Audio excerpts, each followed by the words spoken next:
The Piazza Tales? By Herman Melville.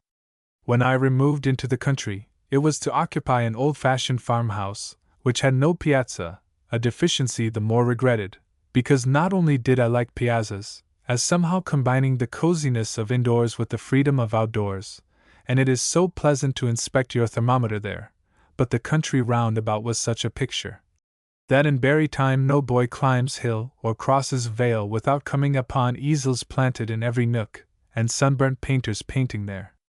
A very paradise of painters. The circle of the stars cut by the circle of the mountains. At least, so looks it from the house, though, once upon the mountains, no circle of them can you see. Had the site been chosen 5 rods off, this charmed ring would not have been.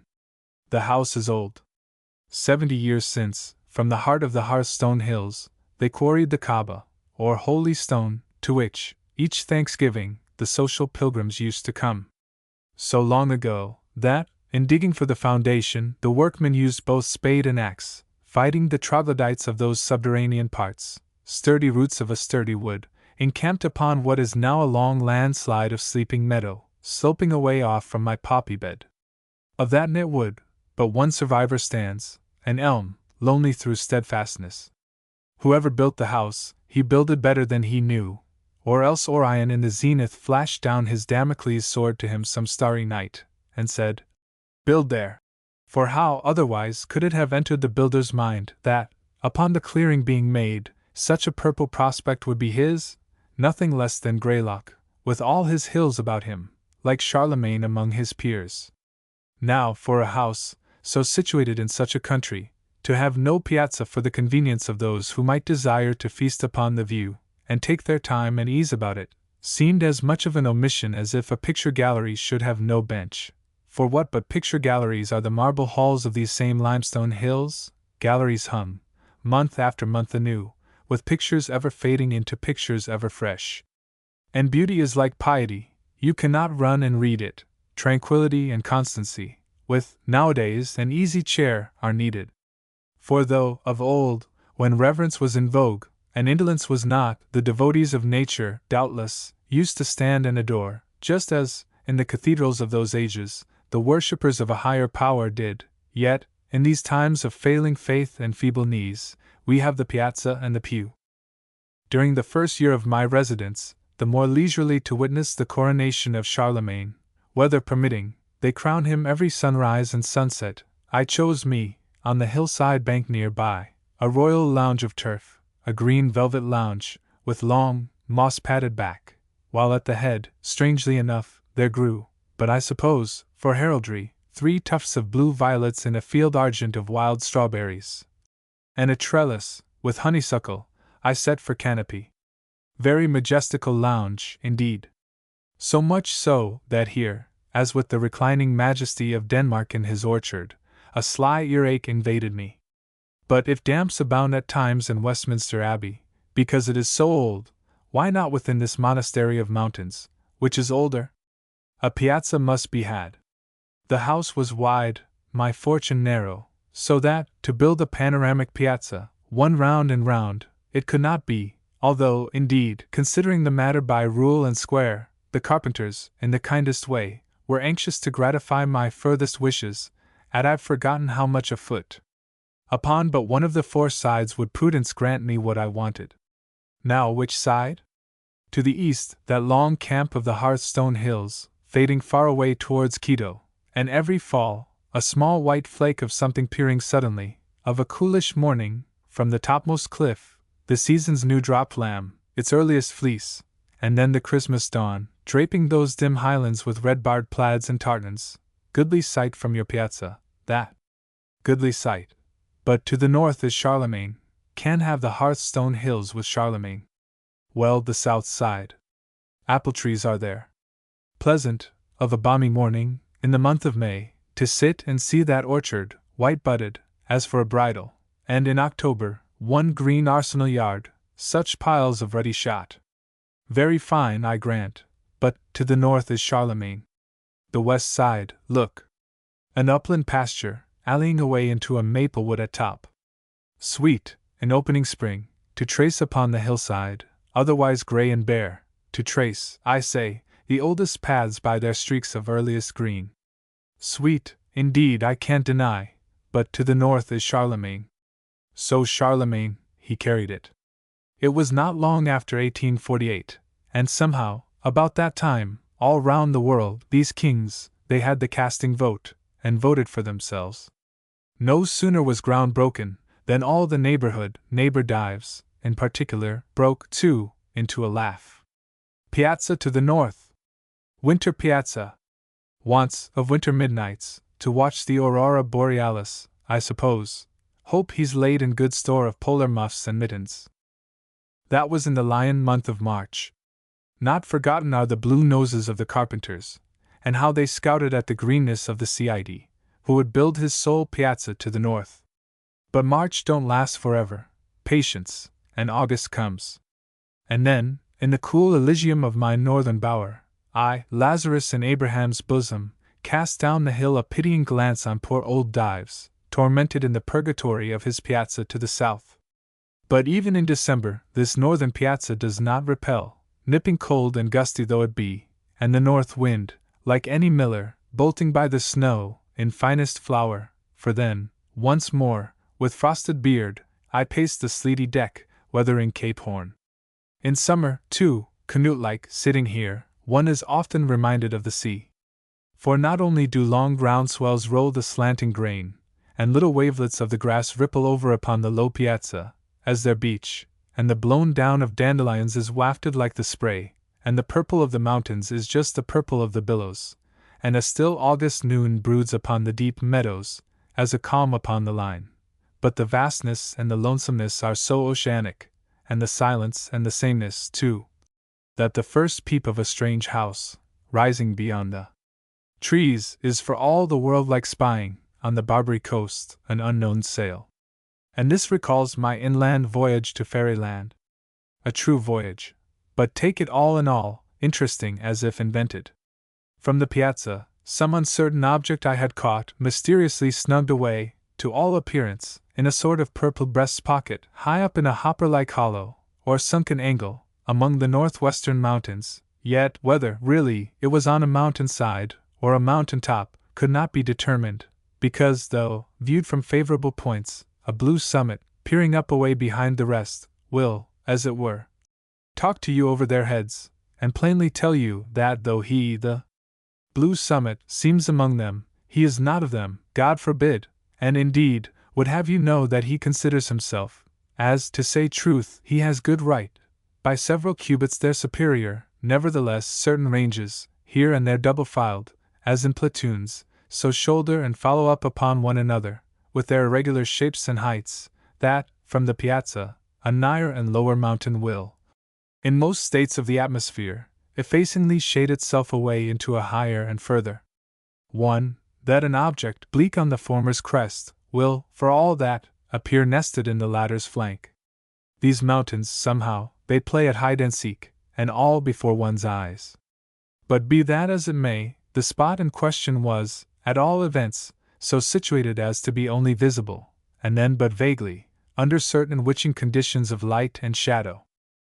Indeed, for a year or more, I knew not there was such a spot, and might, perhaps, have never known, had it not been for a wizard afternoon in autumn, late in autumn, a mad poet's afternoon, when the turned maple woods in the broad basin below me, having lost their first vermilion tint, dully smoked, like smoldering towns, when flames expire upon their prey, and rumor had it that this smokiness in the general air was not all Indian summer, which was not used to be so sick a thing, however mild, but in great part was blown from far-off forests for weeks on fire in Vermont, so that no wonder the sky was ominous as Hecate's cauldron, and two sportsmen, crossing a red stubble buckwheat field, seemed guilty Macbeth and foreboding Banquo, and the hermit sun, hut in a Dulham cave, well towards the south, according to his season, did little else but, by indirect reflection of narrow rays shot down a Simplon pass among the clouds, just steadily paint one small, round, strawberry mole upon the wan cheek of northwestern hills. Signal as a candle. One spot of radiance, where all else was shade. Fairies there, thought I, some haunted ring where fairies dance. Time passed, and the following May, after a gentle shower upon the mountains, a little shower island in misty seas of sunshine, such a distant shower, and sometimes 2, and 3, and 4 of them, all visible together in different parts, as I love to watch from the piazza, instead of thunderstorms, as I used to, which wrap old Greylock, like a Sinai, till one thinks swart Moses must be climbing among scathed hemlocks there. After, I say, that gentle shower, I saw a rainbow, resting its further, and just where, in autumn, I had marked the mole. Fairies there, thought I, remembering that rainbows bring out the blooms, and that, if one can but get to the rainbow's end, his fortune is made in a bag of gold. Yon rainbow's end, would I were there, thought I, and none the less I wished it, for now first noticing what seemed some sort of glen, or grotto, in the mountain's side, at least, whatever it was, viewed through the rainbow's medium, it glowed like the Potosi mine. But a workaday neighbor said, no doubt it was but some old barn, an abandoned one, its broadside beaten in, the acclivity its background. But I, though I had never been there, I knew better. A few days after, a cheery sunrise kindled a golden sparkle in the same spot as before. The sparkle was of that vividness, it seemed as if it could only come from glass. The building, then, if building, after all, it was, could, at least, not be a barn, much less an abandoned one, stale hay 10 years musting in it. No, if aught built by mortal, it must be a cottage, perhaps long vacant and dismantled, but this very spring magically fitted up and glazed. Again, one noon, in the same direction, I marked, over dim tops of terraced foliage, a broader gleam, as of a silver buckler, held sunwards over some croucher's head, which gleam, experience in like cases taught, must come from a roof newly shingled. This, to me, made pretty sure the recent occupancy of that far cot in fairyland. Day after day, now, full of interest in my discovery, what time I could spare from reading the Midsummer's Night Dream, and all about Titania, wishfully I gazed off towards the hills, but in vain. Either troops of shadows, an imperial guard, with slow pace and solemn, defiled along the steeps, or, routed by pursuing light, fled broadcast from east to west, old wars of Lucifer and Michael, or the mountains, though unvexed by these mirrored sham fights in the sky, had an atmosphere otherwise unfavorable for fairy views. I was sorry, the more so, because I had to keep my chamber for some time after, which chamber did not face those hills. At length, when pretty well again, and sitting out, in the September morning, upon the piazza, and thinking to myself, when, just after a little flock of sheep, the farmer's banded children passed, a-nutting, and said, how sweet a day! It was, after all, but what their fathers call a weather breeder, and, indeed, was become so sensitive through my illness, as that I could not bear to look upon a Chinese creeper of my adoption, and which, to my delight, climbing a post of the piazza, had burst out in starry bloom, but now, if you removed the leaves a little, showed millions of strange, cankerous worms, which, feeding upon those blossoms, so shared their blessed hue, as to make it unblessed evermore, worms, whose germs had doubtless lurked in the very bulb which, so hopefully, I had planted. In this ingrate peevishness of my weary convalescence, was I sitting there, when, suddenly looking off, I saw the golden mountain window, dazzling like a deep-sea dolphin. Fairies there, thought I, once more, the queen of fairies at her fairy window, at any rate, some glad mountain girl. It will do me good, it will cure this weariness, to look on her. No more, I'll launch my yawl, ho cheerly, heart! And push away for fairyland, for Rainbow's End, in fairyland. How to get to fairyland, by what road, I did not know, nor could any one inform me, not even one Edmund Spencer, who had been there, so he wrote me. Further than that, to reach fairyland, it must be voyaged to, and with faith. I took the fairy mountain's bearings, and the first fine day, when strength permitted, got into my yawl, high-pummelled, leather one, cast off the fast, and away I sailed, free voyager as an autumn leaf. Early dawn, and sallying westward, I sowed the morning before me. Some miles brought me nigh the hills, but out of present sight of them. I was not lost, for roadside goldenrods, as guideposts, pointed, I doubted not, the way to the golden window. Following them, I came to a lone and languid region, where the grass-grown ways were traveled but by drowsy cattle, that, less waked than stirred by day, seemed to walk in sleep. Browse, they did not, the enchanted never eat. At least, so says Don Quixote, that sagest sage that ever lived. On I went, and gained at last the fairy mountain's base, but saw yet no fairy ring. A pasture rose before me, letting down 5 mouldering bars, so moistly green, they seemed fished up from some sunken wreck. A wigged old Ares, long-visaged, and with crumpled horn, came snuffing up, and then, retreating, decorously led on along a milky way of white weed, past in clustering Pleiades and Hyades, of small forget-me-nots, and would have led me further still his astral path, but for golden flights of yellow birds, pilots, surely. To the golden window, to one side flying before me, from bush to bush towards deep woods, which woods themselves were luring, and somehow lured too by their fence, banning a dark road, which, however dark, led up. I pushed through, when Ares, renouncing me now for some lost soul, wheeled, and went his wiser way. Forbidding and forbidden ground, to him. A winterwood road, matted all along with wintergreen. By the side of pebbly waters, waters the cheerier for their solitude, beneath swaying fir boughs, petted by no season, but still green in all, on I journeyed, my horse and I, on, by an old sawmill, bound down and hushed with vines, that his grating voice no more was heard, on, by a deep flume clove through snowy marble, vernal tinted, where freshet eddies had, on each side, spun out empty chapels in the living rock, on, where Jacks in the pulpit, like their Baptist namesake, preached but to the wilderness, on, where a huge, cross-grained block, fern-bedded, showed where, in forgotten times, man after man had tried to split it, but lost his wedges for his pains, which wedges yet rusted in their holes, on, where, ages past, in step-like ledges of a cascade, skull-hollow pots had been churned out by ceaseless whirling of a flintstone, ever wearing, but itself unworn, on, by wild rapids pouring into a secret pool, but soothed by circling there a while, issued forth serenely, on, to less broken ground, and by a little ring, where, truly, fairies must have danced, or else some will tire been heated, for all was bare, still on, and up, and out into a hanging orchard, where maidenly looked down upon me a crescent moon, from morning. My horse hitched low his head. Red apples rolled before him, Eve's apples, seek no furthers. He tasted one, I another, it tasted of the ground. Fairyland not yet, thought I, flinging my bridle to a humped old tree, that crooked out an arm to catch it. For the way now lay where path was none, and none might go but by himself, and only go by daring. Through blackberry brakes that tried to pluck me back, though I but strained towards fruitless growths of mountain laurel, up slippery steeps to barren heights, where stood none to welcome.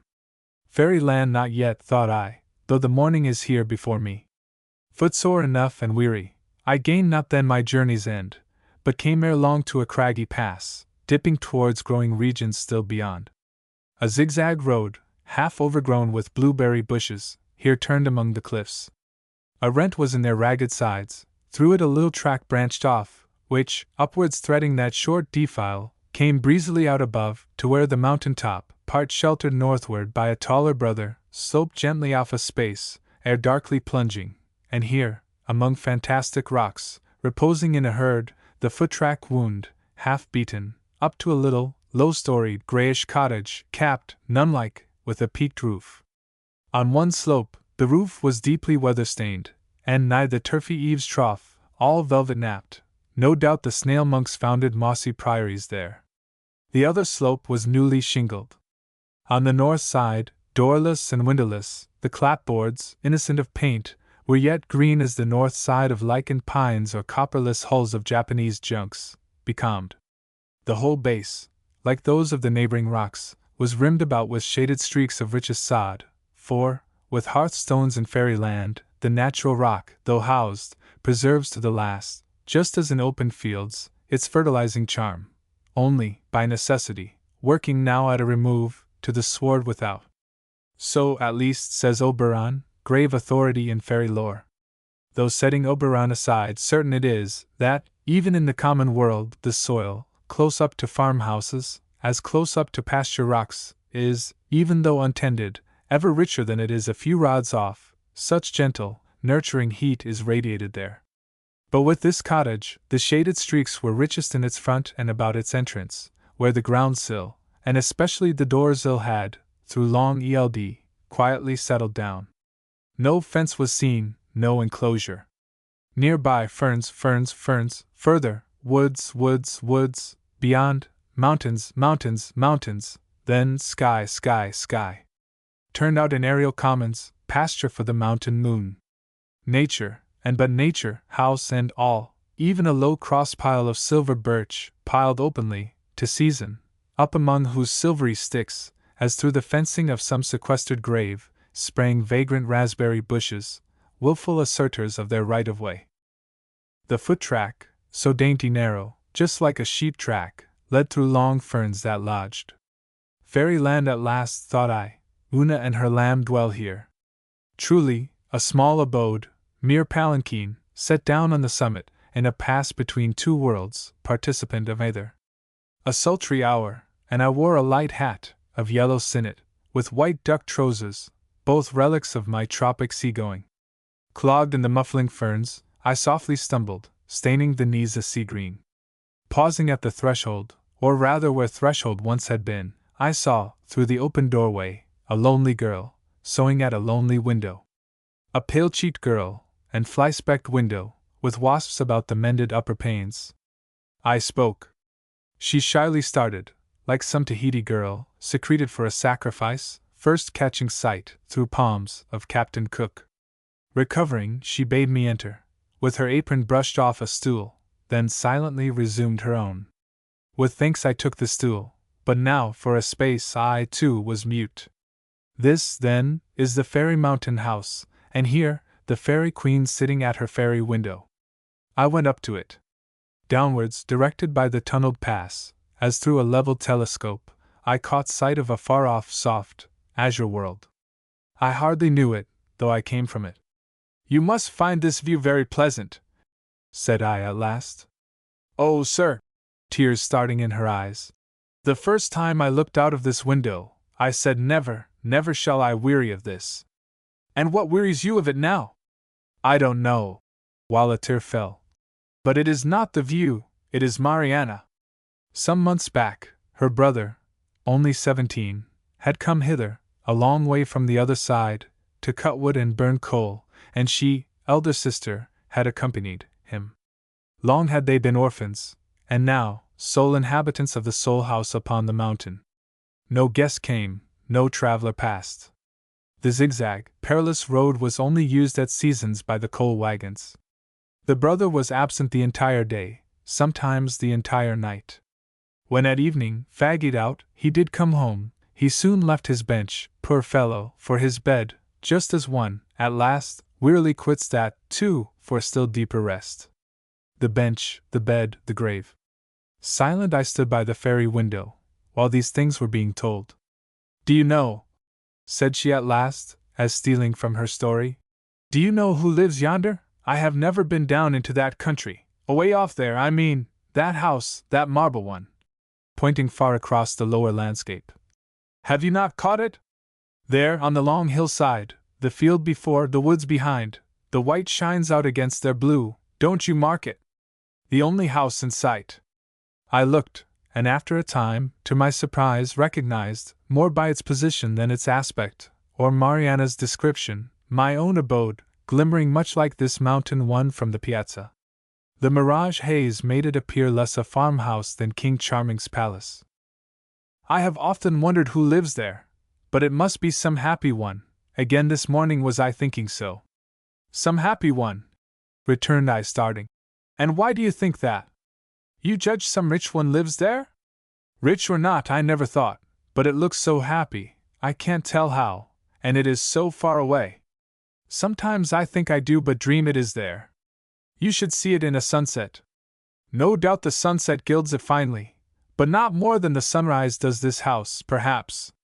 "This house?" "The sun is a good sun, but it never gilds this house." "Why should it?" "This old house is rotting.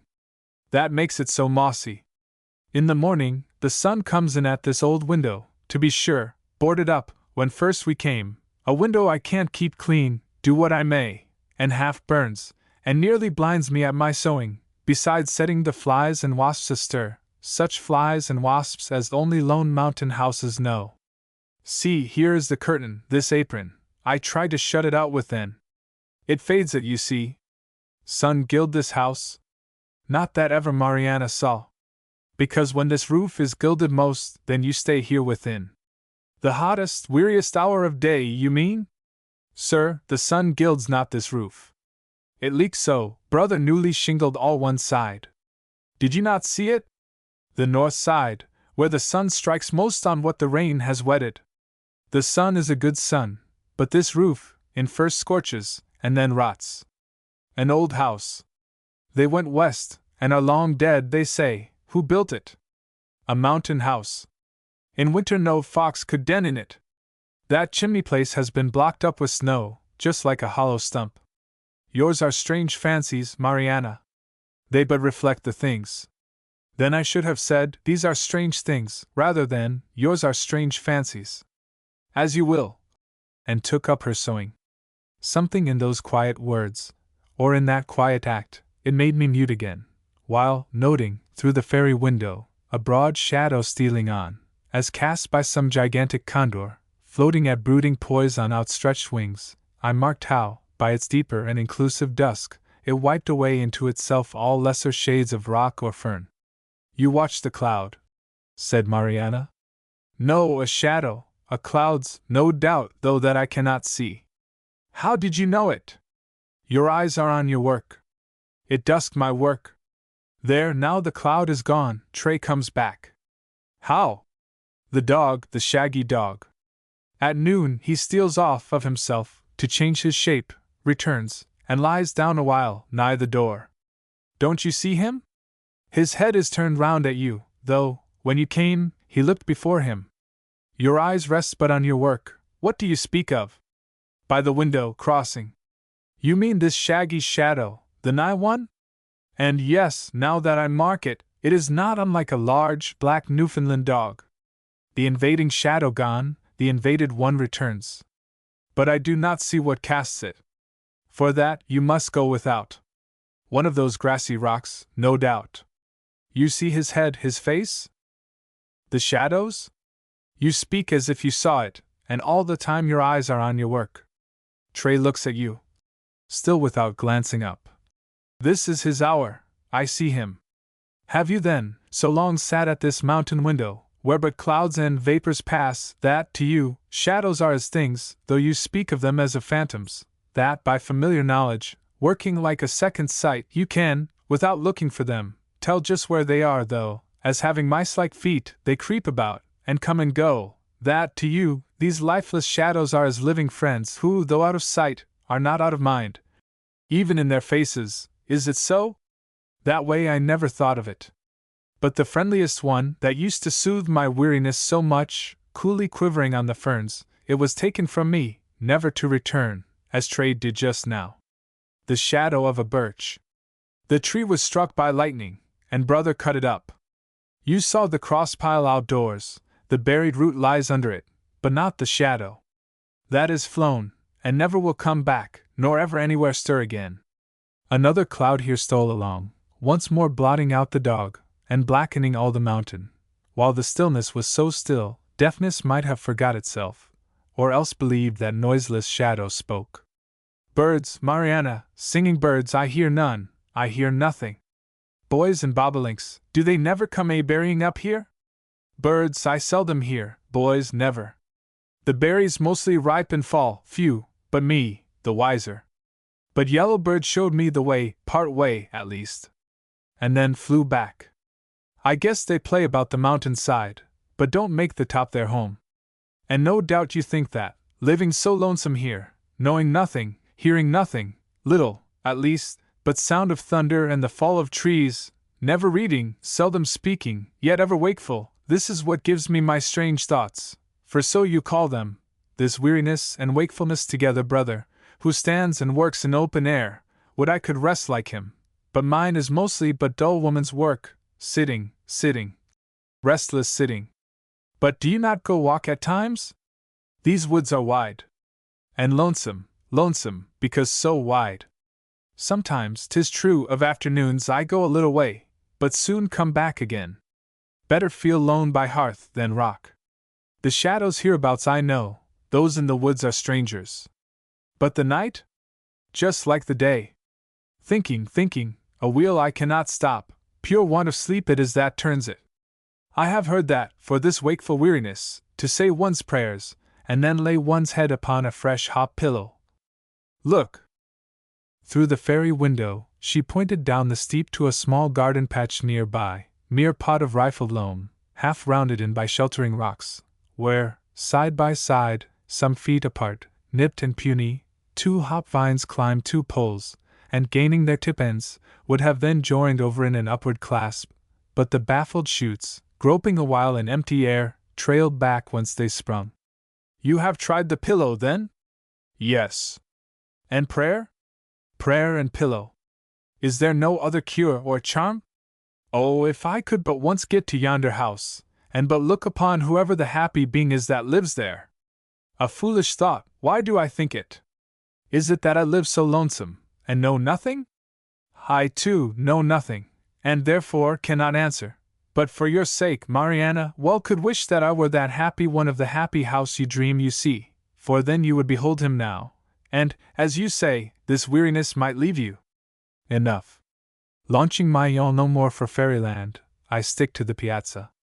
It is my box royal, and this amphitheater, my theater of San Carlo. Yes, the scenery is magical, the illusion so complete. And Madame Meadowlark, my prima donna, plays her grand engagement here, and drinking in her sunrise note, which, Memnon-like, seems struck from the golden window, how far from me the weary face behind it. But every night, when the curtain falls, truth comes in with darkness. No light shows from the mountain. To and fro I walk the piazza deck, haunted by Mariana's face, and many as real a story. Bartleby. I am a rather elderly man. The nature of my avocations for the last 30 years has brought me into more than ordinary contact with what would seem an interesting and somewhat singular set of men, of whom, as yet, nothing, that I know of, has ever been written. I mean, the law copyists, or scriveners. I have known very many of them, professionally and privately, and if I pleased, could relate divers histories, at which good-natured gentlemen might smile, and sentimental souls might weep. But I waive the biographies of all other scriveners, for a few passages in the life of Bartleby, who was a scrivener, the strangest I ever saw, or heard of. While, of other law copyists, I might write the complete life, of Bartleby nothing of that sort can be done. I believe that no materials exist for a full and satisfactory biography of this man. It is an irreparable loss to literature. Bartleby was one of those beings of whom nothing is ascertainable, except from the original sources, and in his case, those are very small. What my own astonished eyes saw of Bartleby, that is all I know of him, except, indeed, one vague report, which will appear in the sequel. Ere introducing the scrivener, as he first appeared to me, it is fit I make some mention of myself, my employees, my business, my chambers, and general surroundings, because some such description is indispensable to an adequate understanding of the chief character about to be presented. Imprimis, I am a man who, from his youth upwards, has been filled with a profound conviction that the easiest way of life is the best. Hence, though I belong to a profession proverbially energetic and nervous, even to turbulence, at times, yet nothing of that sort have I ever suffered to invade my peace. I am one of those unambitious lawyers who never addresses a jury, or in any way draws down public applause, but, in the cool tranquillity of a snug retreat, do a snug business among rich men's bonds, and mortgages, and title deeds. All who know me, consider me an eminently safe man. The late John Jacob Astor, a personage little given to poetic enthusiasm, had no hesitation in pronouncing my first grand point to be prudence, my next method. I do not speak it in vanity, but simply record the fact that I was not unemployed in my profession by the late John Jacob Astor, a name which, I admit, I love to repeat, for it hath a rounded and orbiculous sound to it, and rings like unto bullion. I will freely add that I was not insensible to the late John Jacob Astor's good opinion. Some time prior to the period at which this little history begins, my avocations had been largely increased. The good old office, now extinct in the state of New York, of a Master in Chancery, had been conferred upon me.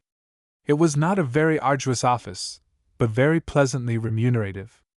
I seldom lose my temper, much more seldom indulge in dangerous indignation at wrongs and outrages, but I must be permitted to be rash here, and declare that I consider the sudden and violent abrogation of the office of Master in Chancery, by the new Constitution, as a premature act, inasmuch as I had counted upon a life lease of the profits, whereas I only received those of a few short years.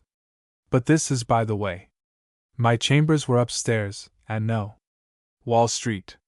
At one end they looked upon the white wall of the interior of a spacious skylight shaft, penetrating the building from top to bottom. This view might have been considered rather tame than otherwise deficient in what landscape painters call life. But if so, the view from the other end of my chambers offered, at least, a contrast, if nothing more. In that direction, my windows commanded an unobstructed view of a lofty brick wall, black by age and everlasting shade, which wall required no spyglass to bring out its lurking beauties, but, for the benefit of all near-sighted spectators, was pushed up to within 10 feet of my window panes. Owing to the great height of the surrounding buildings, and my chambers being on the second floor, the interval between this wall and mine not a little resembled a huge square cistern. At the period just preceding the advent of Bartleby, I had 2 persons as copyists in my employment, and a promising lad as an office boy. First, Turkey; second, Nippers; third, Ginger Nut. These may seem names, the like of which are not usually found in the directory. In truth, they were nicknames, mutually conferred upon each other by my 3 clerks, and were deemed expressive of their respective persons or characters. Turkey was a short, pursy Englishman, of about my own age, that is, somewhere not far from 60.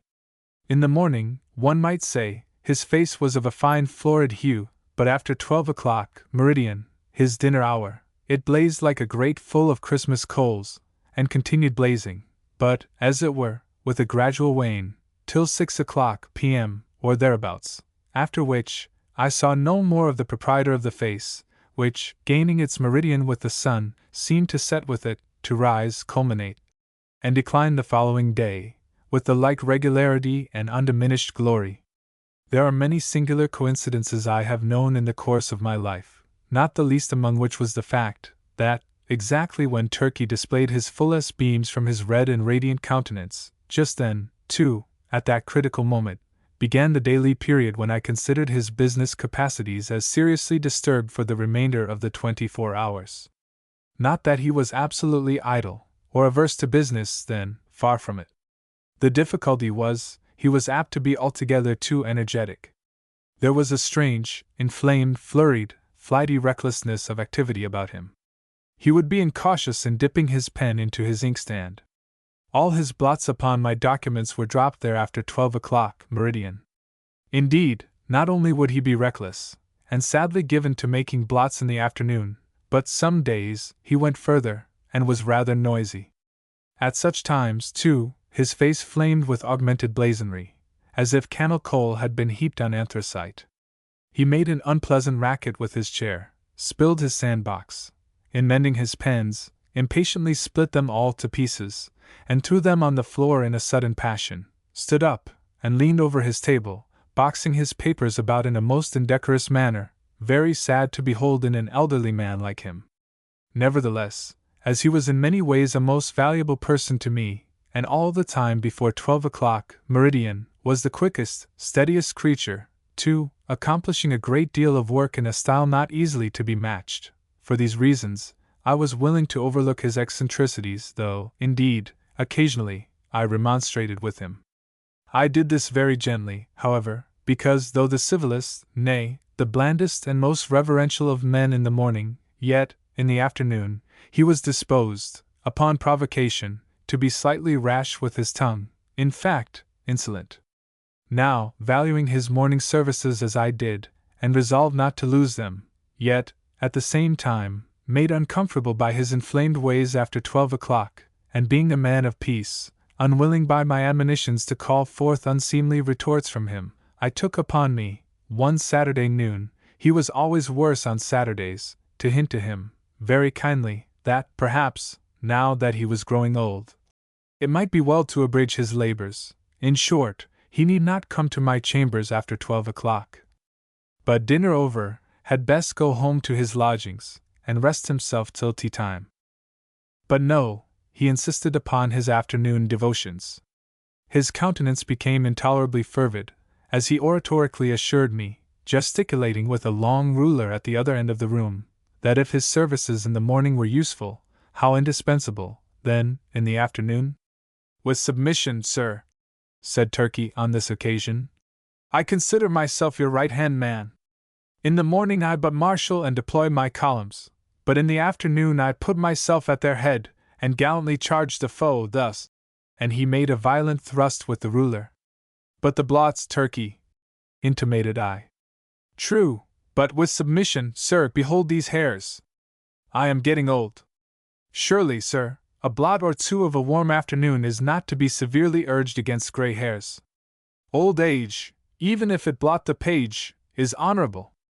With submission, sir, we both are getting old. This appeal to my fellow feeling was hardly to be resisted. At all events, I saw that go he would not.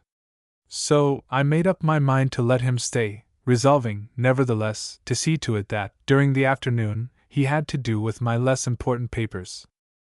Nippers, the second on my list, was a whiskered, sallow, and, upon the whole, rather piratical-looking young man, of about 25. I always deemed him the victim of two evil powers, ambition and indigestion. The ambition was evinced by a certain impatience of the duties of a mere copyist, an unwarrantable usurpation of strictly professional affairs, such as the original drawing up of legal documents.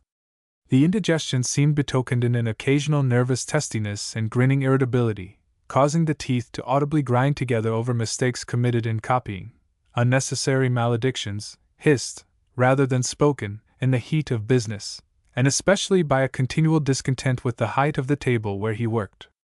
Though of a very ingenious mechanical turn, Nippers could never get this table to suit him. He put chips under it, blocks of various sorts, bits of pasteboard, and at last went so far as to attempt an exquisite adjustment, by final pieces of folded blotting paper. But no invention would answer. If, for the sake of easing his back, he brought the table lid at a sharp angle well up towards his chin, and wrote there like a man using the steep roof of a Dutch house for his desk, then he declared that it stopped the circulation in his arms. If now he lowered the table to his waistbands, and stooped over it in writing, then there was a sore aching in his back. In short, the truth of the matter was, Nippers knew not what he wanted. Or if he wanted anything, it was to be rid of a scrivener's table altogether. Among the manifestations of his diseased ambition was a fondness he had for receiving visits from certain ambiguous-looking fellows in seedy coats, whom he called his clients. Indeed, I was aware that not only was he, at times, considerable of a ward politician, but he occasionally did a little business at the justices' courts, and was not unknown on the steps of the tombs. I have good reason to believe, however, that one individual who called upon him at my chambers, and who, with a grand air, he insisted was his client, was no other than a dun, and the alleged title deed, a bill. But with all his failings, and the annoyances he caused me, Nippers, like his compatriot Turkey, was a very useful man to me, wrote a neat, swift hand, and when he chose, was not deficient in a gentlemanly sort of deportment. Added to this, he always dressed in a gentlemanly sort of way, and so, incidentally, reflected credit upon my chambers. Whereas, with respect to Turkey, I had much ado to keep him from being a reproach to me.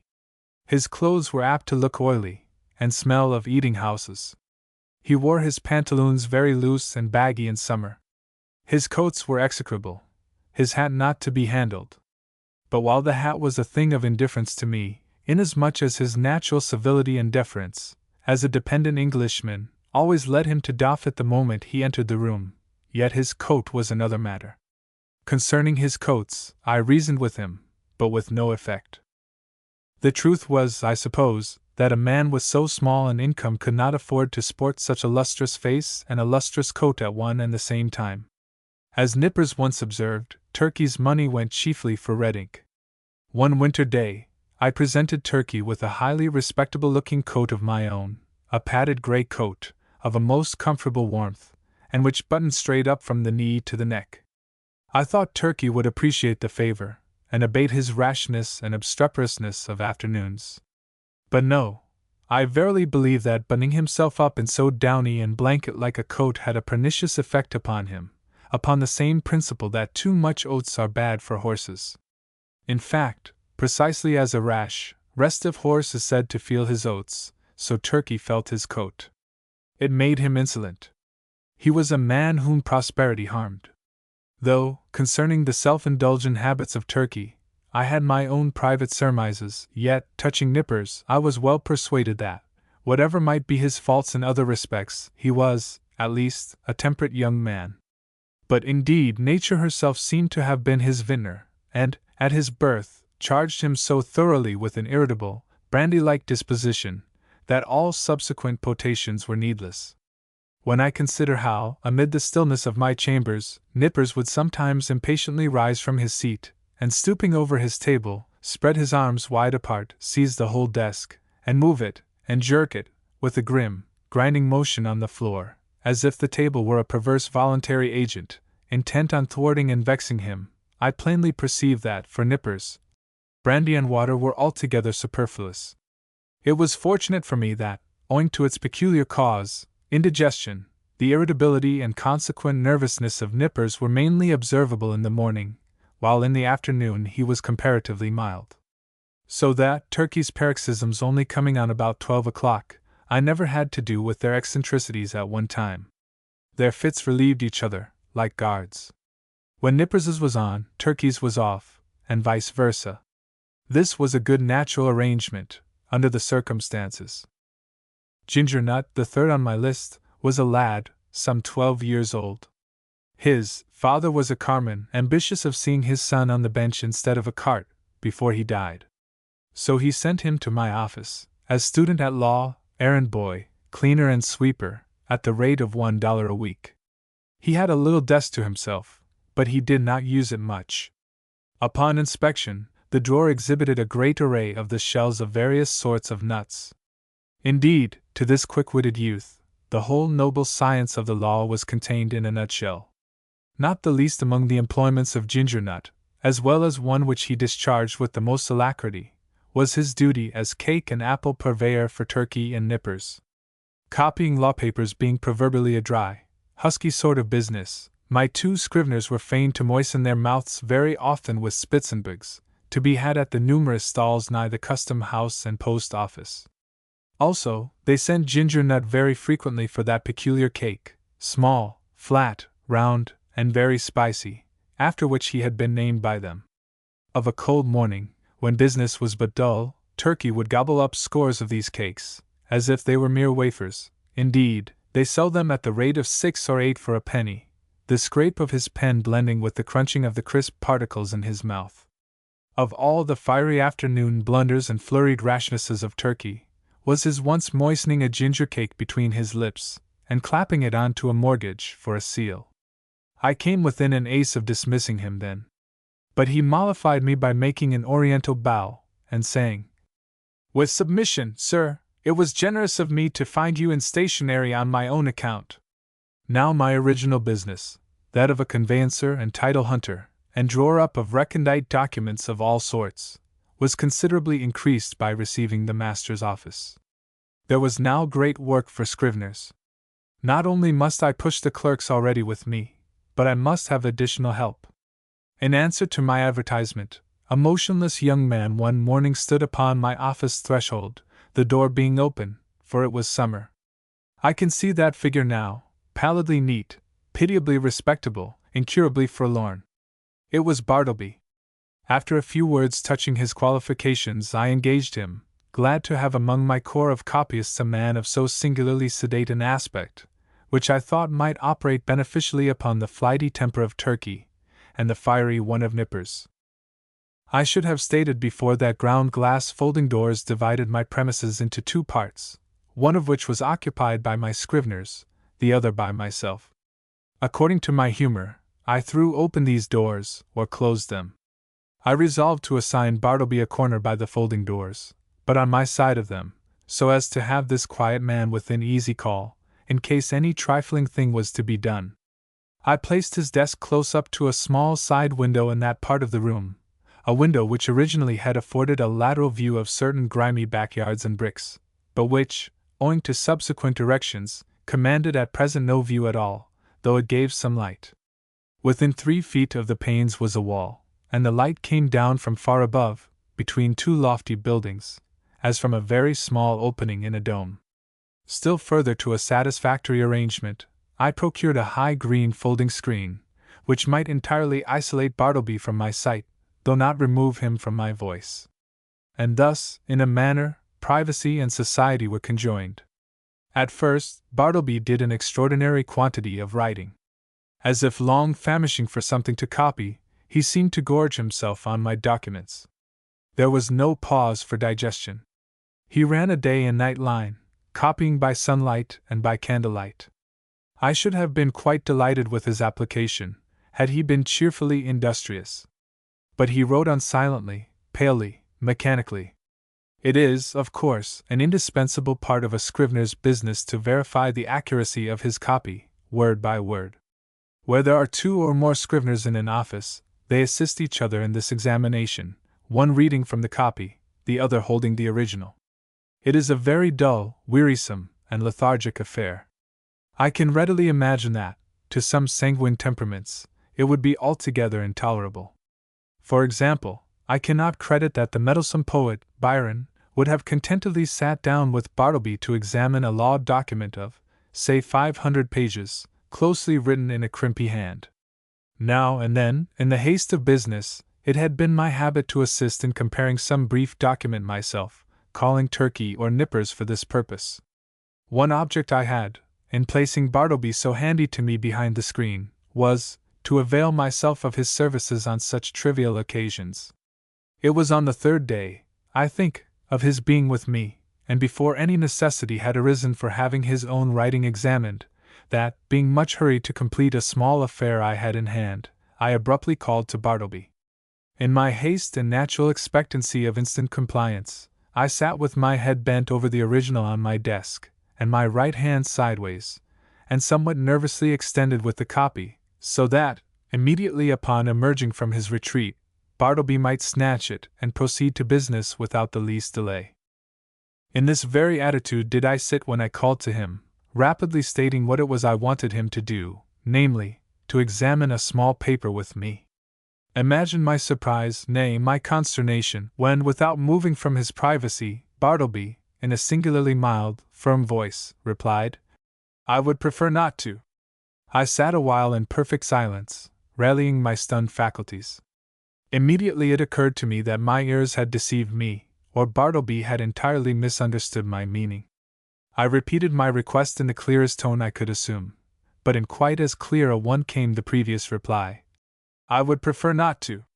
"Prefer not to," echoed I, rising in high excitement, and crossing the room with a stride. "What do you mean? Are you moonstruck? I want you to help me compare this sheet here, take it." And I thrust it towards him.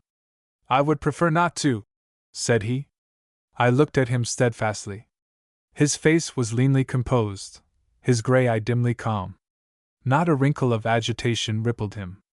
Had there been the least uneasiness, anger, impatience, or impertinence in his manner, in other words, had there been anything ordinarily human about him, doubtless I should have violently dismissed him from the premises. But as it was, I should have as soon thought of turning my pale plaster of Paris bust of Cicero out of doors. I stood gazing at him a while, as he went on with his own writing, and then reseated myself at my desk. This is very strange, thought I. What had one best do? But my business hurried me. I concluded to forget the matter for the present, reserving it for my future leisure. So calling Nippers from the other room, the paper was speedily examined. A few days after this, Bartleby concluded for lengthy documents, being quadruplicates of a week's testimony taken before me in my High Court of Chancery. It became necessary to examine them. It was an important suit, and great accuracy was imperative.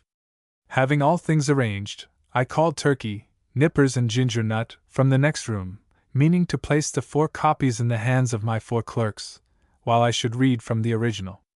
Accordingly, Turkey, Nippers, and Ginger Nut had taken their seats in a row, each with his document in his hand, when I called to Bartleby to join this interesting group. "Bartleby!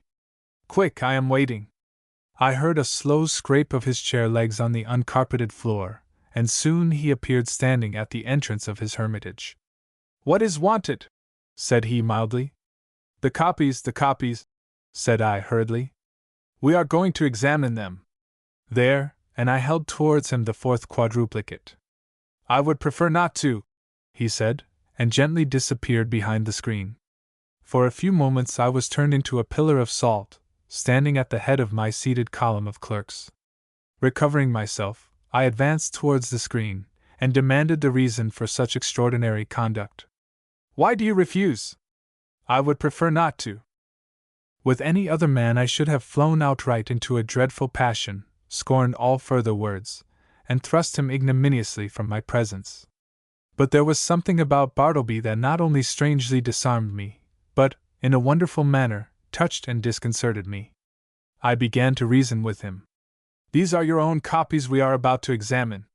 It is labor-saving to you, because one examination will answer for your 4 papers. It is common usage. Every copyist is bound to help examine his copy. Is it not so? Will you not speak? Answer." "I prefer not to," he replied in a flute-like tone. It seemed to me that, while I had been addressing him, he carefully revolved every statement that I made, fully comprehended the meaning, could not gainsay the irresistible conclusion, but, at the same time, some paramount consideration prevailed with him to reply as he did. "You are decided, then, not to comply with my request, a request made according to common usage and common sense?" He briefly gave me to understand that on that point my judgment was sound. Yes, his decision was irreversible.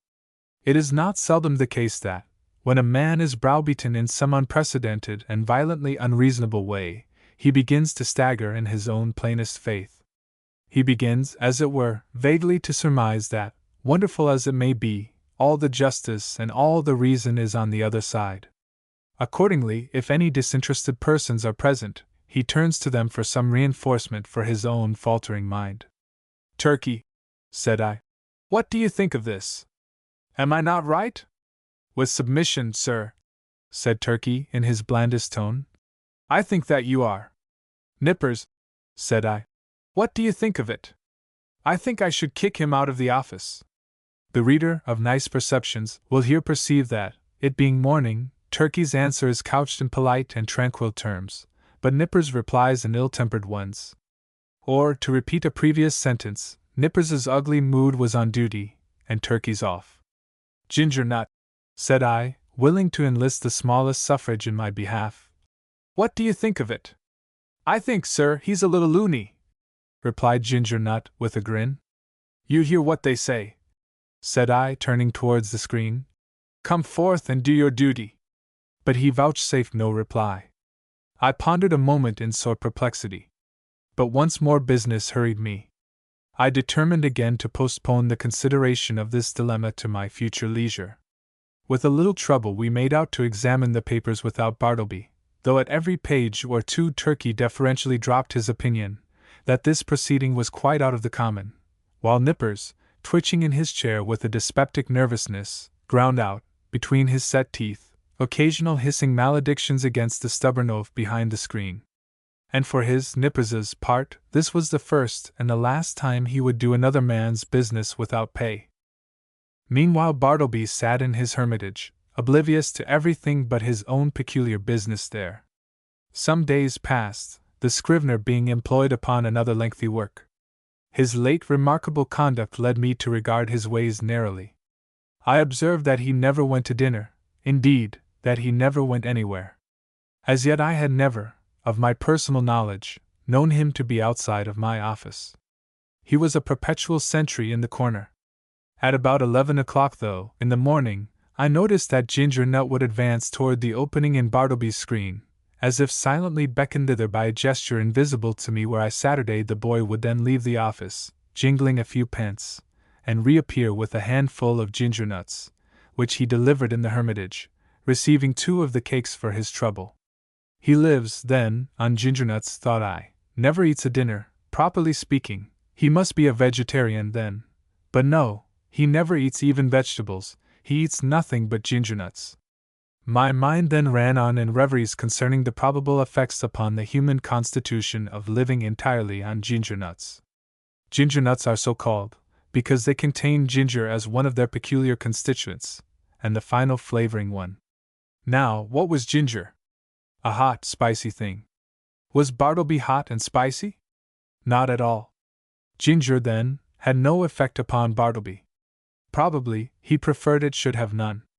Nothing so aggravates an earnest person as a passive resistance. If the individuals so resisted be of a not inhumane temper, and the resisting one perfectly harmless in his passivity, then, in the better moods of the former, he will endeavor charitably to construe to his imagination what proves impossible to be solved by his judgment. Even so, for the most part, I regarded Bartleby and his ways. Poor fellow! Thought I, he means no mischief, it is plain he intends no insolence. His aspect sufficiently evinces that his eccentricities are involuntary. He is useful to me. I can get along with him. If I turn him away, the chances are he will fall in with some less indulgent employer, and then he will be rudely treated, and perhaps driven forth miserably to starve. Yes. Here I can cheaply purchase a delicious self-approval. To befriend Bartleby, to humor him in his strange wilfulness, will cost me little or nothing, while I lay up in my soul what will eventually prove a sweet morsel for my conscience. But this mood was not invariable with me. The passiveness of Bartleby sometimes irritated me.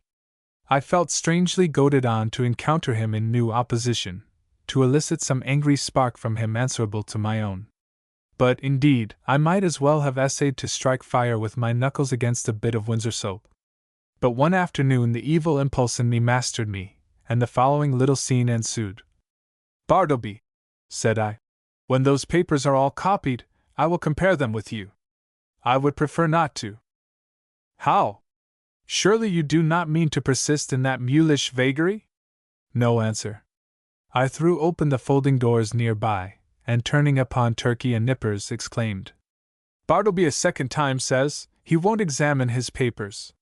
What do you think of it, Turkey?" It was afternoon, be it remembered. Turkey sat glowing like a brass boiler, his bald head steaming, his hands reeling among his blotted papers. "Think of it?" roared Turkey. "I think I'll just step behind his screen, and black his eyes for him." So saying, Turkey rose to his feet and threw his arms into a pugilistic position.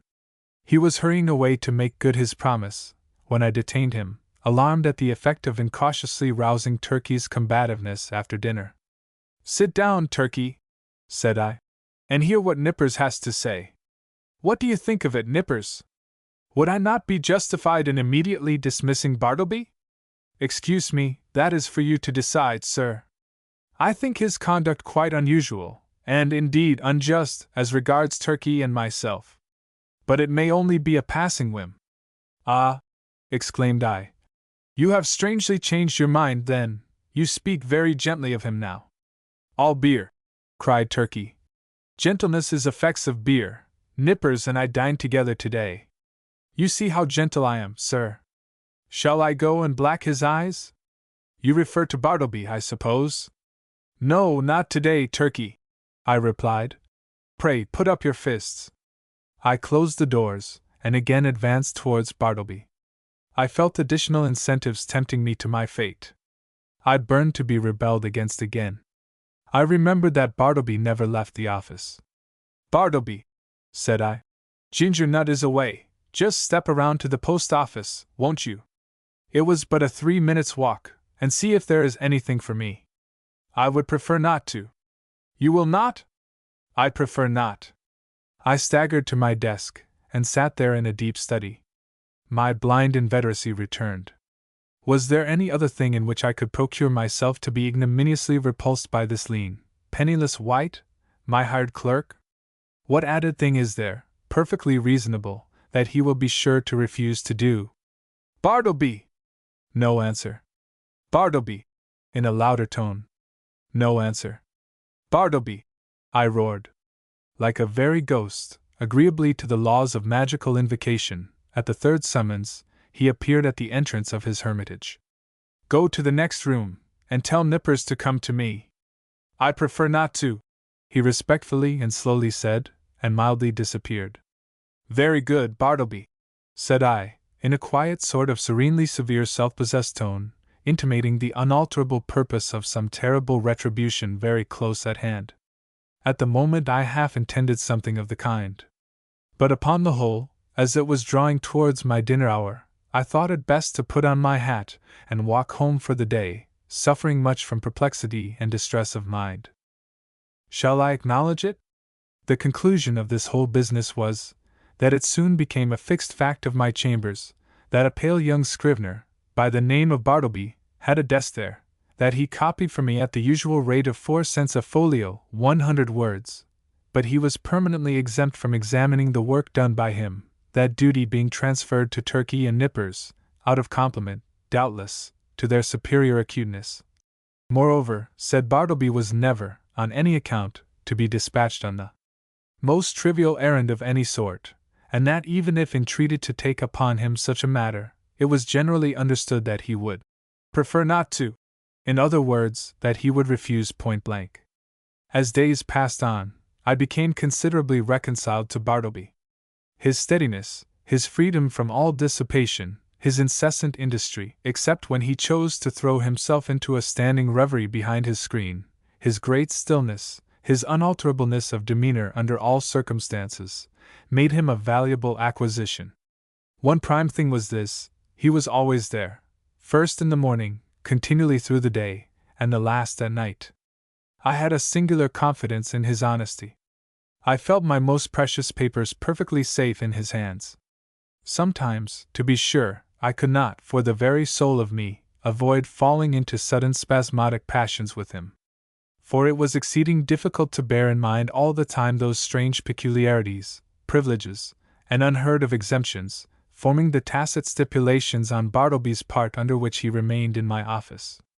Now and then, in the eagerness of dispatching pressing business, I would inadvertently summon Bartleby, in a short, rapid tone, to put his finger, say, on the incipient tie of a bit of red tape with which I was about compressing some papers.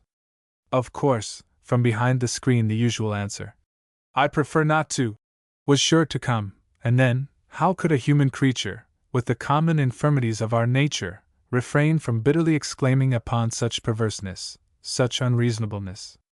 However, every added repulse of this sort which I received only tended to lessen the probability of my repeating the inadvertence. Here it must be said, that according to the custom of most legal gentlemen occupying chambers in densely populated law buildings, there were several keys to my door. One was kept by a woman residing in the attic, which person weekly scrubbed and daily swept and dusted my apartments. Another was kept by Turkey for convenience sake. The third I sometimes carried in my own pocket. The fourth I knew not who had. Now, one Sunday morning I happened to go to Trinity Church, to hear a celebrated preacher, and finding myself rather early on the ground, I thought I would walk round to my chambers for a while.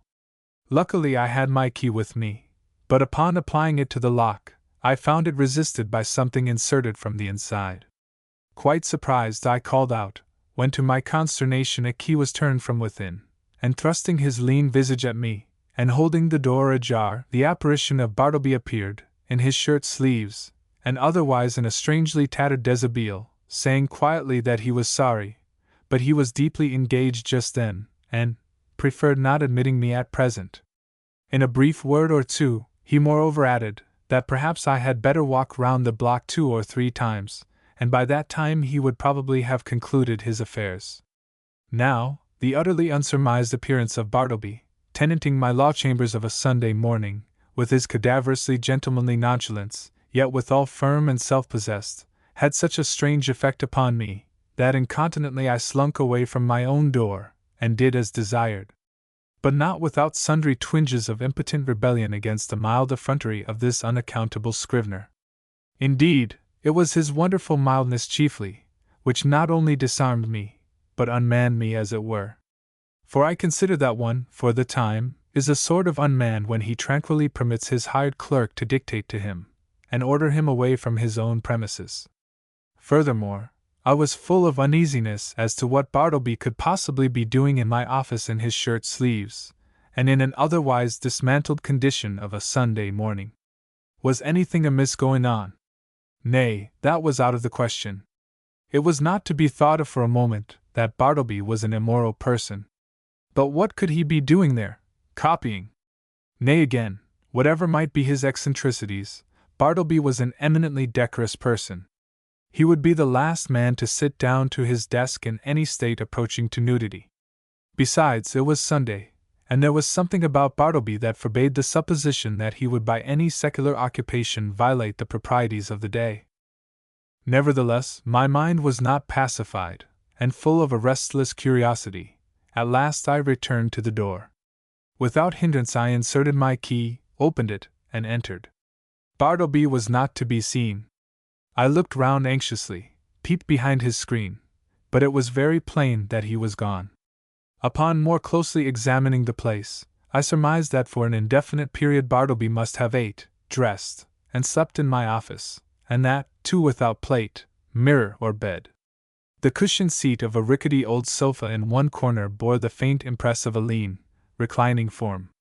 Rolled away under his desk, I found a blanket, under the empty grate, a blacking box and brush, on a chair, a tin basin, with soap and a ragged towel, in a newspaper a few crumbs of ginger nuts and a morsel of cheese. Yes, thought I, it is evident enough that Bartleby has been making his home here, keeping bachelor's hall all by himself. Immediately then the thought came sweeping across me, what miserable friendlessness and loneliness are here revealed. His poverty is great, but his solitude, how horrible! Think of it. Of a Sunday, Wall Street is deserted as Petra, and every night of every day it is in emptiness. This building, too, which of weekdays hums with industry and life, at nightfall echoes with sheer vacancy, and all through Sunday is forlorn. And here Bartleby makes his home, sole spectator, of a solitude which he has seen all populous, a sort of innocent and transformed Marius brooding among the ruins of Carthage. For the first time in my life a feeling of overpowering stinging melancholy seized me. Before I had never experienced aught but a not unpleasing sadness. The bond of a common humanity now drew me irresistibly to gloom. A fraternal melancholy. For both I and Bartleby were sons of Adam. I remembered the bright silks and sparkling faces I had seen that day, in gala trim, swan-like sailing down the Mississippi of Broadway, and I contrasted them with the pallid copyist, and thought to myself, ah, happiness courts delight, so we deem the world is gay, but misery hides aloof, so we deem that misery there is none. These sad fancyings, chimeras, doubtless, of a sick and silly brain, led on to other and more special thoughts, concerning the eccentricities of Bartleby. Presentiments of strange discoveries hovered round me. The scrivener's pale form appeared to me laid out, among uncaring strangers, in its shivering winding sheet. Suddenly I was attracted by Bartleby's closed desk, the key in open sight left in the lock. I mean no mischief, seek the gratification of no heartless curiosity, thought I. Besides, the desk is mine, and its contents too, so I will make bold to look within. Everything was methodically arranged, the papers smoothly placed. The pigeonholes were deep, and removing the files of documents, I groped into their recesses. Presently I felt something there, and dragged it out. It was an old bandana handkerchief, heavy and knotted. I opened it, and saw it was a savings bank.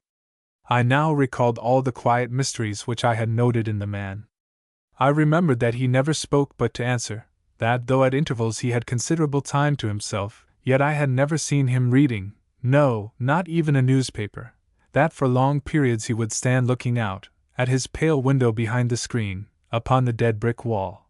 I was quite sure he never visited any refectory or eating house. While his pale face clearly indicated that he never drank beer like Turkey, or tea and coffee even, like other men, that he never went anywhere in particular that I could learn, never went out for a walk unless, indeed, that was the case at present, that he had declined telling who he was, or whence he came, or whether he had any relatives in the world, that though so thin and pale, he never complained of ill health. And more than all, I remembered a certain unconscious air of pallid, how shall I call it? Of pallid haughtiness, say, or rather an austere reserve about him, which had positively awed me into my tame compliance with his eccentricities, when I had feared to ask him to do the slightest incidental thing for me, even though I might know, from his long-continued motionlessness, that behind his screen he must be standing in one of those dead-wall reveries of his. Revolving all these things, and coupling them with the recently discovered fact that he made my office his constant abiding place and home, and not forgetful of his morbid moodiness, revolving all these things, a prudential feeling began to steal over me. My first emotions had been those of pure melancholy and sincerest pity, but just in proportion as the forlornness of Bartleby grew and grew to my imagination, did that same melancholy merge into fear, that pity into repulsion. So true it is, and so terrible, too, that up to a certain point the thought or sight of misery enlists our best affections. But in certain special cases, beyond that point it does not. They err who would assert that invariably this is owing to the inherent selfishness of the human heart. It rather proceeds from a certain hopelessness of remedying excessive and organic ill. To a sensitive being, pity is not seldom pain. And when at last it is perceived that such pity cannot lead to effectual succor, common sense bids the soul be rid of it. What I saw that morning persuaded me that the scrivener was the victim of innate and incurable disorder. I might give alms to his body, but his body did not pain him. It was his soul that suffered, and his soul I could not reach. I did not accomplish the purpose of going to Trinity Church that morning. Somehow, the things I had seen disqualified me for the time from church-going. I walked homeward, thinking what I would do with Bartleby. Finally, I resolved upon this. I would put certain calm questions to him the next morning, touching his history, etc., and if he declined to answer them openly and unreservedly, and I supposed he would prefer not, then to give him a $20 bill over and above whatever I might owe him, and tell him his services were no longer required, but that if in any other way I could assist him, I would be happy to do so, especially if he desired to return to his native place, wherever that might be. I would willingly help to defray the expenses. Moreover, if, after reaching home, he found himself at any time in want of aid, a letter from him would be sure of a reply. The next morning came. "Bartleby," said I, gently calling to him behind his screen. No reply. "Bartleby," said I, in a still gentler tone. "Come here. I am not going to ask you to do anything you would prefer not to do. I simply wish to speak to you." Upon this he noiselessly slid into view. "Will you tell me, Bartleby, where you were born?" "I would prefer not to." "Will you tell me anything about yourself?" "I would prefer not to." "But what reasonable objection can you have to speak to me? I feel friendly towards you." He did not look at me while I spoke, but kept his glance fixed upon my bust of Cicero, which, as I then sat, was directly behind me, some 6 inches above my head. "What is your answer, Bartleby?" said I, after waiting a considerable time for a reply, during which his countenance remained immovable, only there was the faintest conceivable tremor of the white attenuated mouth. "At present I prefer to give no answer," he said, and retired into his hermitage. It was rather weak in me, I confess, but his manner, on this occasion, nettled me. Not only did there seem to lurk in it a certain calm disdain, but his perverseness seemed ungrateful, considering the undeniable good usage and indulgence he had received from me. Again I sat ruminating what I should do. Mortified as I was at his behavior, and resolved as I had been to dismiss him when I entered my office, nevertheless I strangely felt something superstitious knocking at my heart, and forbidding me to carry out my purpose, and denouncing me for a villain if I dared to breathe one bitter word against this forlornest of mankind. At last, familiarly drawing my chair behind his screen, I sat down and said, "Bartleby, never mind, then, about revealing your history, but let me entreat you, as a friend, to comply as far as may be with the usages of this office. Say now you will help to examine papers tomorrow or next day. In short, say now that in a day or two you will begin to be a little reasonable. Say so, Bartleby. At present I would prefer not to be a little reasonable, was his mildly cadaverous reply. Just then the folding doors opened, and Nippers approached. He seemed suffering from an unusually bad night's rest, induced by severe indigestion than common. He overheard those final words of Bartleby. Prefer not, eh? Gritted Nippers. I'd prefer him if I were you, sir. Addressing me. I'd prefer him. I'd give him preferences, the stubborn mule. What is it, sir, pray, that he prefers not to do now? Bartleby moved not a limb. Mr. Nippers, said I, I'd prefer that you would withdraw for the present. Somehow, of late, I had got into the way of involuntarily using this word, prefer, upon all sorts of not exactly suitable occasions. And I trembled to think that my contact with the scrivener had already and seriously affected me in a mental way. And what further and deeper aberration might it not yet produce? This apprehension had not been without efficacy in determining me to summary measures. As Nippers, looking very sour and sulky, was departing, Turkey blandly and deferentially approached. With submission, sir, said he. Yesterday I was thinking about Bartleby here, and I think that if he would but prefer to take a quart of good ale every day, it would do much towards mending him, and enabling him to assist in examining his papers. So you have got the word, too? Said I, slightly excited. With submission, what word, sir? Asked Turkey, respectfully crowding himself into the contracted space behind the screen, and by so doing, making me jostle the scrivener. What word, sir? I would prefer to be left alone here, said Bartleby, as if offended at being mobbed in his privacy. That's the word, Turkey, said I. That's it. Oh, prefer? Oh, yes, queer word. I never use it myself. But, sir, as I was saying, if he would but prefer. Turkey, interrupted I. You will please withdraw. Oh, certainly, sir, if you prefer that I should. As he opened the folding door to retire, Nippers at his desk caught a glimpse of me, and asked whether I would prefer to have a certain paper copied on blue paper or white. He did not in the least roguishly accent the word prefer. It was plain that it involuntarily rolled from his tongue. I thought to myself, surely I must get rid of a demented man, who already has in some degree turned the tongues, if not the heads of myself and clerks. But I thought it prudent not to break the dismission at once. The next day I noticed that Bartleby did nothing but stand at his window in his dead-wall reverie. Upon asking him why he did not write, he said that he had decided upon doing no more writing. Why, how now? What next? Exclaimed I. Do no more writing? No more. And what is the reason? Do you not see the reason for yourself? He indifferently replied. I looked steadfastly at him, and perceived that his eyes looked dull and glazed. Instantly it occurred to me that his unexampled diligence in copying by his dim window for the first few weeks of his stay with me might have temporarily imparted his vision. I was touched. I said something in condolence with him.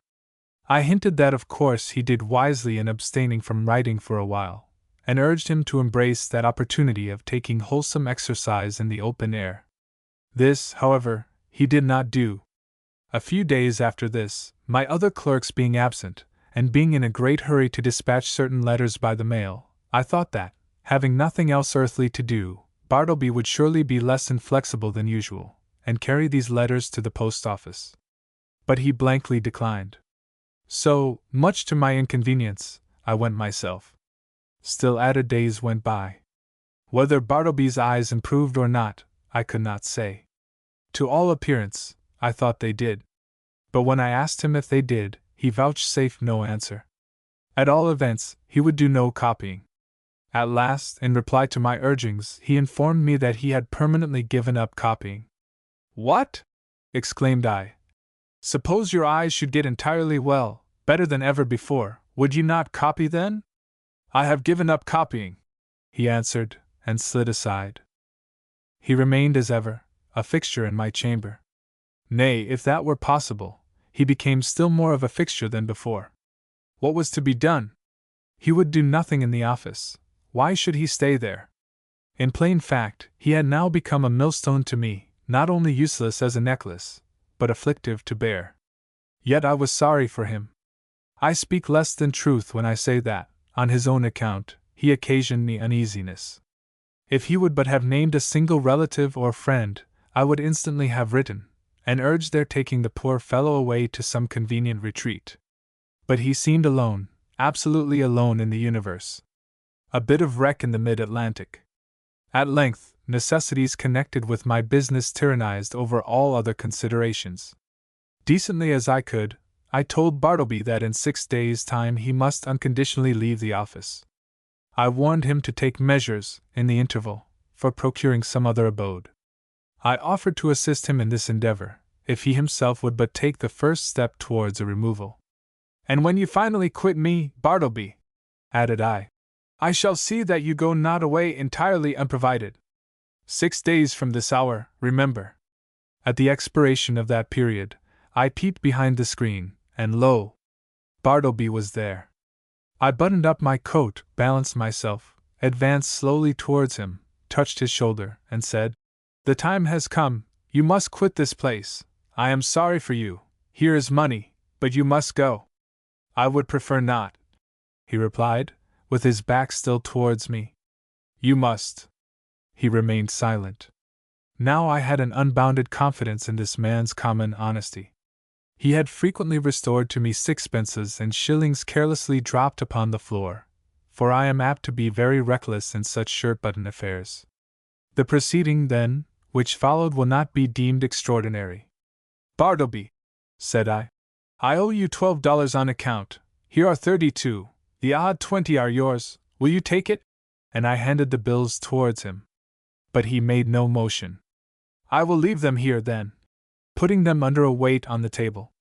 Then taking my hat and cane and going to the door, I tranquilly turned and added, "After you have removed your things from these offices, Bartleby, you will of course lock the door, since every one is now gone for the day but you, and if you please slip your key underneath the mat, so that I may have it in the morning. I shall not see you again, so good-bye to you. If, hereafter, in your new place of abode, I can be of any service to you, do not fail to advise me by letter. Good-bye, Bartleby, and fare you well." But he answered not a word. Like the last column of some ruined temple, he remained standing mute and solitary in the middle of the otherwise deserted room. As I walked home in a pensive mood, my vanity got the better of my pity. I could not but highly plume myself on my masterly management in getting rid of Bartleby. Masterly I call it, and such it must appear to any dispassionate thinker. The beauty of my procedure seemed to consist in its perfect quietness. There was no vulgar bullying, no bravado of any sort, no choleric hectoring, and striding to and fro across the apartment, jerking out vehement commands for Bartleby to bundle himself off with his beggarly traps. Nothing of the kind. Without loudly bidding Bartleby depart, as an inferior genius might have done, I assumed the ground that depart he must, and upon that assumption built all I had to say. The more I thought over my procedure, the more I was charmed with it. Nevertheless, next morning, upon awakening, I had my doubts. I had somehow slept off the fumes of vanity. One of the coolest and wisest hours a man has, is just after he awakes in the morning. My procedure seemed as sagacious as ever, but only in theory. How it would prove in practice, there was the rub. It was truly a beautiful thought to have assumed Bartleby's departure, but, after all, that assumption was simply my own, and none of Bartleby's. The great point was, not whether I had assumed that he would quit me, but whether he would prefer so to do. He was more a man of preferences than assumptions. After breakfast, I walked downtown, arguing the probabilities pro and con. One moment I thought it would prove a miserable failure, and Bartleby would be found all alive at my office as usual. The next moment it seemed certain that I should find his chair empty. And so I kept veering about. At the corner of Broadway and Canal Street, I saw quite an excited group of people standing in earnest conversation. "I'll take odds he doesn't," said a voice as I passed. "Doesn't go? Done!" said I. "Put up your money." I was instinctively putting my hand in my pocket to produce my own, when I remembered that this was an election day. The words I had overheard bore no reference to Bartleby, but to the success or non-success of some candidate for the mayoralty. In my intent frame of mind I had, as it were, imagined that all Broadway shared in my excitement, and were debating the same question with me. I passed on, very thankful that the uproar of the street screened my momentary absent-mindedness. As I had intended, I was earlier than usual at my office door. I stood listening for a moment. All was still. He must be gone. I tried the knob. The door was locked. Yes, my procedure had worked to a charm. He indeed must be vanished. Yet a certain melancholy mixed with this. I was almost sorry for my brilliant success. I was fumbling under the door mat for the key, which Bartleby was to have left there for me, when accidentally my knee knocked against a panel, producing a summoning sound, and in response a voice came to me from within. "Not yet, I am occupied." It was Bartleby. I was thunderstruck. For an instant I stood like the man who, pipe in mouth, was killed one cloudless afternoon long ago in Virginia, by summer lightning. At his own warm open window he was killed, and remained leaning out there upon the dreamy afternoon till someone touched him, when he fell. "Not gone!" I murmured at last. But again obeying that wondrous ascendancy which the inscrutable Scrivener had over me, and from which ascendancy, for all my chafing, I could not completely escape, I slowly went downstairs and out into the street, and while walking round the block, considered what I should next do in this unheard-of perplexity. Turn the man out by an actual thrusting I could not. To drive him away by calling him hard names would not do. Calling in the police was an unpleasant idea. And yet, permit him to enjoy his cadaverous triumph over me, this, too, I could not think of. What was to be done? Or, if nothing could be done, was there anything further that I could assume in the matter? Yes, as before I had prospectively assumed that Bartleby would depart, so now I might retrospectively assume that departed he was. In the legitimate carrying out of this assumption, I might enter my office in a great hurry, and pretending not to see Bartleby at all, walk straight against him as if he were air. Such a proceeding would in a singular degree have the appearance of a home thrust. It was hardly possible that Bartleby could withstand such an application of the doctrine of assumptions. But upon second thoughts the success of the plan seemed rather dubious. I resolved to argue the matter over with him again. "Bartleby," said I, entering the office, with a quietly severe expression, "I am seriously displeased.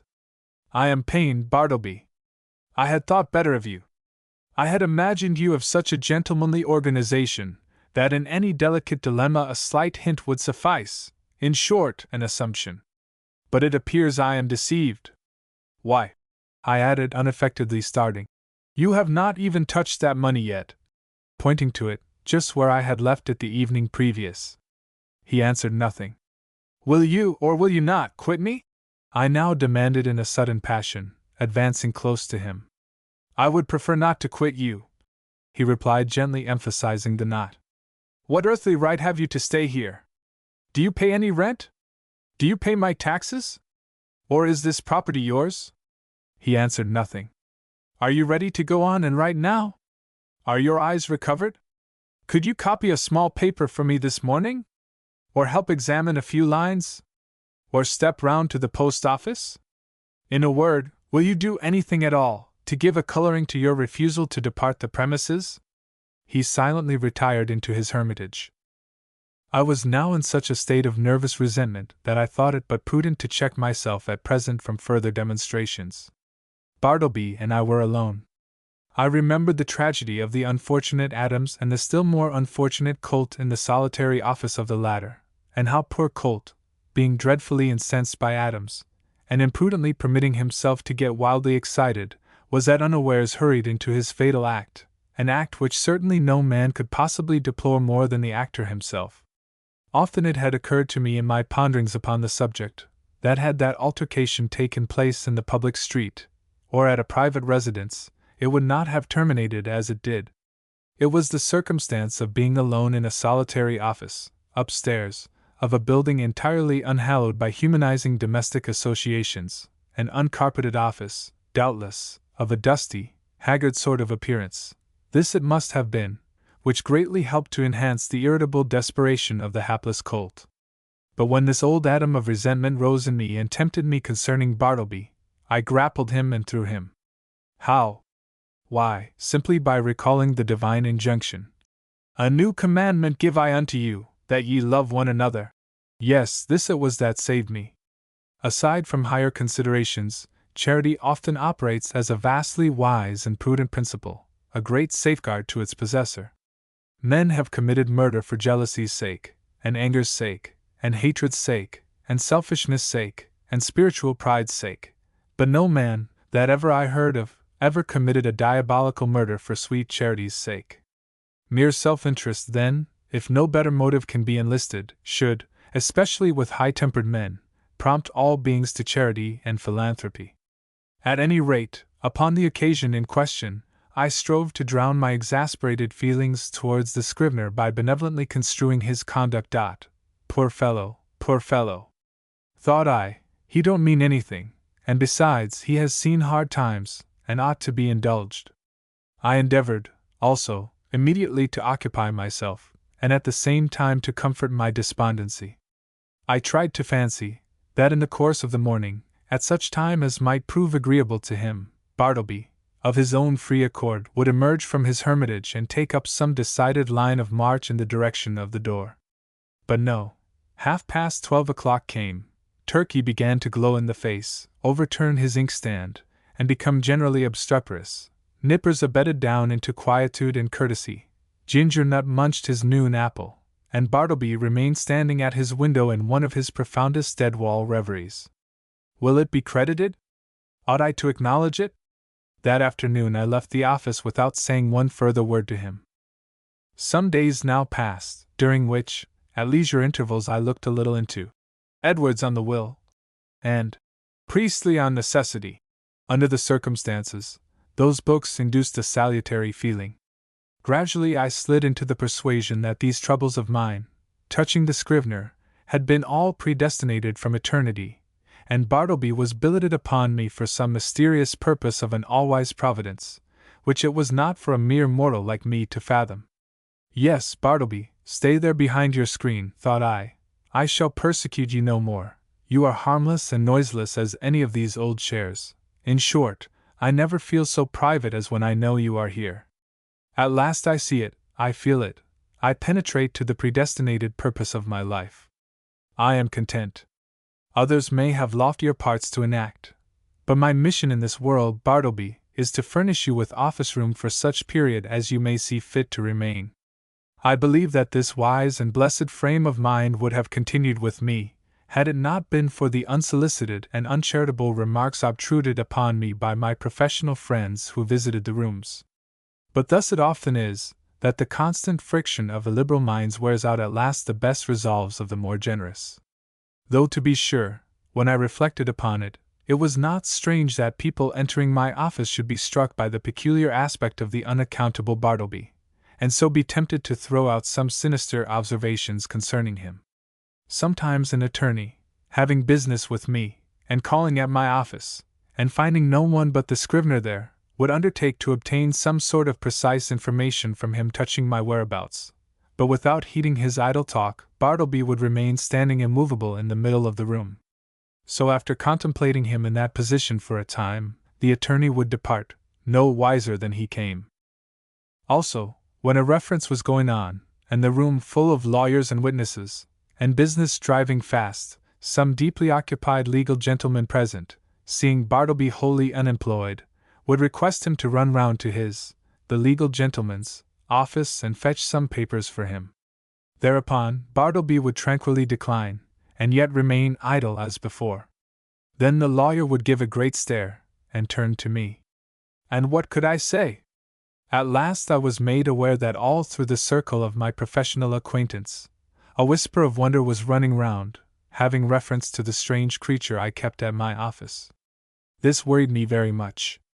And as the idea came upon me of his possibly turning out a long-lived man, and keep occupying my chambers, and denying my authority, and perplexing my visitors, and scandalizing my professional reputation, and casting a general gloom over the premises, keeping soul and body together to the last upon his savings, for doubtless he spent but half a dime a day, and in the end perhaps outlived me, and claimed possession of my office by right of his perpetual occupancy, as all these dark anticipations crowded upon me more and more, and my friends continually intruded their relentless remarks upon the apparition in my room, a great change was wrought in me. I resolved to gather all my faculties together, and forever rid me of this intolerable incubus. Ere revolving any complicated project, however, adapted to this end, I first simply suggested to Bartleby the propriety of his permanent departure. In a calm and serious tone, I commended the idea to his careful and mature consideration. But, having taken 3 days to meditate upon it, he apprised me that his original determination remained the same, in short, that he still preferred to abide with me. What shall I do? I now said to myself, buttoning up my coat to the last button. What shall I do? What ought I to do? What does conscience say I should do with this man, or rather, ghost? Rid myself of him, I must, go he shall. But how? You will not thrust him, the poor, pale, passive mortal, you will not thrust such a helpless creature out of your door? You will not dishonor yourself by such cruelty? No, I will not, I cannot do that. Rather would I let him live and die here, and then mason up his remains in the wall. What, then, will you do? For all your coaxing, he will not budge. Bribes he leaves under your own paperweight on your table. In short, it is quite plain that he prefers to cling to you. Then something severe, something unusual must be done. What? Surely you will not have him collared by a constable, and commit his innocent pallor to the common jail? And upon what ground could you procure such a thing to be done? A vagrant, is he? What? He a vagrant, a wanderer, who refuses to budge? It is because he will not be a vagrant, then, that you seek to count him as a vagrant. That is too absurd. No visible means of support, there I have him. Wrong again, for indubitably he does support himself, and that is the only unanswerable proof that any man can show of his possessing the means so to do. No more, then. Since he will not quit me, I must quit him. I will change my offices. I will move elsewhere, and give him fair notice, that if I find him on my new premises I will then proceed against him as a common trespasser. Acting accordingly, next day I thus addressed him. I find these chambers too far from the city hall. The air is unwholesome. In a word, I propose to remove my offices next week, and shall no longer require your services. I tell you this now, in order that you may seek another place. He made no reply, and nothing more was said. On the appointed day I engaged carts and men, proceeded to my chambers, and having but little furniture, everything was removed in a few hours. Throughout, the scrivener remained standing behind the screen, which I directed to be removed the last thing. It was withdrawn, and being folded up like a huge folio, left him the motionless occupant of a naked room. I stood in the entry watching him a moment, while something from within me upbraided me. I re-entered, with my hand in my pocket, and my heart in my mouth. Goodbye, Bartleby, I am going, goodbye, and God some way bless you, and take that, slipping something in his hand. But it dropped upon the floor, and then, strange to say, I tore myself from him whom I had so longed to be rid of. Established in my new quarters, for a day or two I kept the door locked, and started at every footfall in the passages. When I returned to my rooms, after any little absence, I would pause at the threshold for an instant, and attentively listen, ere applying my key. But these fears were needless. Bartleby never came nigh me. I thought all was going well, when a perturbed-looking stranger visited me, inquiring whether I was the person who had recently occupied rooms at No. Wall Street. Full of forebodings, I replied that I was. Then, sir, said the stranger, who proved a lawyer, you are responsible for the man you left there. He refuses to do any copying, he refuses to do anything, he says he prefers not to, and he refuses to quit the premises. I am very sorry, sir, said I, with assumed tranquility, but an inward tremor. But really, the man you allude to is nothing to me. He is no relation or apprentice of mine, that you should hold me responsible for him. In mercy's name, who is he? I certainly cannot inform you. I know nothing about him. Formerly I employed him as a copyist, but he has done nothing for me now for some time past. I shall settle him, then. Good morning, sir. Several days passed, and I heard nothing more, and though I often felt a charitable prompting to call at the place and see poor Bartleby, yet a certain squeamishness, of I know not what, withheld me. All is over with him, by this time, thought I, at last, when, through another week, no further intelligence reached me. But coming to my room the day after, I found several persons waiting at my door in a high state of nervous excitement. "That's the man, here he comes!" cried the foremost one, whom I recognized as the lawyer who had previously called upon me alone. "You must take him away, sir, at once!" cried a portly person among them, advancing upon me, and whom I knew to be the landlord of No. Wall Street. "These gentlemen, my tenants, cannot stand it any longer. Mr. B," pointing to the lawyer, "has turned him out of his room, and he now persists in haunting the building generally, sitting upon the banisters of the stairs by day, and sleeping in the entry by night. Everybody is concerned, clients are leaving the offices, some fears are entertained of a mob. Something you must do, and that without delay." Aghast at this torrent, I fell back before it, and would fain have locked myself in my new quarters. In vain I persisted that Bartleby was nothing to me, no more than to any one else. In vain. I was the last person known to have anything to do with him, and they held me to the terrible account. Fearful, then, of being exposed in the papers, as one person present obscurely threatened, I considered the matter, and at length said that if the lawyer would give me a confidential interview with the scrivener, in his, the lawyer's, own room, I would, that afternoon, strive my best to rid them of the nuisance they complained of. Going upstairs to my old haunt, there was Bartleby silently sitting upon the banister at the landing. "What are you doing here, Bartleby?" said I. "Sitting upon the banister," he mildly replied. I motioned him into the lawyer's room, who then left us. "Bartleby," said I, "are you aware that you are the cause of great tribulation to me, by persisting in occupying the entry after being dismissed from the office?" No answer. "Now one of two things must take place. Either you must do something, or something must be done to you. Now what sort of business would you like to engage in? Would you like to re-engage in copying for someone?" "No, I would prefer not to make any change." "Would you like a clerkship in a dry goods store?" "There is too much confinement about that." "No, I would not like a clerkship, but I am not particular." "Too much confinement," I cried. "Why, you keep yourself confined all the time." "I would prefer not to take a clerkship," he rejoined, as if to settle that little item at once. "How would a bartender's business suit you?" "There is no trying of the eyesight in that." "I would not like it at all, though, as I said before, I am not particular." His unwonted wordiness inspirited me. I returned to the charge. "Well, then, would you like to travel through the country collecting bills for the merchants? That would improve your health." "No, I would prefer to be doing something else." "How, then, would going as a companion to Europe, to entertain some young gentleman with your conversation, how would that suit you?" "Not at all. It does not strike me that there is anything definite about that. I like to be stationary. But I am not particular."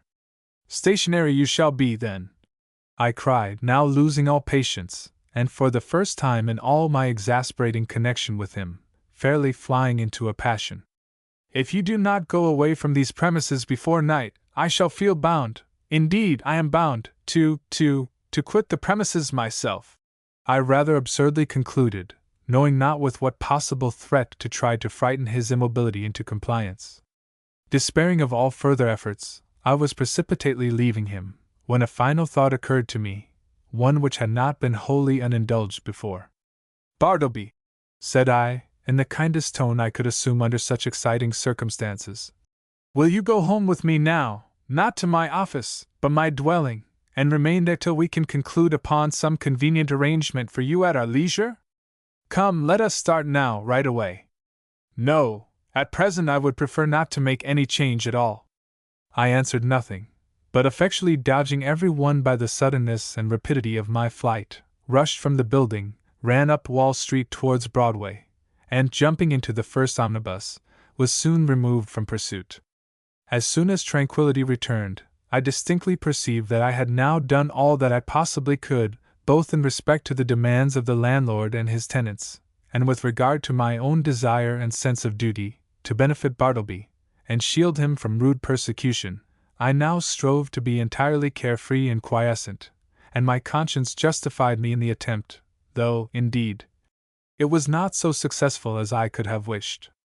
So fearful was I of being again hunted out by the incensed landlord and his exasperated tenants, that, surrendering my business to nippers for a few days, I drove about the upper part of the town and through the suburbs, in my rockaway, crossed over to Jersey City and Hoboken, and paid fugitive visits to Manhattanville and Astoria. In fact, I almost lived in my rockaway for the time. When again I entered my office, lo, a note from the landlord lay upon the desk. I opened it with trembling hands. It informed me that the writer had sent to the police, and had Bartleby removed to the Tombs as a vagrant. Moreover, since I knew more about him than any one else, he wished me to appear at that place, and make a suitable statement of the facts. These tidings had a conflicting effect upon me. At first I was indignant, but, at last, almost approved. The landlord's energetic, summary disposition had led him to adopt a procedure which I do not think I would have decided upon myself, and yet, as a last resort, under such peculiar circumstances, it seemed the only plan. As I afterwards learned, the poor scrivener, when told that he must be conducted to the Tombs, offered not the slightest obstacle, but, in his pale, unmoving way, silently acquiesced. Some of the compassionate and curious bystanders joined the party, and headed by one of the constables arm in arm with Bartleby, the silent procession filed its way through all the noise, and heat, and joy of the roaring thoroughfares at noon. The same day I received the note, I went to the Tombs, or, to speak more properly, the halls of justice. Seeking the right officer, I stated the purpose of my call, and was informed that the individual I described was, indeed, within. I then assured the functionary that Bartleby was a perfectly honest man, and greatly to be compassionate, however unaccountably eccentric. I narrated all I knew and closed by suggesting the idea of letting him remain in as indulgent confinement as possible, till something less harsh might be done, though, indeed, I hardly knew what. At all events, if nothing else could be decided upon, the almshouse must receive him. I then begged to have an interview. Being under no disgraceful charge, and quite serene and harmless in all his ways, they had permitted him freely to wander about the prison, and especially in the enclosed grass-platted yards thereof. And so I found him there, standing all alone in the quietest of the yards, his face towards a high wall, while all around, from the narrow slits of the jail windows, I thought I saw peering out upon him the eyes of murderers and thieves. "Bartleby! I know you," he said without looking round, "and I want nothing to say to you."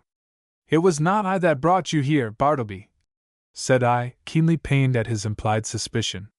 "And to you, this should not be so vile a place. Nothing reproachful attaches to you by being here. And see, it is not so sad a place as one might think.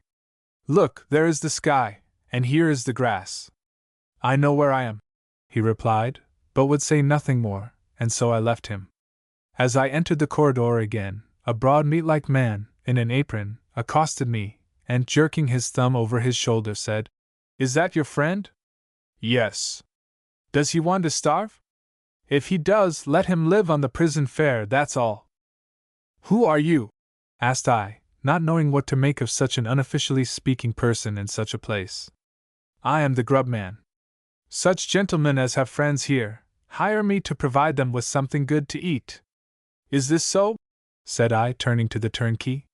He said it was. "Well then," said I, slipping some silver into the grubman's hands, for so they called him, "I want you to give particular attention to my friend there. Let him have the best dinner you can get. And you must be as polite to him as possible. Introduce me, will you?" said the grubman, looking at me with an expression which seemed to say he was all impatience for an opportunity to give a specimen of his breeding. Thinking it would prove of benefit to the scrivener, I acquiesced, and asking the grubman his name, went up with him to Bartleby. Bartleby, this is a friend. You will find him very useful to you. Your servant, sir, your servant, said the grub man, making a low salutation behind his apron. Hope you find it pleasant here, sir. Nice grounds, cool apartments. Hope you'll stay with us some time. Try to make it agreeable. What will you have for dinner today? I prefer not to dine today, said Bartleby, turning away. It would disagree with me. I am unused to dinners. So saying, he slowly moved to the other side of the enclosure, and took up a position fronting the dead wall. How's this? Said the grub man, addressing me with a stare of astonishment. He's odd, ain't he? I think he is a little deranged, said I sadly. Deranged? Deranged, is it? Well, now, upon my word, I thought that friend of yourn was a gentleman forger. They are always pale, and genteel like, them forgers. I can't help pity 'em, can't help it, sir. Did you know Monroe Edwards? He added, touchingly, and paused. Then, laying his hand piteously on my shoulder, sighed. He died of consumption at Sing Sing. So you weren't acquainted with Monroe? No, I was never socially acquainted with any forgers. But I cannot stop longer. Look to my friend yonder. You will not lose by it. I will see you again. Some few days after this, I again obtained admission to the Tombs, and went through the corridors in quest of Bartleby, but without finding him. I saw him coming from his cell not long ago, said a turnkey. Maybe he's gone to loiter in the yards. So I went in that direction. Are you looking for the silent man? Said another turnkey, passing me. Yonder he lies, sleeping in the yard there. 'Tis not 20 minutes since I saw him lie down. The yard was entirely quiet. It was not accessible to the common prisoners. The surrounding walls, of amazing thickness, kept off all sounds behind them. The Egyptian character of the masonry weighed upon me with its gloom. But a soft imprisoned turf grew underfoot. The heart of the eternal pyramids, it seemed, wherein, by some strange magic, through the clefts, grass seed, dropped by birds, had sprung. Strangely huddled at the base of the wall, his knees drawn up, and lying on his side, his head touching the cold stones, I saw the wasted Bartleby. But nothing stirred. I paused, then went close up to him, stooped over, and saw that his dim eyes were open, otherwise he seemed profoundly sleeping. Something prompted me to touch him. I felt his hand, when a tingling shiver ran up my arm and down my spine to my feet. The round face of the grub man peered upon me now. His dinner is ready. Won't he dine today either? Or does he live without dining? Lives without dining, said I, and closed the eyes. He's asleep, ain't he? With kings and counselors, murmured I. There would seem little need for proceeding further in this history. Imagination will readily supply the meager recital of poor Bartleby's interment. But ere parting with the reader, let me say, that if this little narrative has sufficiently interested him to awaken curiosity as to who Bartleby was, and what manner of life he led prior to the present narrator's making his acquaintance, I can only reply, that in such curiosity I fully share, but am wholly unable to gratify it. Yet here I hardly know whether I should divulge one little item of rumor, which came to my ear a few months after the scrivener's decease. Upon what basis it rested, I could never ascertain, and hence, how true it is I cannot now tell. But inasmuch as this vague report has not been without a certain suggestive interest to me, however sad, it may prove the same with some others, and so I will briefly mention it. The report was this, that Bartleby had been a subordinate clerk in the dead letter office at Washington, from which he had been suddenly removed by a change in the administration. When I think over this rumor, hardly can I express the emotions which seize me. Dead letters? Does it not sound like dead men? Conceive a man by nature and misfortune prone to a pallid hopelessness. Can any business seem more fitted to heighten it than that of continually handling these dead letters, and assorting them for the flames? For by the cartload they are annually burned. Sometimes from out the folded paper the pale clerk takes a ring, the finger it was meant for, perhaps, moulders in the grave, a banknote sent in swiftest charity, he whom it would relieve, nor eats nor hungers any more, pardon for those who died despairing, hope for those who died unhoping, good tidings for those who died stifled by unrelieved calamities. On errands of life, these letters speed to death. Ah, Bartleby! Ah, humanity! Benito Sereno. In the year 1799, Captain Amos Delano, of Duxbury, in Massachusetts, commanding a large sealer and general trader, lay at anchor with a valuable cargo, in the harbor of St. Maria, a small, desert, uninhabited island toward the southern extremity of the long coast of Chile. There he had touched for water. On the second day, not long after dawn, while lying in his berth, his mate came below, informing him that a strange sail was coming into the bay. Ships were then not so plenty in those waters as now. He rose, dressed, and went on deck. The morning was one peculiar to that coast. Everything was mute and calm, everything gray. The sea, though undulated into long roods of swells, seemed fixed, and was sleeked at the surface like waved lead that has cooled and set in the smelter's mold. The sky seemed a grey surtout. Flights of troubled grey fowl, kith and kin with flights of troubled grey vapors among which they were mixed, skimmed low and fitfully over the waters, as swallows over meadows before storms. Shadows present, foreshadowing deeper shadows to come. To Captain Delano's surprise, the stranger, viewed through the glass, showed no colors, though to do so upon entering a haven, however uninhabited in its shores, where but a single other ship might be lying, was the custom among peaceful seamen of all nations. Considering the lawlessness and loneliness of the spot, and the sort of stories, at that day, associated with those seas, Captain Delano's surprise might have deepened into some uneasiness had he not been a person of a singularly undistrustful good nature, not liable, except on extraordinary and repeated incentives, and hardly then, to indulge in personal alarms, any way involving the imputation of malign evil in man. Whether, in view of what humanity is capable, such a trait implies, along with a benevolent heart, more than ordinary quickness and accuracy of intellectual perception, may be left to the wise to determine. But whatever misgivings might have obtruded on first seeing the stranger, would almost, in any seaman's mind, have been dissipated by observing that the ship, in navigating into the harbor, was drawing too near the land, a sunken reef making out off her bow. This seemed to prove her a stranger, indeed, not only to the sealer, but the island. Consequently, she could be no wonted freebooter on that ocean. With no small interest, Captain Delano continued to watch her, a proceeding not much facilitated by the vapors partly mantling the hull, through which the farm matin light from her cabin streamed equivocally enough, much like the sun, by this time hemisphered on the rim of the horizon, and apparently, in company with the strange ship entering the harbor, which, wimpled by the same low, creeping clouds, showed not unlike a lama intrigante, one sinister eye peering across the plaza from the Indian loophole of her dusk sayo waimanta. It might have been but a deception of the vapors, but the longer the stranger was watched, the more singular appeared her maneuvers. Ere long it seemed hard to decide whether she meant to come in or no, what she wanted, or what she was about. The wind, which had breezed up a little during the night, was now extremely light and baffling, which the more increased the apparent uncertainty of her movements. Surmising, at last, that it might be a ship in distress, Captain Delano ordered his whaleboat to be dropped, and much to the wary opposition of his mate, prepared to board her, and, at the least, pilot her in. On the night previous, a fishing party of the seamen had gone a long distance to some detached rocks out of sight from the sealer, and an hour or two before daybreak, had returned, having met with no small success. Presuming that the stranger might have been long off soundings, the good captain put several baskets of the fish, for presents, into his boat, and so pulled away.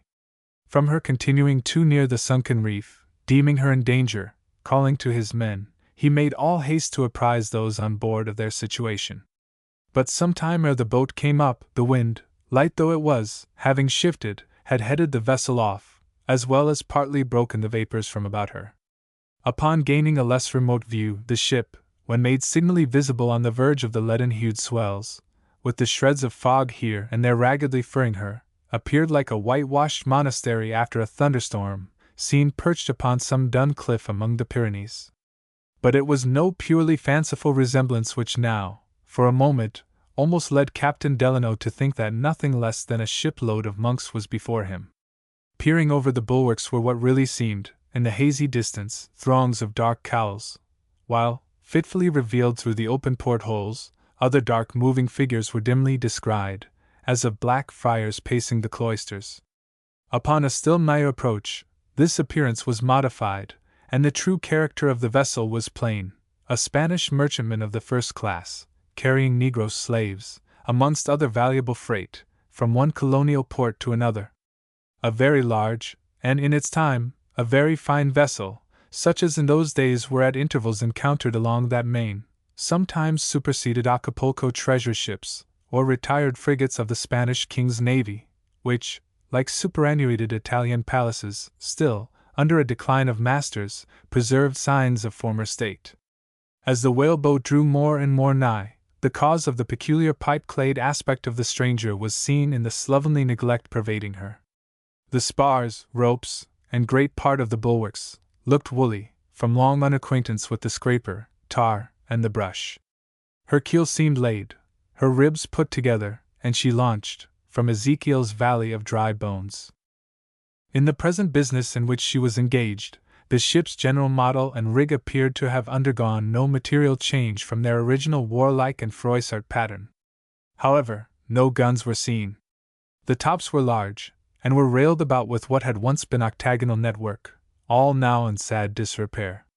These tops hung overhead like three ruinous aviaries, in one of which was seen, perched on a ratlin, a white nodda, a strange fowl, so called from its lethargic, somnambulistic character, being frequently caught by hand at sea.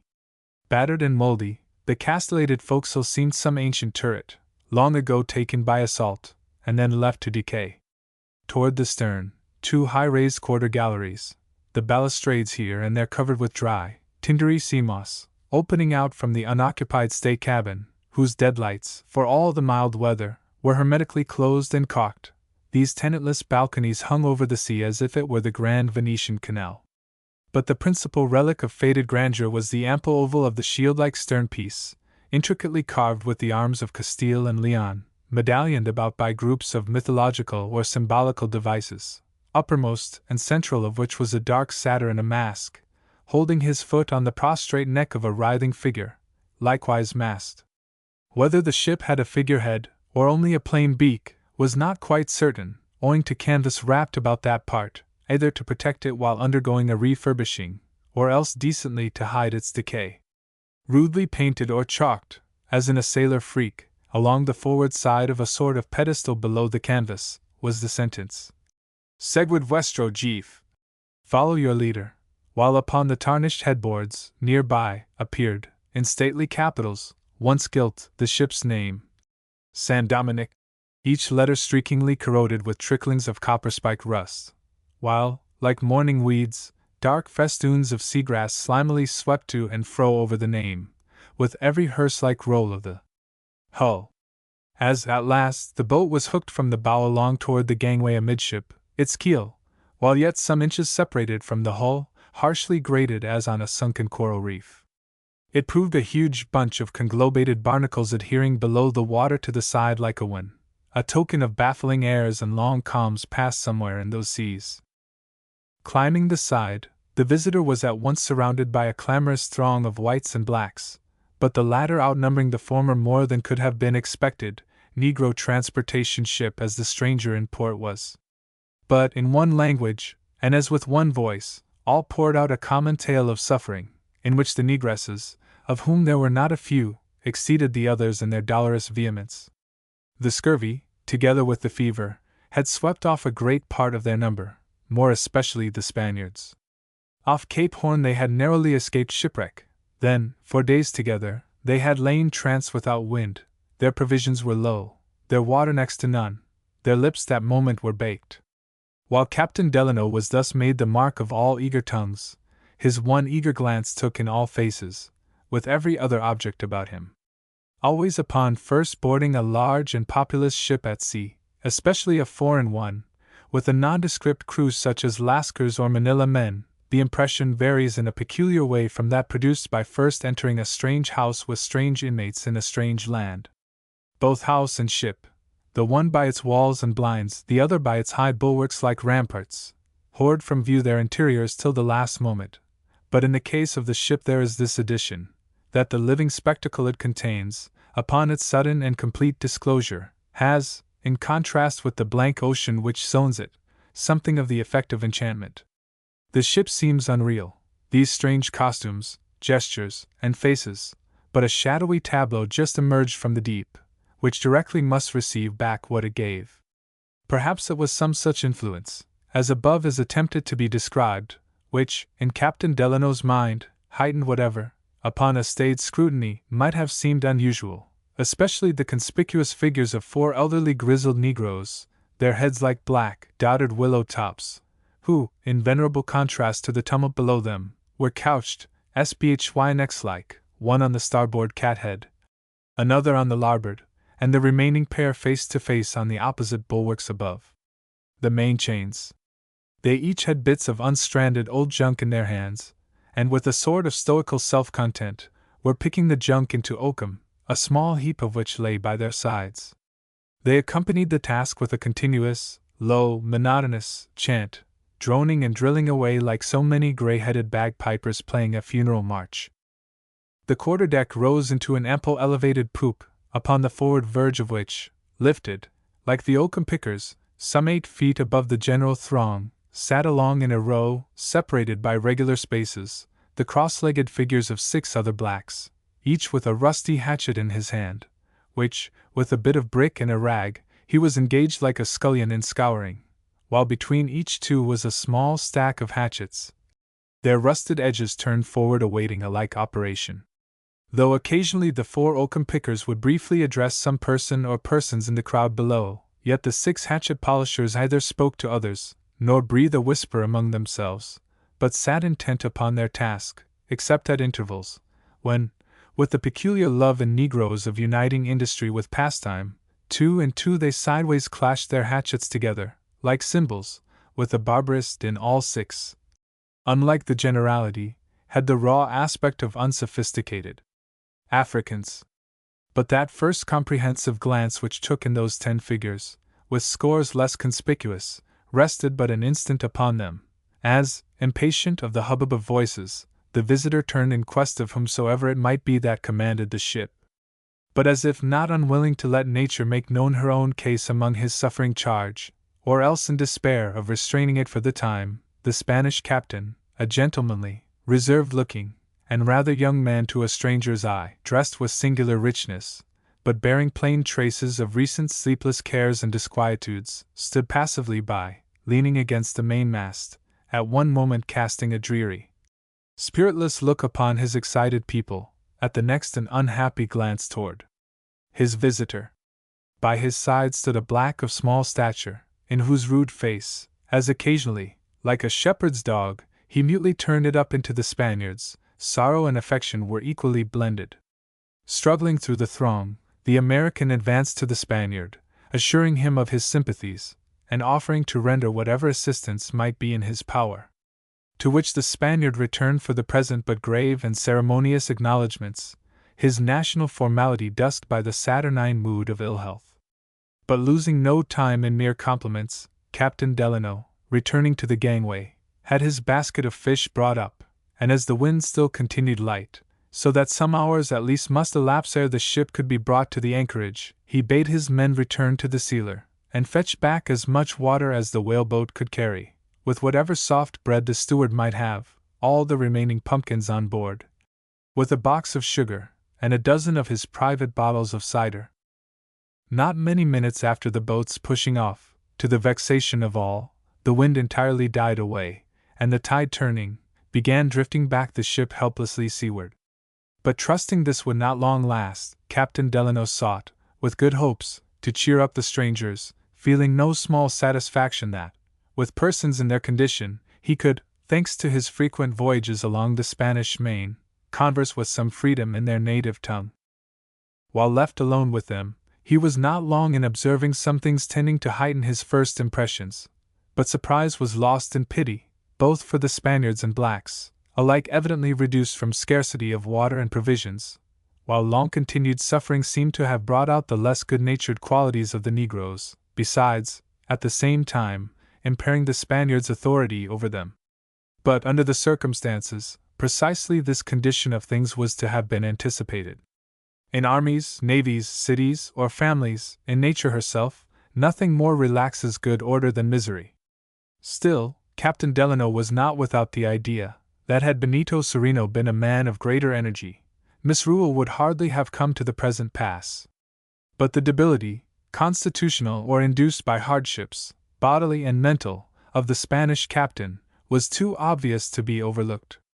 A prey to settled dejection, as if long mocked with hope he would not now indulge it, even when it had ceased to be a mock, the prospect of that day, or evening at furthest, lying at anchor, with plenty of water for his people, and a brother captain to counsel and befriend, seemed in no perceptible degree to encourage him.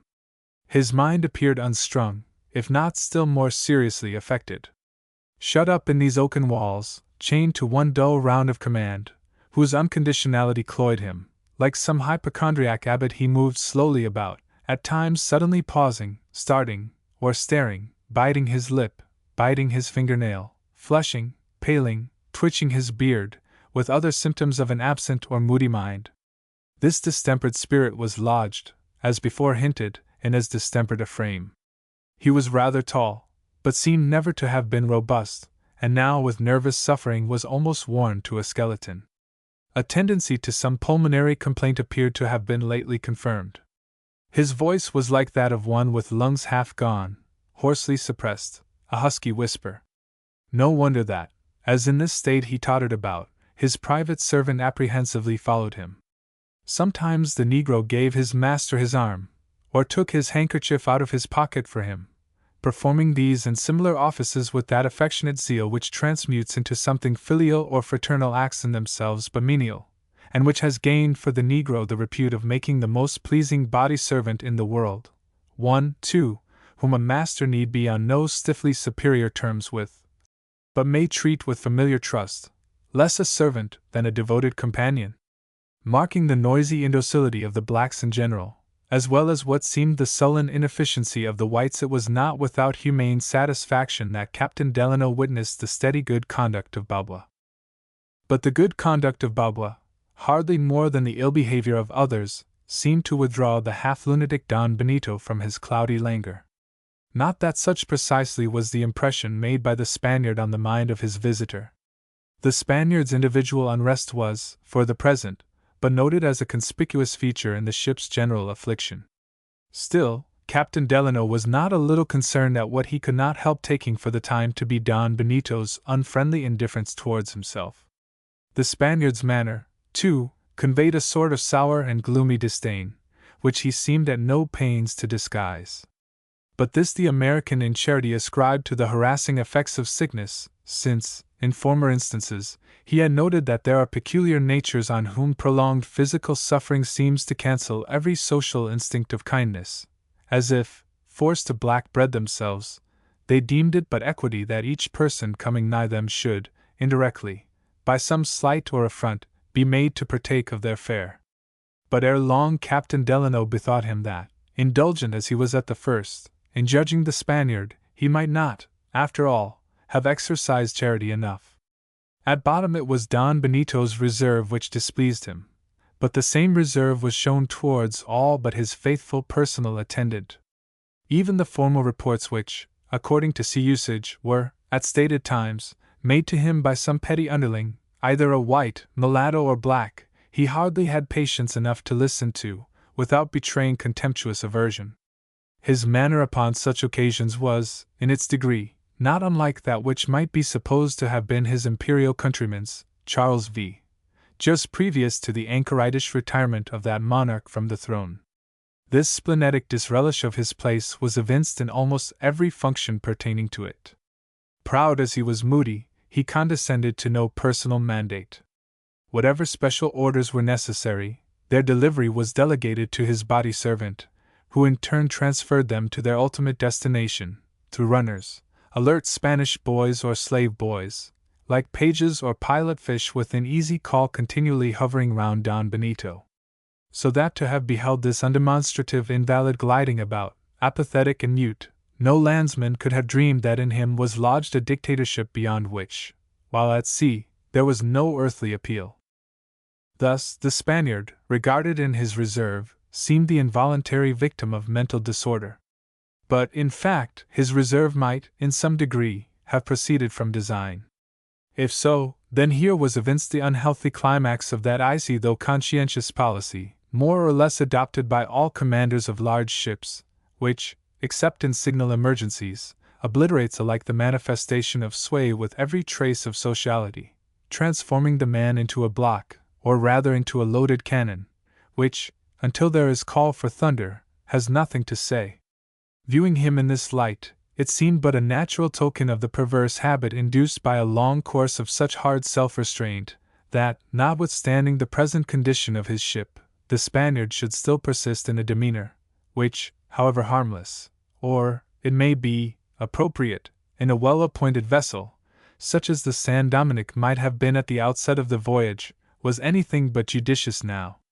But the Spaniard perhaps thought that it was with captains as with gods, reserve, under all events, must still be their cue. But probably this appearance of slumbering dominion might have been but an attempted disguise to conscious imbecility, not deep policy, but shallow device. But be all this as it might, whether Don Benito's manner was designed or not, the more Captain Delano noted its pervading reserve, the less he felt uneasiness at any particular manifestation of that reserve towards himself. Neither were his thoughts taken up by the captain alone. Wonted to the quiet orderliness of the sealer's comfortable family of a crew, the noisy confusion of the San Dominick's suffering host repeatedly challenged his eye. Some prominent breaches, not only of discipline but of decency, were observed. These Captain Delano could not but ascribe, in the main, to the absence of those subordinate deck officers to whom, along with higher duties, is entrusted what may be styled the police department of a populous ship. True, the old oakum pickers appeared at times to act the part of monitorial constables to their countrymen, the blacks, but though occasionally succeeding in allaying trifling outbreaks now and then between man and man, they could do little or nothing toward establishing general quiet. The San Dominick was in the condition of a transatlantic emigrant ship, among whose multitude of living freight are some individuals, doubtless, as little troublesome as crates and bales, but the friendly remonstrances of such with their ruder companions are of not so much avail as the unfriendly arm of the mate. What the San Dominick wanted was, what the emigrant ship has, stern superior officers. But on these decks not so much as a fourth mate was to be seen. The visitor's curiosity was roused to learn the particulars of those mishaps which had brought about such absenteeism, with its consequences, because, though deriving some inkling of the voyage from the whales which at the first moment had greeted him, yet of the details no clear understanding had been had. The best account would, doubtless, be given by the captain. Yet at first the visitor was loath to ask it, unwilling to provoke some distant rebuff. But plucking up courage, he at last accosted Don Benito, renewing the expression of his benevolent interest, adding, that did he, Captain Delano, but know the particulars of the ship's misfortunes, he would, perhaps, be better able in the end to relieve them. Would Don Benito favor him with the whole story? Don Benito faltered, then, like some somnambulist suddenly interfered with, vacantly stared at his visitor, and ended by looking down on the deck. He maintained this posture so long, that Captain Delano, almost equally disconcerted, and involuntarily almost as rude, turned suddenly from him, walking forward to accost one of the Spanish seamen for the desired information. But he had hardly gone 5 paces, when, with a sort of eagerness, Don Benito invited him back, regretting his momentary absence of mind, and professing readiness to gratify him. While most part of the story was being given, the 2 captains stood on the after part of the main deck, a privileged spot, no one being near but the servant. "It is now 190 days," began the Spaniard in his husky whisper, "that this ship, well officered and well manned, with several cabin passengers, some 50 Spaniards in all, sailed from Buenos Aires bound to Lima, with a general cargo, hardware, Paraguay tea and the like, and," pointing forward, "that parcel of Negroes, now not more than 150, as you see, but then numbering over 300 souls. Off Cape Horn we had heavy gales. In one moment, by night, 3 of my best officers, with 15 sailors, were lost, with the main yard, the spar snapping under them in the slings, as they sought, with heavers, to beat down the icy sail. To lighten the hull, the heavier sacks of motto were thrown into the sea, with most of the water pipes lashed on deck at the time. And this last necessity it was, combined with the prolonged detections afterwards experienced, which eventually brought about our chief causes of suffering.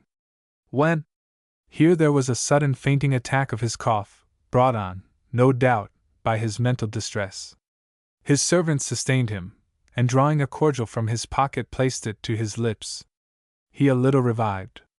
But unwilling to leave him unsupported while yet imperfectly restored, the black with one arm still encircled his master, at the same time keeping his eye fixed on his face, as if to watch for the first sign of complete restoration, or relapse, as the event might prove.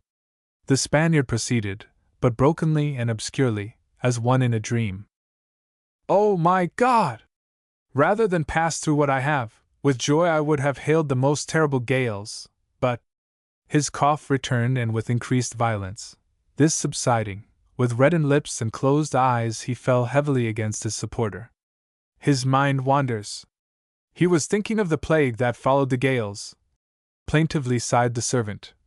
"My poor master!" wringing one hand, and with the other wiping the mouth. "But be patient, senor," again turning to Captain Delano. "These fits do not last long. Master will soon be himself." Don Benito, reviving, went on, but as this portion of the story was very brokenly delivered, the substance only will here be set down. It appeared that after the ship had been many days tossed in storms off the Cape, the scurvy broke out, carrying off numbers of the whites and blacks. When at last they had worked round into the Pacific, their spars and sails were so damaged, and so inadequately handled by the surviving mariners, most of whom were become invalids, that, unable to lay her northerly course by the wind, which was powerful, the unmanageable ship, for successive days and nights, was blown northwestward, where the breeze suddenly deserted her, in unknown waters, to sultry calms. The absence of the water pipes now proved as fatal to life as before their presence had menaced it. Induced, or at least aggravated, by the more than scanty allowance of water, a malignant fever followed the scurvy, with the excessive heat of the lengthened calm, making such short work of it as to sweep away, as by billows, whole families of the Africans, and a yet larger number, proportionably, of the Spaniards, including, by a luckless fatality, every remaining officer on board. Consequently, in the smart west winds eventually following the calm, the already rent sails, having to be simply dropped, not furled, at need, had been gradually reduced to the beggar's rags they were now. To procure substitutes for his lost sailors, as well as supplies of water and sails, the captain, at the earliest opportunity, had made for Baldivia, the southernmost civilized port of Chile and South America. But upon nearing the coast the thick weather had prevented him from so much as sighting that harbor. Since which period, almost without a crew, and almost without canvas and almost without water, and, at intervals giving its added dead to the sea, the San Dominic had been battled o'er it about by contrary winds, inveigled by currents, or grown weedy in calms. Like a man lost in woods, more than once she had doubled upon her own track. But throughout these calamities, huskily continued Don Benito, painfully turning in the half-embrace of his servant, I have to thank those Negroes you see, who, though to your inexperienced eyes appearing unruly, have, indeed, conducted themselves with less of restlessness than even their owner could have thought possible under such circumstances. Here he again fell faintly back. Again his mind wandered, but he rallied, and less obscurely proceeded. Yes, their owner was quite right in assuring me that no fetters would be needed with his blacks, so that while, as is wont in this transportation, those Negroes have always remained upon deck, not thrust below, as in the Guineamen, they have, also, from the beginning, been freely permitted to range within given bounds at their pleasure. Once more the faintness returned, his mind roved, but recovering, he resumed. But it is Babwa here to whom, under God, I owe not only my own preservation, but likewise to him, chiefly, the merit is due of pacifying his more ignorant brethren, when at intervals tempted to murmurings. Ah, master, sighed the black, bowing his face, don't speak of me. Babwa is nothing. What Babwa has done was but duty. Faithful fellow, cried Captain Delano. Don Benito, I envy you such a friend, Slave I cannot call him. As master and man stood before him, the black upholding the white, Captain Delano could not but bethink him of the beauty of that relationship which could present such a spectacle of fidelity on the one hand and confidence on the other. The scene was heightened by the contrast in dress, denoting their relative positions. The Spaniard wore a loose Chile jacket of dark velvet, white smallclothes and stockings, with silver buckles at the knee and instep, a high-crowned sombrero, of fine grass, a slender sword, silver-mounted, hung from a knot in his sash, the last being an almost invariable adjunct, more for utility than ornament, of a South American gentleman's dress to this hour. Excepting when his occasional nervous contortions brought about disarray, there was a certain precision in his attire curiously at variance with the unsightly disorder around, especially in the belittered ghetto, forward of the mainmast, wholly occupied by the blacks. The servant wore nothing but wide trousers, apparently, from their coarseness and patches, made out of some old topsail. They were clean, and confined at the waist by a bit of unstranded rope, which, with his composed, deprecatory air at times, made him look something like a begging friar of St. Francis. However unsuitable for the time and place, at least in the blunt-thinking American's eyes, and however strangely surviving in the midst of all his afflictions, the toilette of Don Benito might not, in fashion at least, have gone beyond the style of the day among South Americans of his class. Though on the present voyage sailing from Buenos Aires, he had avowed himself a native and resident of Chile, whose inhabitants had not so generally adopted the plain coat and once plebeian pantaloons, but, with a becoming modification, adhered to their provincial costume, picturesque as any in the world. Still, relatively to the pale history of the voyage, and his own pale face, there seemed something so incongruous in the Spaniard's apparel, as almost to suggest the image of an invalid courtier tottering about London streets in the time of the plague. The portion of the narrative which, perhaps, most excited interest, as well as some surprise, considering the latitudes in question, was the long calms spoken of, and more particularly the ships so long drifting about. Without communicating the opinion, of course, the American could not but impute at least part of the detentions both to clumsy seamanship and faulty navigation. Eyeing Don Benito's small, yellow hands, he easily inferred that the young captain had not got into command at the hawse-hole, but the cabin window, and if so, why wonder at incompetence, in youth, sickness, and gentility united? But drowning criticism in compassion, after a fresh repetition of his sympathies, Captain Delano, having heard out his story, not only engaged, as in the first place, to see Don Benito and his people supplied in their immediate bodily needs, but also, now farther promised to assist him in procuring a large permanent supply of water, as well as some sails and rigging, and, though it would involve no small embarrassment to himself, yet he would spare 3 of his best seamen for temporary deck officers, so that without delay the ship might proceed to Conception, there fully to refit for Lima, her destined port. Such generosity was not without its effect, even upon the invalid. His face lighted up, eager and hectic, he met the honest glance of his visitor. With gratitude he seemed overcome. "This excitement is bad for master," whispered the servant, taking his arm, and with soothing words gently drawing him aside. When Don Benito returned, the American was pained to observe that his hopefulness, like the sudden kindling in his cheek, was but febrile and transient. Ere long, with a joyless mien, looking up towards the poop, the host invited his guest to accompany him there, for the benefit of what little breath of wind might be stirring.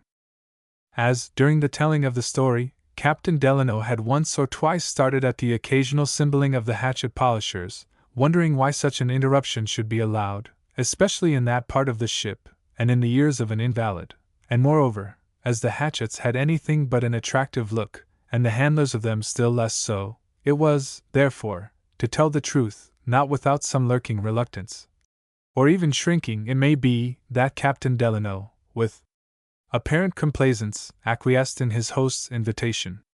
The more so, since, with an untimely caprice of punctilio, rendered distressing by his cadaverous aspect, Don Benito, with Castilian bows, solemnly insisted upon his guests preceding him up the ladder leading to the elevation, where, one on each side of the last step, sat for armorial supporters and sentries 2 of the ominous file.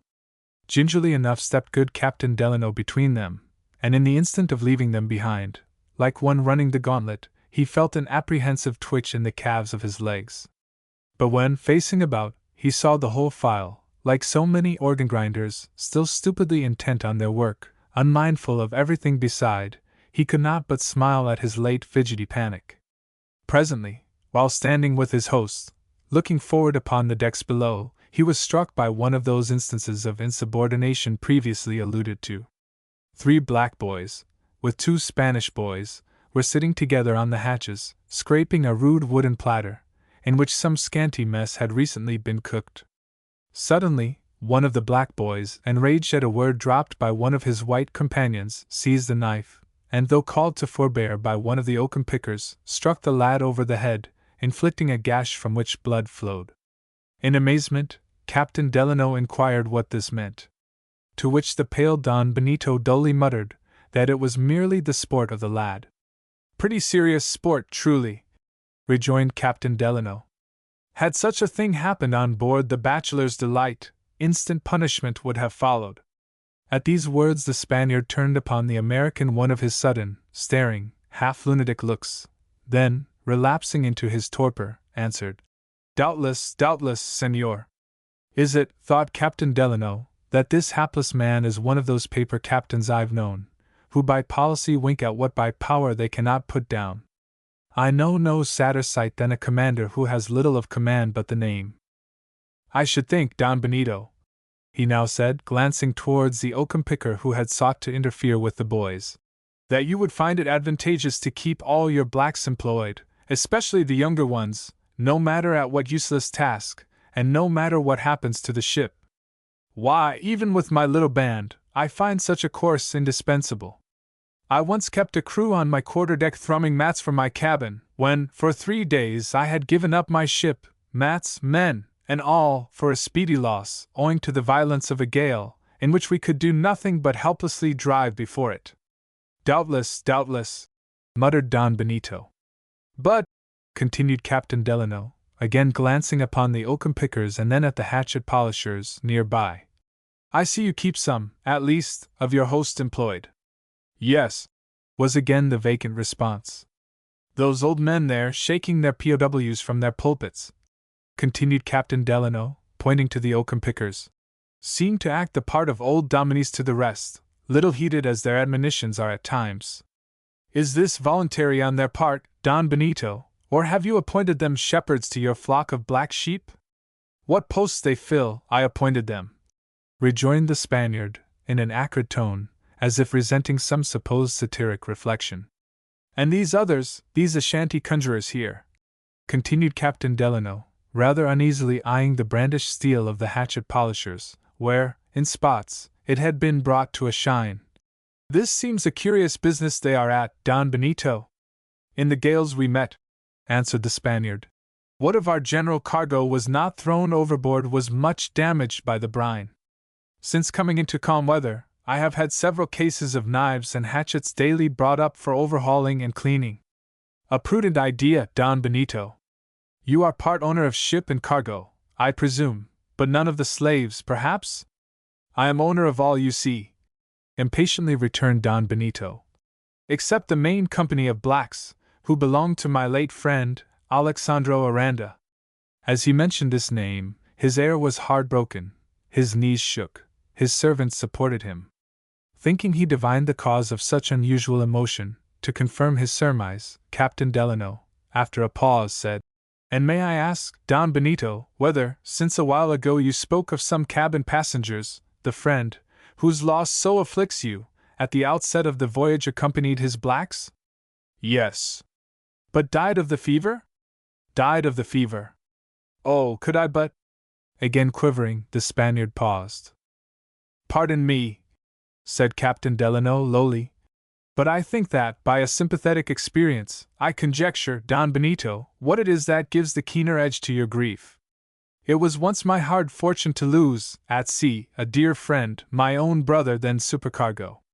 Assured of the welfare of his spirit, its departure I could have borne like a man, but that honest eye, that honest hand, both of which had so often met mine, and that warm heart, all, like scraps to the dogs, to throw all to the sharks.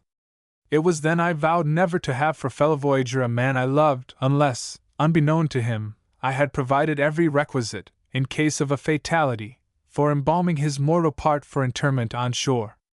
Were your friend's remains now on board this ship, Don Benito, not thus strangely would the mention of his name affect you. On board this ship? Echoed the Spaniard.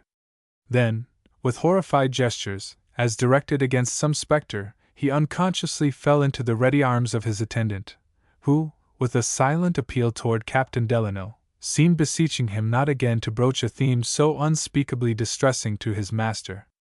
This poor fellow now, thought the pained American, is the victim of that sad superstition which associates goblins with the deserted body of man, as ghosts with an abandoned house.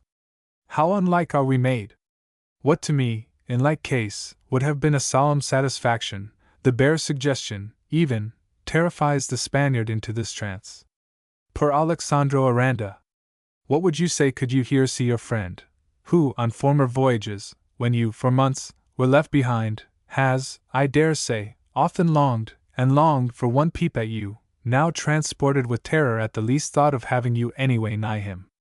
At this moment, with the dreary graveyard toll, betokening a flaw, the ship's forecastle bell, smote by one of the grizzled oakum pickers, proclaimed 10 o'clock through the leaden calm, when Captain Delano's attention was caught by the moving figure of a gigantic black, emerging from the general crowd below, and slowly advancing towards the elevated poop.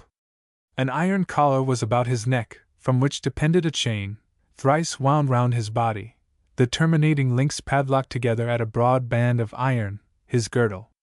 How like a mute Atchafal moves! Murmured the servant.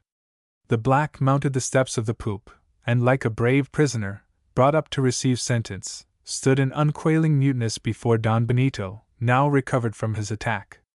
At the first glimpse of his approach, Don Benito had started, a resentful shadow swept over his face, and, as with the sudden memory of bootless rage, his white lips glued together. This is some mulish mutineer, thought Captain Delano, surveying, not without a mixture of admiration, the colossal form of the negro. See, he waits your question, master, said the servant. Thus reminded, Don Benito, nervously averting his glance, as if shunning by anticipation some rebellious response, in a disconcerted voice, thus spoke. Atchafal, will you ask my pardon now? The black was silent. Again, master, murmured the servant, with bitter upbraiding eyeing his countryman. Again, master, he will bend to master yet. Answer, said Don Benito, still averting his glance. Say but the one word, pardon, and your chains shall be off. Upon this, the black, slowly raising both arms, let them lifelessly fall, his links clanking, his head bowed, as much as to say, No, I am content. Go, said Don Benito, with inkept and unknown emotion. Deliberately as he had come, the black obeyed. Excuse me, Don Benito, said Captain Delano, but this scene surprises me. What means it, pray? It means that negro alone, of all the band, has given me peculiar cause of offense. I have put him in chains, Here he paused, his hand to his head, as if there were a swimming there, or a sudden bewilderment of memory had come over him, but meeting his servant's kindly glance seemed reassured, and proceeded. I could not scourge such a form. But I told him he must ask my pardon. As yet he has not. At my command, every 2 hours he stands before me. And how long has this been? Some 60 days. And obedient in all else? And respectful? Yes. Upon my conscience, then, exclaimed Captain Delano, impulsively. He has a royal spirit in him, this fellow. He may have some right to it, bitterly returned Don Benito. He says he was king in his own land. Yes, said the servant, entering a word. Those slits in Atchafal's ears once held wedges of gold, but poor Babwa here, in his own land, was only a poor slave. A black man's slave was Babwa, who now is the white's.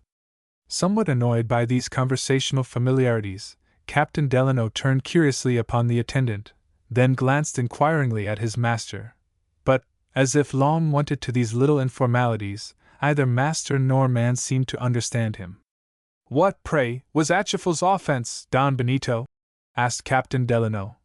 "If it was not something very serious, take a fool's advice, and in view of his general docility, as well as in some natural respect for his spirit, remit him his penalty."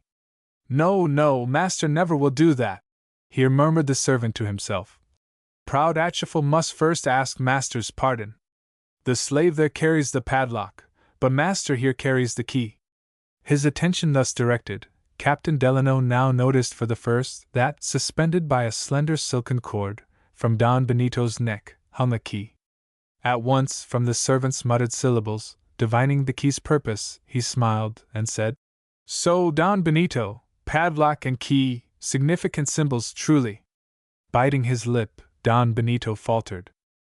Though the remark of Captain Delano, a man of such native simplicity as to be incapable of satire or irony, had been dropped in playful allusion to the Spaniard's singularly evidenced lordship over the black, yet the hypochondriac seemed some way to have taken it as a malicious reflection upon his confessed inability thus far to break down, at least, on a verbal summons, the entrenched will of the slave. Deploring this supposed misconception, yet despairing of correcting it, Captain Delano shifted the subject, but finding his companion more than ever withdrawn, as if still sourly digesting the lees of the presumed affront above mentioned, by and by Captain Delano likewise became less talkative, oppressed, against his own will, by what seemed the secret vindictiveness of the morbidly sensitive Spaniard. But the good sailor, himself of a quite contrary disposition, refrained, on his part, alike from the appearance as from the feeling of resentment, and if silent, was only so from contagion. Presently the Spaniard, assisted by his servant, somewhat discourteously crossed over from his guest, a procedure which, sensibly enough, might have been allowed to pass for idle caprice of ill humor, had not master and man, lingering round the corner of the elevated skylight, began whispering together in low voices. This was unpleasing. And more, the moody air of the Spaniard, which at times had not been without a sort of valetudinarian stateliness, now seemed anything but dignified, while the menial familiarity of the servant lost its original charm of simple-hearted attachment. In his embarrassment, the visitor turned his face to the other side of the ship. By so doing, his glance accidentally fell on a young Spanish sailor, a coil of rope in his hand, just stepped from the deck to the first round of the mizzen rigging. Perhaps the man would not have been particularly noticed, were it not that, during his ascent to one of the yards, he, with a sort of covert intentness, kept his eye fixed on Captain Delano, from whom, presently, it passed, as if by a natural sequence, to the two whisperers. His own attention thus redirected to that quarter, Captain Delano gave a slight start. From something in Don Benito's manner just then, it seemed as if the visitor had, at least partly, been the subject of the withdrawn consultation going on, a conjecture as little agreeable to the guest as it was little flattering to the host. The singular alternations of courtesy and ill-breeding in the Spanish captain were unaccountable, except on one of two suppositions: innocent lunacy, or wicked imposture. But the first idea, though it might naturally have occurred to an indifferent observer, and, in some respect, had not hitherto been wholly a stranger to Captain Delano's mind, yet, now that, in an incipient way, he began to regard the stranger's conduct something in the light of an intentional affront, of course the idea of lunacy was virtually vacated. But if not a lunatic, what then? Under the circumstances, would a gentleman, nay, any honest boor, act the part now acted by his host? The man was an impostor. Some low-born adventurer, masquerading as an oceanic grandee, yet so ignorant of the first requisites of mere gentlemanhood as to be betrayed into the present remarkable indecorum. That strange ceremoniousness, too, at other times evinced, seemed not uncharacteristic of one playing a part above his real level. Benito Sereno, Don Benito Sereno, a sounding name. One, too, at that period, not unknown, in the surname, to supercargoes and sea captains trading along the Spanish Main, as belonging to one of the most enterprising and extensive mercantile families in all those provinces, several members of it having titles, a sort of Castilian Rothschild, with a noble brother or cousin in every great trading town of South America.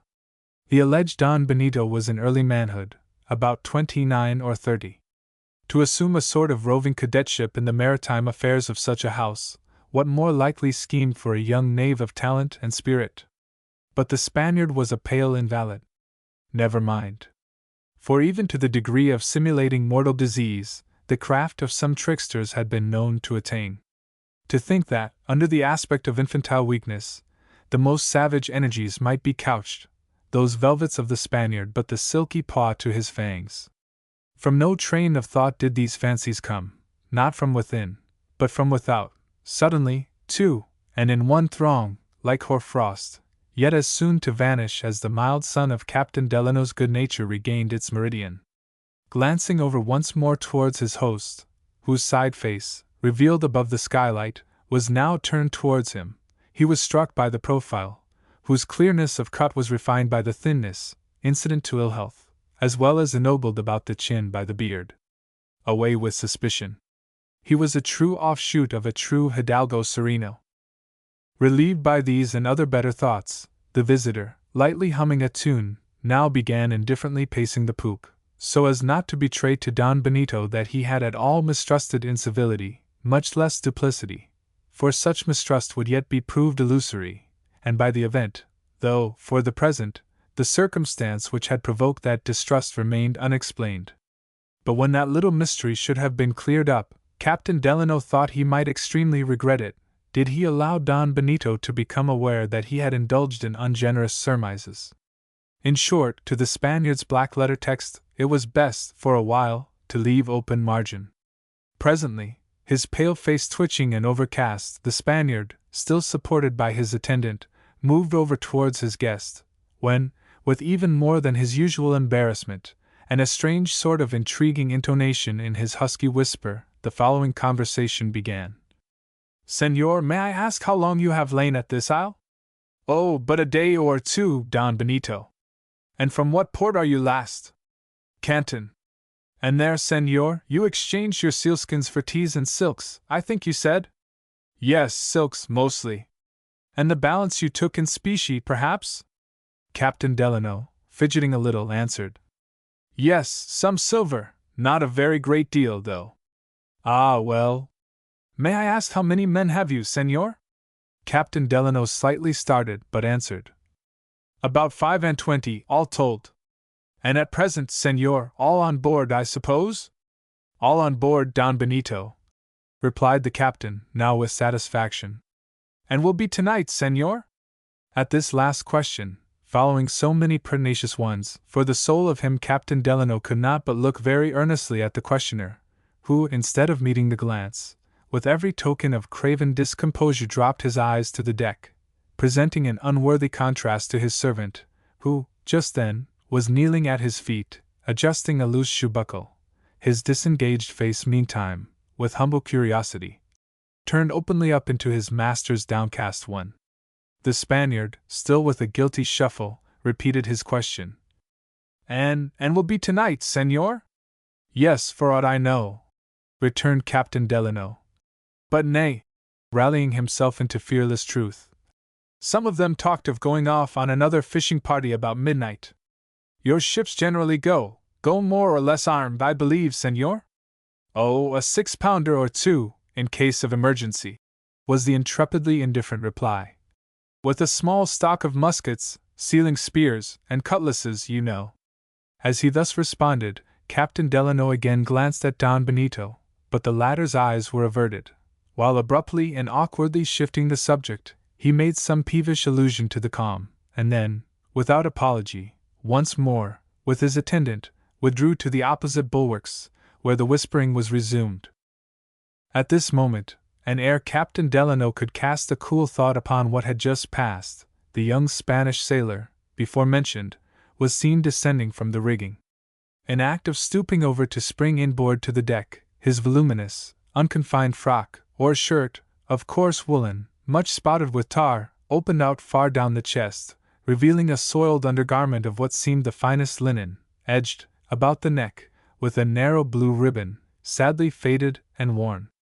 At this moment the young sailor's eye was again fixed on the whisperers, and Captain Delano thought he observed a lurking significance in it, as if silent signs, of some Freemason sort, had that instant been interchanged. This once more impelled his own glance in the direction of Don Benito, and, as before, he could not but infer that himself formed the subject of the conference. He paused. The sound of the hatchet polishing fell on his ears. He cast another swift side look at the two. They had the air of conspirators.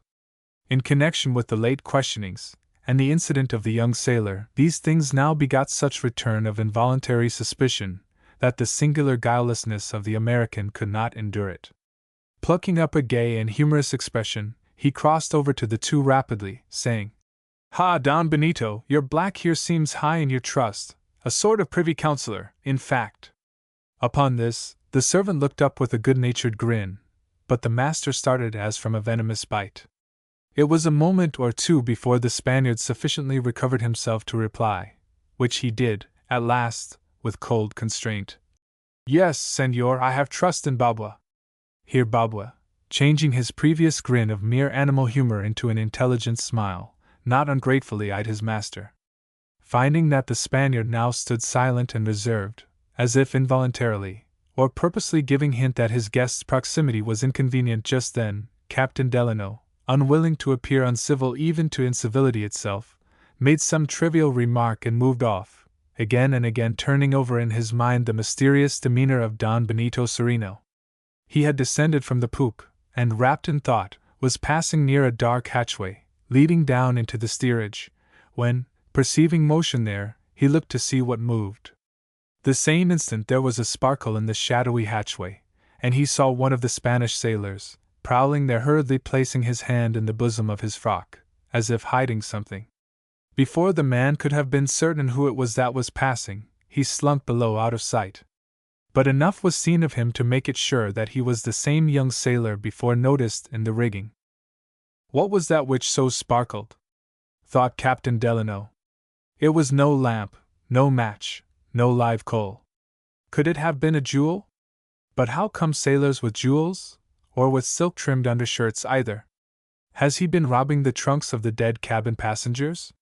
But if so, he would hardly wear one of the stolen articles on board ship here. If, now, that was, indeed, a secret sign I saw passing between this suspicious fellow and his captain a while since, if I could only be certain that, in my uneasiness, my senses did not deceive me, then. Here, passing from one suspicious thing to another, his mind revolved the strange questions put to him concerning his ship. By a curious coincidence, as each point was recalled, the black wizards of Ashanti would strike up with their hatchets, as in ominous comment on the white stranger's thoughts.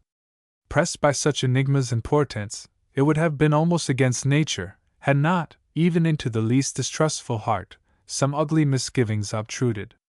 Observing the ship, now helplessly fallen into a current, with enchanted sails, drifting with increased rapidity seaward, and noting that, from a lately intercepted projection of the land, the sealer was hidden, the stout mariner began to quake at thoughts which he barely durst confess to himself. Above all, he began to feel a ghostly dread of Don Benito. And yet, when he roused himself, dilated his chest, felt himself strong on his legs, and coolly considered it, what did all these phantoms amount to? Had the Spaniard any sinister scheme, it must have reference not so much to him, Captain Delano, as to his ship, the Bachelor's Delight. Hence the present drifting away of the one ship from the other, instead of favoring any such possible scheme, was, for the time, at least, opposed to it. Clearly any suspicion, combining such contradictions, must need be delusive. Beside, was it not absurd to think of a vessel in distress, a vessel by sickness almost dismanned of her crew, a vessel whose inmates were parched for water? Was it not 1,000 times absurd that such a craft should, at present, be of a piratical character, or her commander, either for himself or those under him, cherish any desire but for speedy relief and refreshment? But then, might not general distress, and thirst in particular, be affected?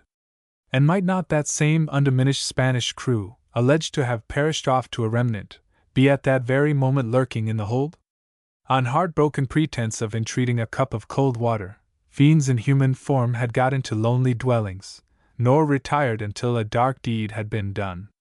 And among the Malay pirates, It was no unusual thing to lure ships after them into their treacherous harbors, or entice boarders from a declared enemy at sea, by the spectacle of thinly manned or vacant decks, beneath which prowled 100 spears with yellow arms ready to upthrust them through the mats. Not that Captain Delano had entirely credited such things.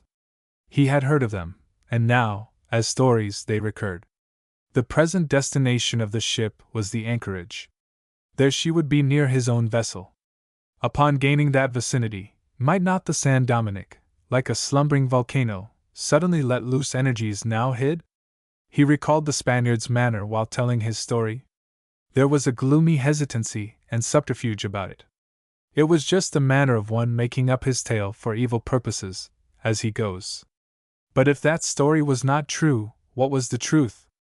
That the ship had unlawfully come into the Spaniard's possession? But in many of its details, especially in reference to the more calamitous parts, such as the fatalities among the seamen, the consequent prolonged beating about, the past sufferings from obstinate calms, and still continued suffering from thirst, in all these points, as well as others, Don Benito's story had corroborated not only the wailing ejaculations of the indiscriminate multitude, white and black, but likewise what seemed impossible to be counterfeit, by the very expression and play of every human feature, which Captain Delano saw. If Don Benito's story was, throughout, an invention, then every soul on board, down to the youngest negress, was his carefully drilled recruit in the plot, an incredible inference. And yet, if there was ground for mistrusting his veracity, that inference was a legitimate one. But those questions of the Spaniard. There, indeed, one might pause. Did they not seem put with much the same object with which the burglar or assassin, by daytime, reconnoiters the walls of a house? But with ill purposes, to solicit such information openly of the chief person endangered, and so, in effect, setting him on his guard. How unlikely a procedure was that! Absurd, then, to suppose that those questions had been prompted by evil designs. Thus, the same conduct, which, in this instance, had raised the alarm, served to dispel it. In short, scarce any suspicion or uneasiness, however apparently reasonable at the time, which was not now, with equal apparent reason, dismissed. At last he began to laugh at his former forebodings, and laugh at the strange ship for, in its aspect, some way siding with them, as it were, and laugh, too, at the odd-looking blacks, particularly those old scissors grinders, the Ashantis, and those bedridden old knitting women, the oakum pickers, and almost at the dark Spaniard himself, the central hobgoblin of all. For the rest, whatever in a serious way seemed enigmatical, was now good-naturedly explained away by the thought that, for the most part, the poor invalid scarcely knew what he was about, either sulking in black vapors, or putting idle questions without sense or object. Evidently for the present, the man was not fit to be entrusted with the ship. On some benevolent plea withdrawing the command from him, Captain Delano would yet have to send her to Conception, in charge of his second mate, a worthy person and good navigator, a plan not more convenient for the San Dominick than for Don Benito, for, relieved from all anxiety, keeping wholly to his cabin, the sick man, under the good nursing of his servant, would, probably, by the end of the passage, be in a measure restored to health, and with that he should also be restored to authority. Such were the American's thoughts. They were tranquilizing. There was a difference between the idea of Don Benito's darkly preordaining Captain Delano's fate, and Captain Delano's lightly arranging Don Benito's. Nevertheless, it was not without something of relief that the good seaman presently perceived his whaleboat in the distance.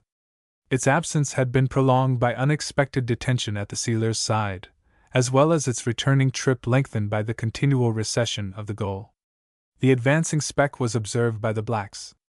Their shouts attracted the attention of Don Benito, who, with a return of courtesy, approaching Captain Delano, expressed satisfaction at the coming of some supplies, slight and temporary as they must necessarily prove. Captain Delano responded, but while doing so, his attention was drawn to something passing on the deck below, among the crowd climbing the landward bulwarks, anxiously watching the coming boat.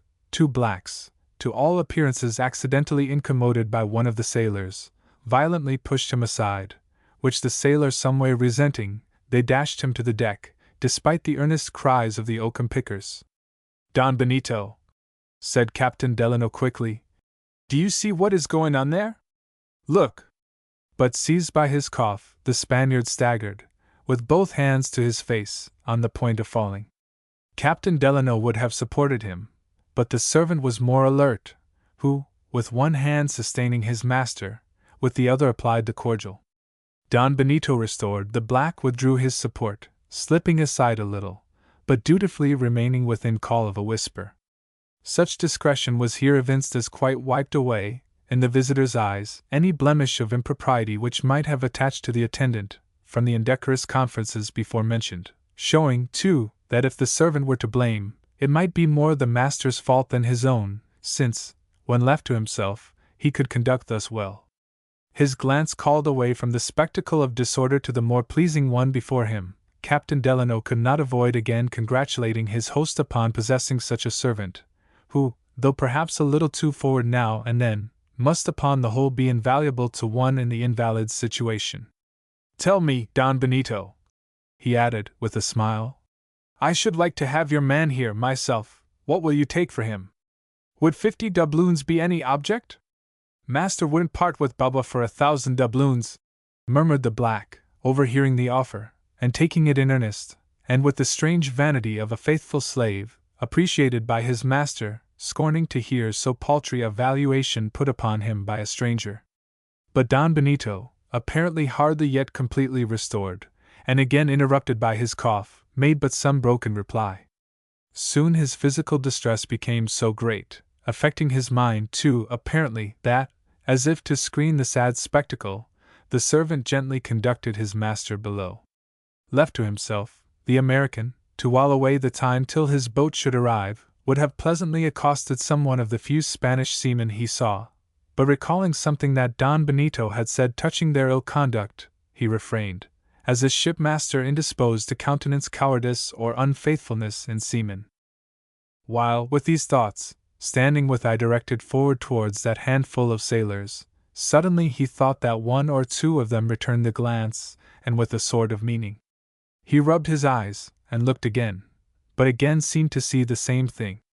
Under a new form, but more obscure than any previous one, the old suspicions recurred, but, in the absence of Don Benito, with less of panic than before.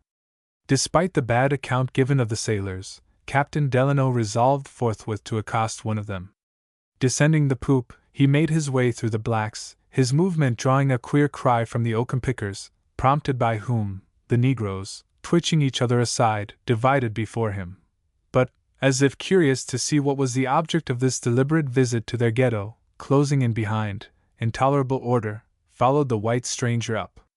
His progress thus proclaimed as by mounted kings at arms, and escorted as by a Kaffir guard of honor, Captain Delano, assuming a good-humored, off-handed air, continued to advance, now and then saying a blithe word to the negroes, and his eye curiously surveying the white faces, here and there sparsely mixed in with the blacks, like stray white pawns venturously involved in the ranks of the chessmen opposed.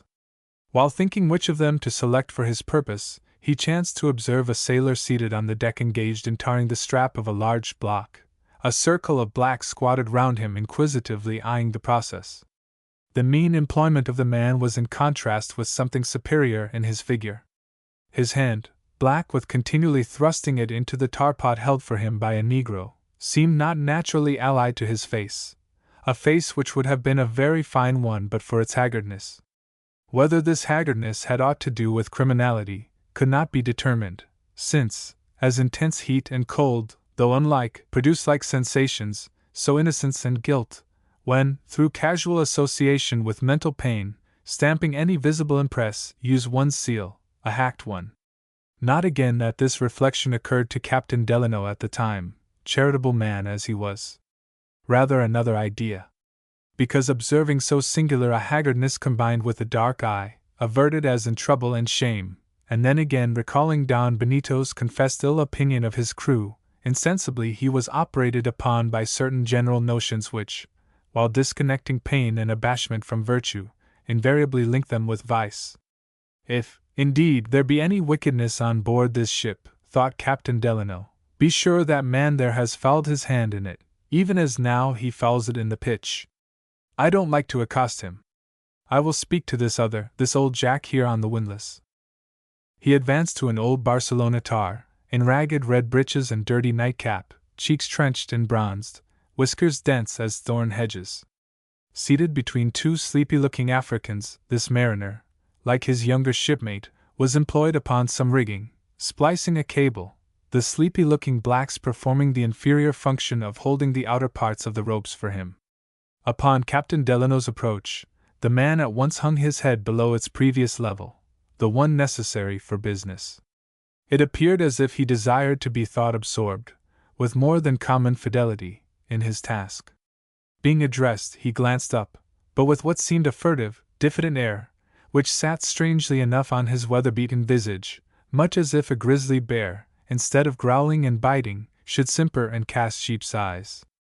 He was asked several questions concerning the voyage, questions purposely referring to several particulars in Don Benito's narrative, not previously corroborated by those impulsive cries greeting the visitor on first coming on board.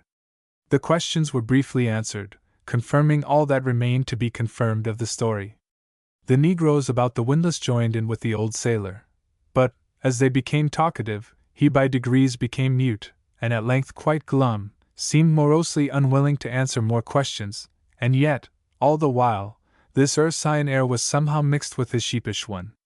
Despairing of getting into unembarrassed talk with such a centaur, Captain Delano, after glancing round for a more promising countenance, but seeing none, spoke pleasantly to the blacks to make way for him, and so, amid various grins and grimaces, returned to the poop, feeling a little strange at first, he could hardly tell why, but upon the whole with regained confidence in Benito Cereno. How plainly, thought he, did that old whiskerando yonder betray a consciousness of ill desert. No doubt, when he saw me coming, he dreaded lest I, apprised by his captain of the crew's general misbehavior, came with sharp words for him, and so down with his head. And yet, now that I think of it, that very old fellow, if I err not, was one of those who seemed so earnestly eyeing me here a while since. Ah, these currents spin one's head round almost as much as they do the ship. Ha, there now's a pleasant sort of sunny sight, quite sociable, too. His attention had been drawn to a slumbering negress, partly disclosed through the lace-work of some rigging, lying, with youthful limbs carelessly disposed, under the lee of the bulwarks, like a doe in the shade of a woodland rock. Sprawling at her lap breasts was her wide-awake fawn, stark naked, its black little body half lifted from the deck crosswise with its dams, its hands, like two paws, clambering upon her, its mouth and nose ineffectually rooting to get at the mark, and meantime giving a vexatious half-grunt, blending with the composed snore of the negress. The uncommon vigor of the child at length roused the mother. She started up, at a distance facing Captain Delano. But as if not at all concerned at the attitude in which she had been caught, delightedly she caught the child up, with maternal transports, covering it with kisses. There's naked nature, now, pure tenderness and love, thought Captain Delano, well pleased. This incident prompted him to remark the other negresses more particularly than before. He was gratified with their manners. Like most uncivilized women, they seemed at once tender of heart and tough of constitution, equally ready to die for their infants or fight for them. Unsophisticated as leopardesses, loving as doves. Ah, thought Captain Delano, these, perhaps, are some of the very women whom Ledyard saw in Africa, and gave such a noble account of. These natural sights somehow insensibly deepened his confidence and ease. At last he looked to see how his boat was getting on, but it was still pretty remote. He turned to see if Don Benito had returned, but he had not. To change the scene, as well as to please himself with a leisurely observation of the coming boat, stepping over into the mizzen chains, he clambered his way into the starboard quarter gallery, one of those abandoned Venetian-looking water balconies previously mentioned, retreats cut off from the deck. As his foot pressed the half-damp, half-dry sea mosses manning the place, and a chance phantom cat's paw, an islet of breeze, unheralded, unfollowed, as this ghostly cat's paw came fanning his cheek, as his glance fell upon the row of small, round dead lights, all closed like coppered eyes of the coffined, and the state cabin door, once connecting with the gallery, even as the dead lights had once looked out upon it. but now caulked fast like a sarcophagus lid, and to a purple-black tarred-over panel, threshold, and post, and he bethought him of the time when that state cabin and this state balcony had heard the voices of the Spanish king's officers, and the forms of the Lima viceroy's daughters had perhaps leaned where he stood, as these and other images flitted through his mind, as the cat's paw through the calm. Gradually he felt rising a dreamy inquietude, like that of one who alone on the prairie feels unrest from the repose of the noon. He leaned against the carved balustrade, again looking off toward his boat, but found his eye falling upon the ribbon grass, trailing along the ship's waterline, straight as a border of green box, and parterres of seaweed, broad ovals and crescents, floating nigh and far, with what seemed long formal alleys between, crossing the terraces of swells, and sweeping round as if leading to the grottos below. And overhanging all was the balustrade by his arm, which, partly stained with pitch and partly embossed with moss, seemed the charred ruin of some summer house in a grand garden long running to waste. Trying to break one charm, he was but beck-harmed anew. Though upon the wide sea, he seemed in some far inland country, prisoner in some deserted chateau, left to stare at empty grounds, and peer out at vague roads, where never wagon or wayfarer passed. But these enchantments were a little disenchanted as his eye fell on the corroded main chains. Of an ancient style, massy and rusty in link, shackle and bolt, they seemed even more fit for the ship's present business than the one for which she had been built. Presently he thought something moved nigh the chains. He rubbed his eyes, and looked hard. Groves of rigging were about the chains, and there, peering from behind a great stay, like an Indian from behind a hemlock, a Spanish sailor, a marling spike in his hand, was seen, who made what seemed an imperfect gesture towards the balcony, but immediately, as if alarmed by some advancing step along the deck within, vanished into the recesses of the hempen forest, like a poacher. What meant this? Something the man had sought to communicate, unbeknown to any one, even to his captain. Did the secret involve aught unfavorable to his captain? Were those previous misgivings of Captain Delano's about to be verified? Or, in his haunted mood at the moment, had some random, unintentional motion of the man, while busy with the stay, as if repairing it, been mistaken for a significant beckoning? Not unbewildered, again he gazed off for his boat. But it was temporarily hidden by a rocky spur of the isle. As with some eagerness he bent forward, watching for the first shooting view of its beak, the balustrade gave way before him like charcoal. Had he not clutched an outreaching rope he would have fallen into the sea. The crash, though feeble, and the fall, though hollow, of the rotten fragments, must have been overheard. He glanced up.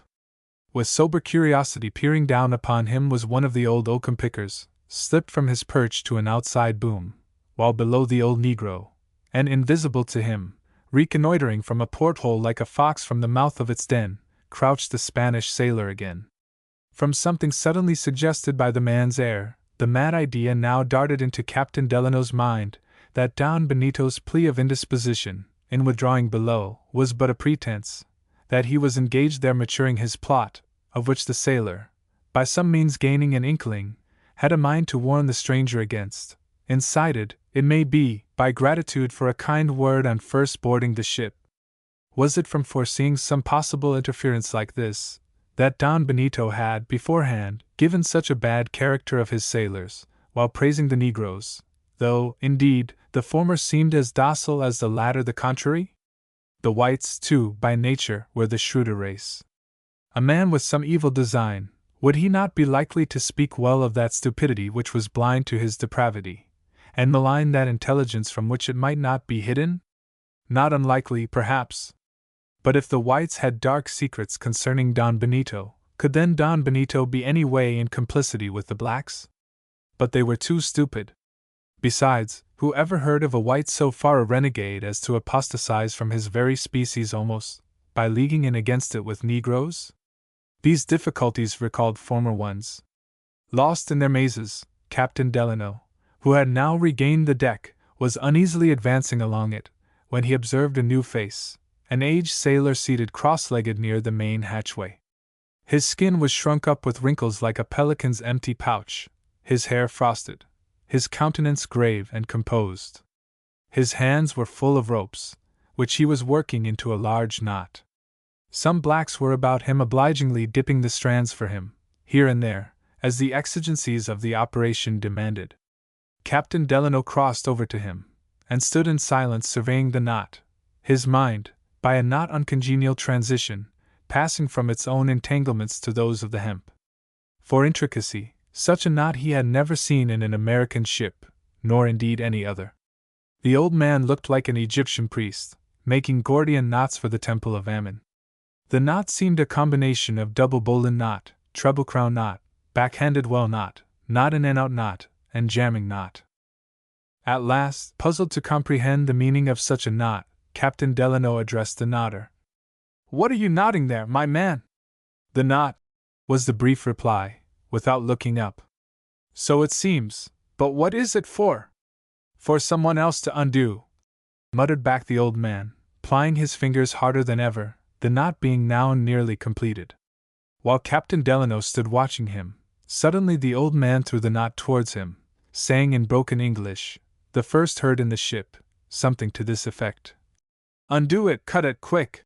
It was said lowly, but with such condensation of rapidity, that the long, slow words in Spanish, which had preceded and followed, almost operated as covers to the brief English between.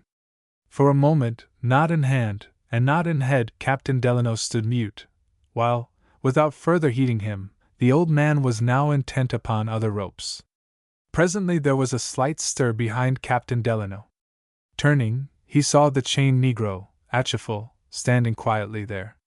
The next moment the old sailor rose, muttering, and followed by his subordinate negroes, removed to the forward part of the ship, where in the crowd he disappeared. An elderly negro, in a clout like an infant's, and with a pepper and salt head, and a kind of attorney air, now approached Captain Delano. In tolerable Spanish, and with a good-natured, knowing wink, he informed him that the old knotter was simple-witted, but harmless, often playing his odd tricks. The negro concluded by begging the knot, for of course the stranger would not care to be troubled with it. Unconsciously it was handed to him. With a sort of congé, the negro received it, and turning his back, ferreted into it like a detective custom-house officer after smuggled laces. Soon, with some African word, equivalent to Shaw, he tossed the knot overboard. All this is very queer now, thought Captain Delano, with a qualmish sort of emotion. But, as one feeling incipient seasickness, he strove, by ignoring the symptoms, to get rid of the malady. Once more he looked off for his boat. To his delight, it was now again in view, leaving the rocky spur astern. The sensation here experienced, after at first relieving his uneasiness, with unforeseen efficacy soon began to remove it. The less distant side of that well-known boat, showing it, not as before, half blended with the haze, but with outline defined, so that its individuality, like a man's, was manifest. That boat, Rover by name, which, though now in strange seas, had often pressed the beach of Captain Delano's home, and brought to its threshold for repairs, had familiarly lain there, as a Newfoundland dog. The sight of that household boat evoked 1,000 trustful associations, which, contrasted with previous suspicions, filled him not only with lightsome confidence, but somehow with half-humorous self-reproaches at his former lack of it. "What, I am a Delano, Jack of the Beach, as they called me when a lad, I am the same that, duck satchel in hand, used to paddle along the waterside to the schoolhouse made from the old hulk, I, little Jack of the Beach, that used to go berrying with Cousin Nat and the rest, I to be murdered here at the ends of the earth, on board a haunted pirate ship by a horrible Spaniard. Too nonsensical to think of. Who would murder Amasa Delano? His conscience is clean. There is someone above. Fie, Jack of the Beach! You are a child indeed, a child of the second childhood, old boy, you are beginning to dote and droll, I'm afraid." Light of heart and foot, he stepped aft, and there was met by Don Benito's servant, who, with a pleasing expression, responsive to his own present feelings, informed him that his master had recovered from the effects of his coughing fit, and had just ordered him to go present his compliments to his good guest, Don Amasa, and say that he, Don Benito, would soon have the happiness to rejoin him. There now, do you mark that? Again thought Captain Delano, walking the poop. what a donkey I was! This kind gentleman who here sends me his kind compliments, he, but 10 minutes ago, dark lantern in hand, was dodging round some old grindstone in the hold, sharpening a hatchet for me, I thought. Well, well, these long calms have a morbid effect on the mind, I've often heard, though I never believed it before. Ha! Glancing towards the boat, there's Rover, good dog, a white bone in her mouth. A pretty big bone though, seems to me. What? Yes, she has fallen afoul of the bubbling tide rip there. It sets her the other way, too, for the time. Patience. It was now about noon, though, from the grayness of everything, it seemed to be getting towards dusk. The calm was confirmed. In the far distance, away from the influence of land, the leaden ocean seemed laid out and leaded up, its course finished, soul gone, defunct. But the current from landward, where the ship was, increased, silently sweeping her further and further towards the tranced waters beyond. Still, from his knowledge of those latitudes, cherishing hopes of a breeze, and a fair and fresh one, at any moment, Captain Delano, despite present prospects, buoyantly counted upon bringing the San Dominick safely to anchor ere night. The distance swept over was nothing, since, with a good wind, 10 minutes sailing would retrace more than 60 minutes, drifting. Meantime, one moment turning to mark Rover, fighting the tide rip, and the next to see Don Benito approaching, he continued walking the poop. Gradually he felt a vexation arising from the delay of his boat. This soon merged into uneasiness, and at last, his eye falling continually, as from a stage box into the pit, upon the strange crowd before and below him, and by, recognizing there the face, now composed to indifference, of the Spanish sailor who had seemed to beckon from the main chains, something of his old trepidations returned. Ah, thought he, gravely enough, this is like the ague, because it went off, it follows not that it won't come back. Though ashamed of the relapse, he could not altogether subdue it, and so, exerting his good nature to the utmost, insensibly he came to a compromise. Yes, this is a strange craft, a strange history, too, and strange folks on board. But nothing more. By way of keeping his mind out of mischief till the boat should arrive, he tried to occupy it with turning over and over, in a purely speculative sort of way, some lesser peculiarities of the captain and crew. Among others, for curious points recurred. First, the affair of the Spanish lad assailed with a knife by the slave boy, an act winked at by Don Benito.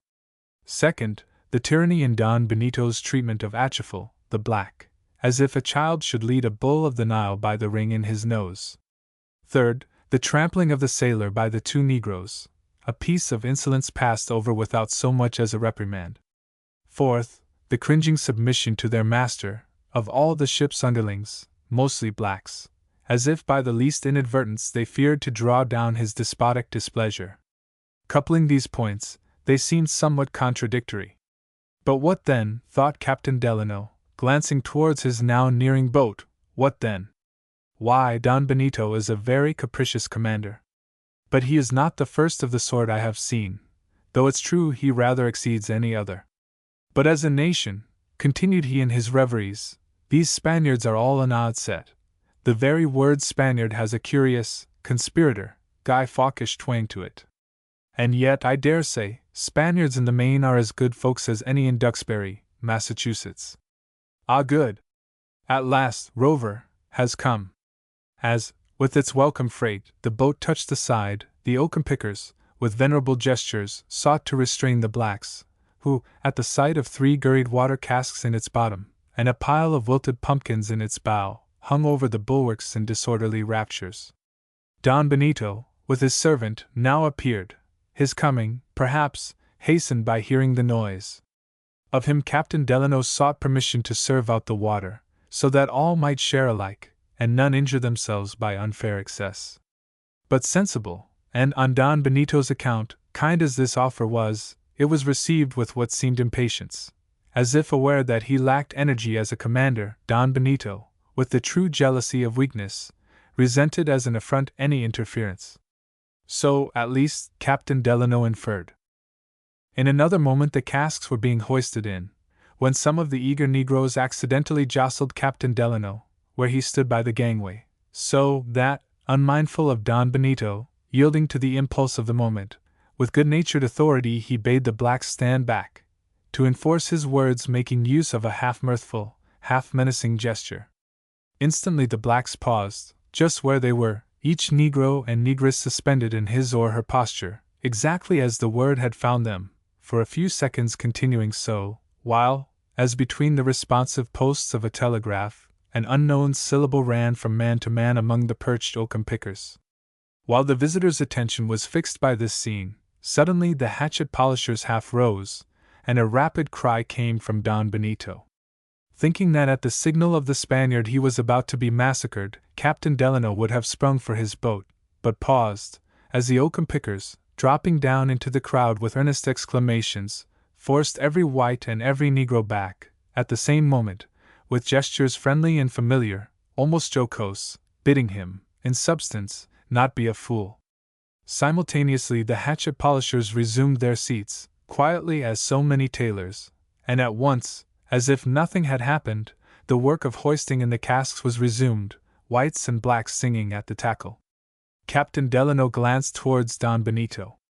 As he saw his meager form in the act of recovering itself from reclining in the servant's arms, into which the agitated invalid had fallen, he could not but marvel at the panic by which himself had been surprised, on the darting supposition that such a commander, who, upon a legitimate occasion, so trivial, too, as it now appeared, could lose all self-command, was, with energetic iniquity, going to bring about his murder. The casks being on deck, Captain Delano was handed a number of jars and cups by one of the steward's aides, who, in the name of his captain, entreated him to do as he had proposed, dole out the water. He complied, with republican impartiality as to this republican element, which always seeks one level, serving the oldest white no better than the youngest black, excepting, indeed, poor Don Benito, whose condition, if not rank, demanded an extra allowance. To him, in the first place, Captain Delano presented a fair pitcher of the fluid, but thirsting as he was for it, the Spaniard quaffed not a drop until after several grave bows and salutes. A reciprocation of courtesies which the sight-loving Africans hailed with clapping of hands.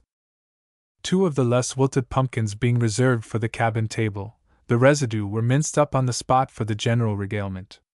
But the soft bread, sugar, and bottled cider, Captain Delano would have given the whites alone, and in chief Don Benito, but the latter objected, which disinterestedness not a little pleased the American, and so mouthfuls all around were given alike to whites and blacks, excepting one bottle of cider, which Babwa insisted upon setting aside for his master. Here it may be observed that as, on the first visit of the boat, the American had not permitted his men to board the ship, either did he now, being unwilling to add to the confusion of the decks.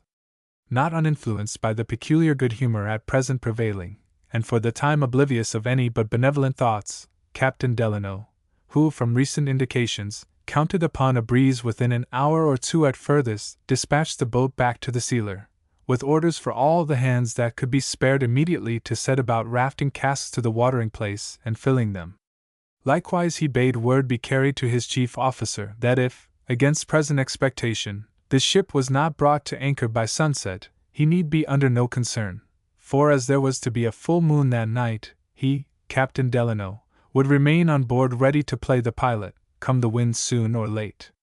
As the 2 captains stood together, observing the departing boat, the servant, as it happened, having just spied a spot on his master's velvet sleeve, and silently engaged rubbing it out, the American expressed his regrets that the San Dominick had no boats, none, at least, but the unseaworthy old hulk of the long boat, which, warped as a camel's skeleton in the desert, and almost as bleached, lay potwise inverted amidships, one side a little tipped, furnishing a subterraneous sort of den for family groups of the blacks, mostly women and small children, who, squatting on old mats below, or perched above in the dark dome, on the elevated seats, were descried, some distance within, like a social circle of bats, sheltering in some friendly cave.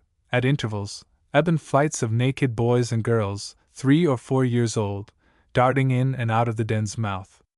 "Had you 3 or 4 boats now, Don Benito?" said Captain Delano. I think that, by tugging at the oars, your negroes here might help along matters some. Did you sail from port without boats, Don Benito? They were stove in the gales, senor. That was bad.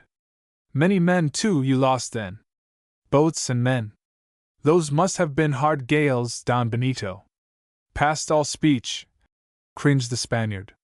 Tell me, Don Benito, continued his companion with increased interest. Tell me, were these gales immediately off the pitch of Cape Horn? Cape Horn? Who spoke of Cape Horn?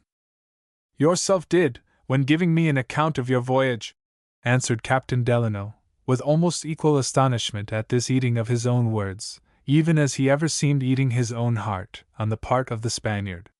You yourself, Don Benito, spoke of Cape Horn, he emphatically repeated. The Spaniard turned, in a sort of stooping posture, pausing an instant, as one about to make a plunging exchange of elements, as from air to water. At this moment a messenger boy, a white, hurried by, in the regular performance of his function carrying the last expired half-hour forward to the forecastle, from the cabin timepiece, to have it struck at the ship's large bell.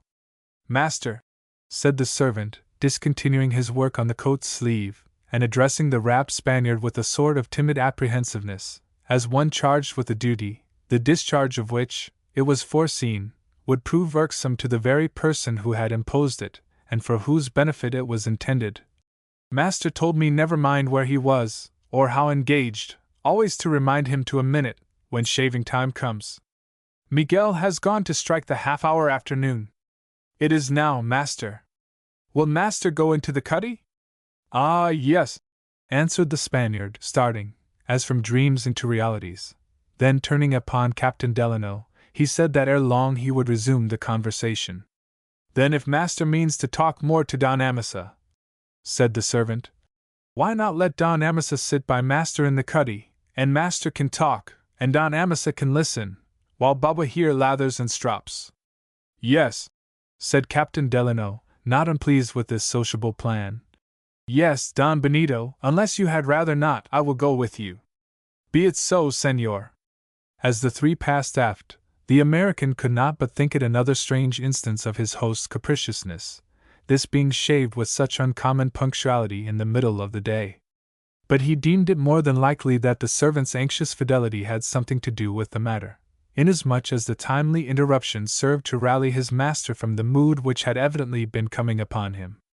The place called the cuddy was a light deck cabin formed by the poop, a sort of attic to the large cabin below.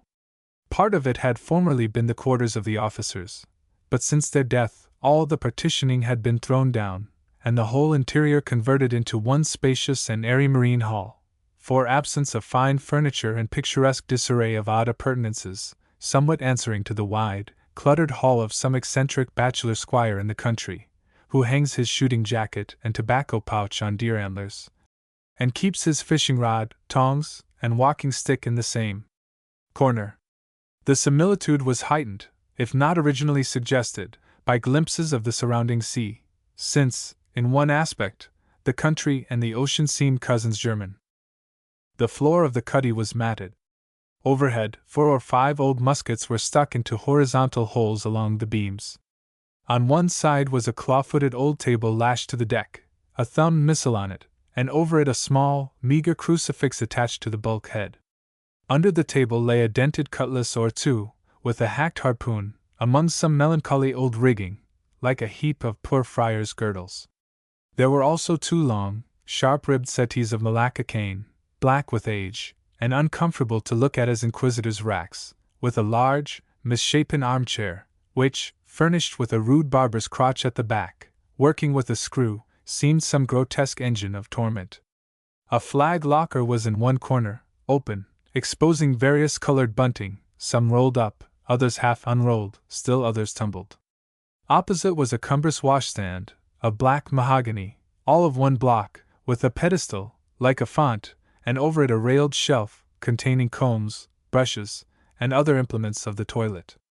A torn hammock of stained grass swung near, the sheets tossed, and the pillow wrinkled up like a brow, as if whoever slept here slept but illy, with alternate visitations of sad thoughts and bad dreams. The further extremity of the cuddy, overhanging the ship's stern, was pierced with 3 openings, windows or portholes, according as men or cannon might peer, socially or unsocially, out of them. At present neither men nor cannon were seen, though huge ring bolts and other rusty iron fixtures of the woodwork hinted of 24-pounders. Glancing towards the hammock as he entered, Captain Delano said, "You sleep here, Don Benito?" "Yes, senor, since we got into mild weather." "This seems a sort of dormitory, sitting room, sail loft, chapel, armory, and private closet all together, Don Benito," added Captain Delano, looking round. "Yes, senor, events have not been favorable to much order in my arrangements." Here the servant, napkin on arm, made a motion as if waiting his master's good pleasure. Don Benito signified his readiness, when, seating him in the Malacca armchair, and for the guest's convenience drawing opposite one of the settees, the servant commenced operations by throwing back his master's collar and loosening his cravat. There is something in the Negro which, in a peculiar way, fits him for avocations about one's person. Most Negroes are natural valets and hairdressers, taking to the comb and brush congenially as to the castanets, and flourishing them apparently with almost equal satisfaction. There is, too, a smooth tact about them in this employment, with a marvelous, noiseless, gliding briskness, not ungraceful in its way, singularly pleasing to behold, and still more so to be the manipulated subject of. And above all is the great gift of good humor. Not the mere grin or laugh is here meant. Those were unsuitable. But a certain easy cheerfulness, harmonious in every glance and gesture, as though God had set the whole Negro to some pleasant tune. When to this is added the docility arising from the unaspiring contentment of a limited mind and that susceptibility of blind attachment sometimes inhering in indisputable inferiors, one readily perceives why those hypochondriacs, Johnson and Byron, it may be, something like the hypochondriac Benito Sereno, took to their hearts, almost to the exclusion of the entire white race, their serving men, the Negroes, Barber and Fletcher. But if there be that in the Negro which exempts him from the inflicted sourness of the morbid or cynical mind, how, in his most prepossessing aspects, must he appear to a benevolent one? When at ease with respect to exterior things, Captain Delano's nature was not only benign, but familiarly and humorously so. At home, he had often taken rare satisfaction in sitting in his door, watching some free man of color at his work or play. If on a voyage he chanced to have a black sailor, invariably he was on chatty and half-gamesome terms with him. In fact, like most men of a good, blithe heart, Captain Delano took to Negroes, not philanthropically, but genially, just as other men to Newfoundland dogs. Hitherto, the circumstances in which he found the San Dominick had repressed the tendency. But in the cuddy, relieved from his former uneasiness, and for various reasons, more sociably inclined than at any previous period of the day, and seeing the colored servant, napkin on arm, so debonair about his master, in a business so familiar as that of shaving, too, all his old weakness for Negroes returned. Among other things, he was amused with an odd instance of the African love of bright colors and fine shows, in the blacks informally taking from the flaglocker a great piece of bunting of all hues, and lavishly tucking it under his master's chin for an apron. The mode of shaving among the Spaniards is a little different from what it is with other nations. They have a basin, specifically called a barber's basin, which on one side is scooped out, so as accurately to receive the chin, against which it is closely held in lathering, which is done, not with a brush, but with soap dipped in the water of the basin and rubbed on the face. In the present instance salt water was used for lack of better, and the parts lathered were only the upper lip, and low down under the throat, all the rest being cultivated beard. The preliminaries being somewhat novel to Captain Delano, he sat curiously eyeing them, so that no conversation took place, nor, for the present, did Don Benito appear disposed to renew any. Setting down his basin, the Negro searched among the razors, as for the sharpest, and having found it, gave it an additional edge by expertly strapping it on the firm, smooth, oily skin of his open palm. He then made a gesture as if to begin, but midway stood suspended for an instant, one hand elevating the razor, the other professionally dabbling among the bubbling suds on the Spaniard's lank neck. Not unaffected by the close sight of the gleaming steel, Don Benito nervously shuddered. His usual ghastliness was heightened by the lather, which lather, again, was intensified in its hue by the contrasting sootiness of the Negro's body. Altogether the scene was somewhat peculiar, at least to Captain Delano, nor, as he saw the two thus postured, could he resist the vagary, that in the black he saw a headsman, and in the white a man at the block. But this was one of those antic conceits, appearing and vanishing in a breath, from which, perhaps, the best regulated mind is not always free.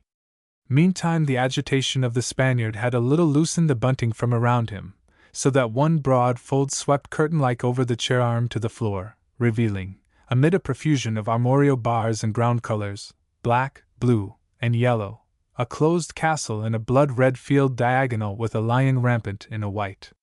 "The castle and the lion!" exclaimed Captain Delano. "Why, Don Benito, this is the flag of Spain you use here. It's only I, and not the king, that sees this," he added, with a smile, but turning towards the black. "It's all one, I suppose, so the colors be gay." Which playful remark did not fail somewhat to tickle the Negro. "Now, master," he said, readjusting the flag, and pressing the head gently further back into the crotch of the chair. "Now, master," and the steel glanced nigh the throat. Again Don Benito faintly shuddered. "You must not shake so, master. See, Don Amasa, master always shakes when I shave him. And yet master knows I never yet have drawn blood, though it's true, if master will shake so, I may some of these times. Now, master," he continued. "And now, Don Amasa, please go on with your talk about the gale, and all that, master can hear, and between times, master can answer." "Ah, yes, these gales," said Captain Delano. "But the more I think of your voyage, Don Benito, the more I wonder, not at the gales, terrible as they must have been, but at the disastrous interval following them. For here, by your account, have you been these 2 months and more getting from Cape Horn to St. Maria, a distance which I myself, with a good wind, have sailed in a few days. True, you had calms, and long ones, but to be becalmed for 2 months, that is, at least, unusual. Why, Don Benito, had almost any other gentleman told me such a story, I should have been half disposed to a little incredulity." Here an involuntary expression came over the Spaniard, similar to that just before on the deck, and whether it was the start he gave, or a sudden gawky roll of the hull in the calm, or a momentary unsteadiness of the servant's hand, however it was, just then the razor drew blood, spots of which stained the creamy lather under the throat. Immediately the black barber drew back his steel, and, remaining in his professional attitude, back to Captain Delano, and face to Don Benito, held up the trickling razor, saying, with a sort of half-humorous sorrow, "See, master, you shook so, here's Bob's first blood. No sword drawn before James I of England, no assassination in that timid king's presence, could have produced a more terrified aspect than was now presented by Don Benito. Poor fellow, thought Captain Delano, so nervous he can't even bear the sight of Barbara's blood, and this unstrung, sick man, is it credible that I should have imagined he meant to spill all my blood, who can't endure the sight of one little drop of his own? Surely, Amasa Delano, you have been beside yourself this day. Tell it not when you get home, sappy Amasa. Well, he looks like a murderer, doesn't he? More like as if himself were to be done for. Well, this day's experience shall be a good lesson." Meantime, while these things were running through the honest seaman's mind, the servant had taken the napkin from his arm, and to Don Benito had said, "But answer Don Amasa, please, master, while I wipe this ugly stuff off the razor, and strop it again." As he said the words, his face was turned half round, so as to be alike visible to the Spaniard and the American, and seemed, by its expression, to hint that he was desirous, by getting his master to go on with the conversation, considerately to withdraw his attention from the recent annoying accident. As if glad to snatch the offered relief, Don Benito resumed, rehearsing to Captain Delano, that not only were the calms of unusual duration, but the ship had fallen in with obstinate currents, and other things he added, some of which were but repetitions of former statements, to explain how it came to pass that the passage from Cape Horn to St. Maria had been so exceedingly long, now and then, mingling with his words incidental praises, less qualified than before, to the blacks for their general good conduct. These particulars were not given consecutively, the servant, at convenient times, using his razor, and so, between the intervals of shaving, the story and panegyric went on with more than usual huskiness.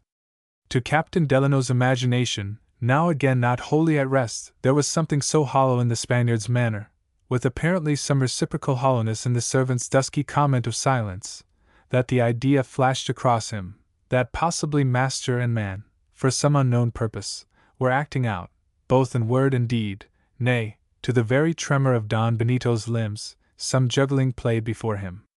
Neither did the suspicion of collusion lack apparent support, from the fact of those whispered conferences before mentioned. But then, what could be the object of enacting this play of the barber before him? At last, regarding the notion as a whimsy, insensibly suggested, perhaps, by the theatrical aspect of Don Benito and his harlequin ensign, Captain Delano speedily banished it. The shaving over, the servant bestirred himself with a small bottle of scented waters, pouring a few drops on the head, and then diligently rubbing, the vehemence of the exercise causing the muscles of his face to twitch rather strangely. His next operation was with comb, scissors, and brush, going round and round, smoothing a curl here, clipping an unruly whisker hair there, giving a graceful sweep to the temple lock, with other impromptu touches evincing the hand of a master, while, like any resigned gentleman in barber's hands, Don Benito bore all, much less uneasily, at least than he had done the razoring. Indeed, he sat so pale and rigid now, that the Negro seemed a Nubian sculptor finishing off a white statue head. All being over at last, the standard of Spain removed, tumbled up, and tossed back into the flag locker, the Negro's warm breath blowing away any stray hair, which might have lodged down his master's neck, collar and cravat readjusted, a speck of lint whisked off the velvet lapel, all this being done, backing off a little space, and pausing with an expression of subdued self-complacency, the servant for a moment surveyed his master, as, in toilet at least, the creature of his own tasteful hands. Captain Delano playfully complimented him upon his achievement, at the same time congratulating Don Benito. But neither sweet waters, nor shampooing, nor fidelity, nor sociality, delighted the Spaniard. Seeing him relapsing into forbidding gloom, and still remaining seated, Captain Delano, thinking that his presence was undesired just then, withdrew, on pretense of seeing whether, as he had prophesied, any signs of a breeze were visible. Walking forward to the mainmast, he stood awhile thinking over the scene, and not without some undefined misgivings, when he heard a noise near the cuddy, and turning, saw the Negro, his hand to his cheek. Advancing, Captain Delano perceived that the cheek was bleeding. He was about to ask the cause, when the Negro's wailing soliloquy enlightened him. "Ah, when will master get better from his sickness? Only the sour heart that sour sickness breeds made him serve Baba so, cutting Baba with the razor, because, only by accident, Baba had given master one little scratch, and for the first time in so many a day, too. Ah!" holding his hand to his face. Is it possible, thought Captain Delano, was it to wreak in private his Spanish spite against this poor friend of his, that Don Benito, by his sullen manner, impelled me to withdraw? Ah, this slavery breeds ugly passions in man. Poor fellow! He was about to speak in sympathy to the Negro, but with a timid reluctance he now re-entered the cuddy. Presently master and man came forth, Don Benito leaning on his servant as if nothing had happened. But a sort of love quarrel, after all, thought Captain Delano. He accosted Don Benito, and they slowly walked together. They had gone but a few paces, when the steward, a tall, Raja-looking mulatto, orientally set off with a pagoda turban formed by 3 or 4 Madras handkerchiefs wound about his head, tier, approaching with a solemn, announced lunch in the cabin.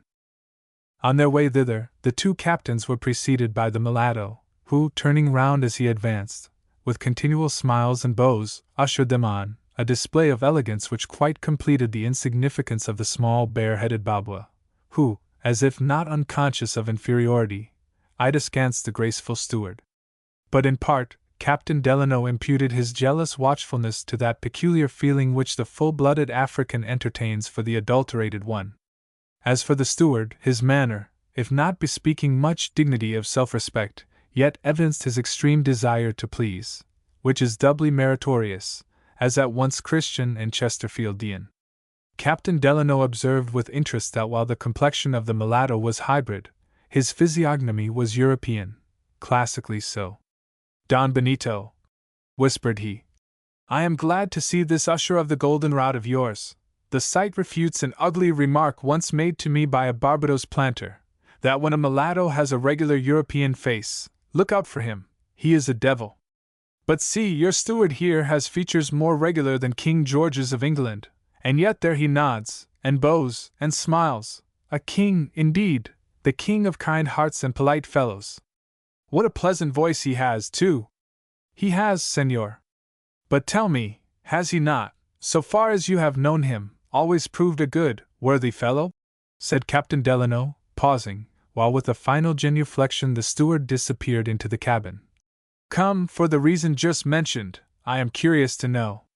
"Francesco is a good man," a sort of sluggishly responded Don Benito, like a phlegmatic appreciator, who would neither find fault nor flatter. "Ah, I thought so. For it were strange, indeed, and not very creditable to us white skins, if a little of our blood mixed with the Africans should, far from improving the latter's quality, have the sad effect of pouring vitriolic acid into black broth, improving the hue, perhaps, but not the wholesomeness."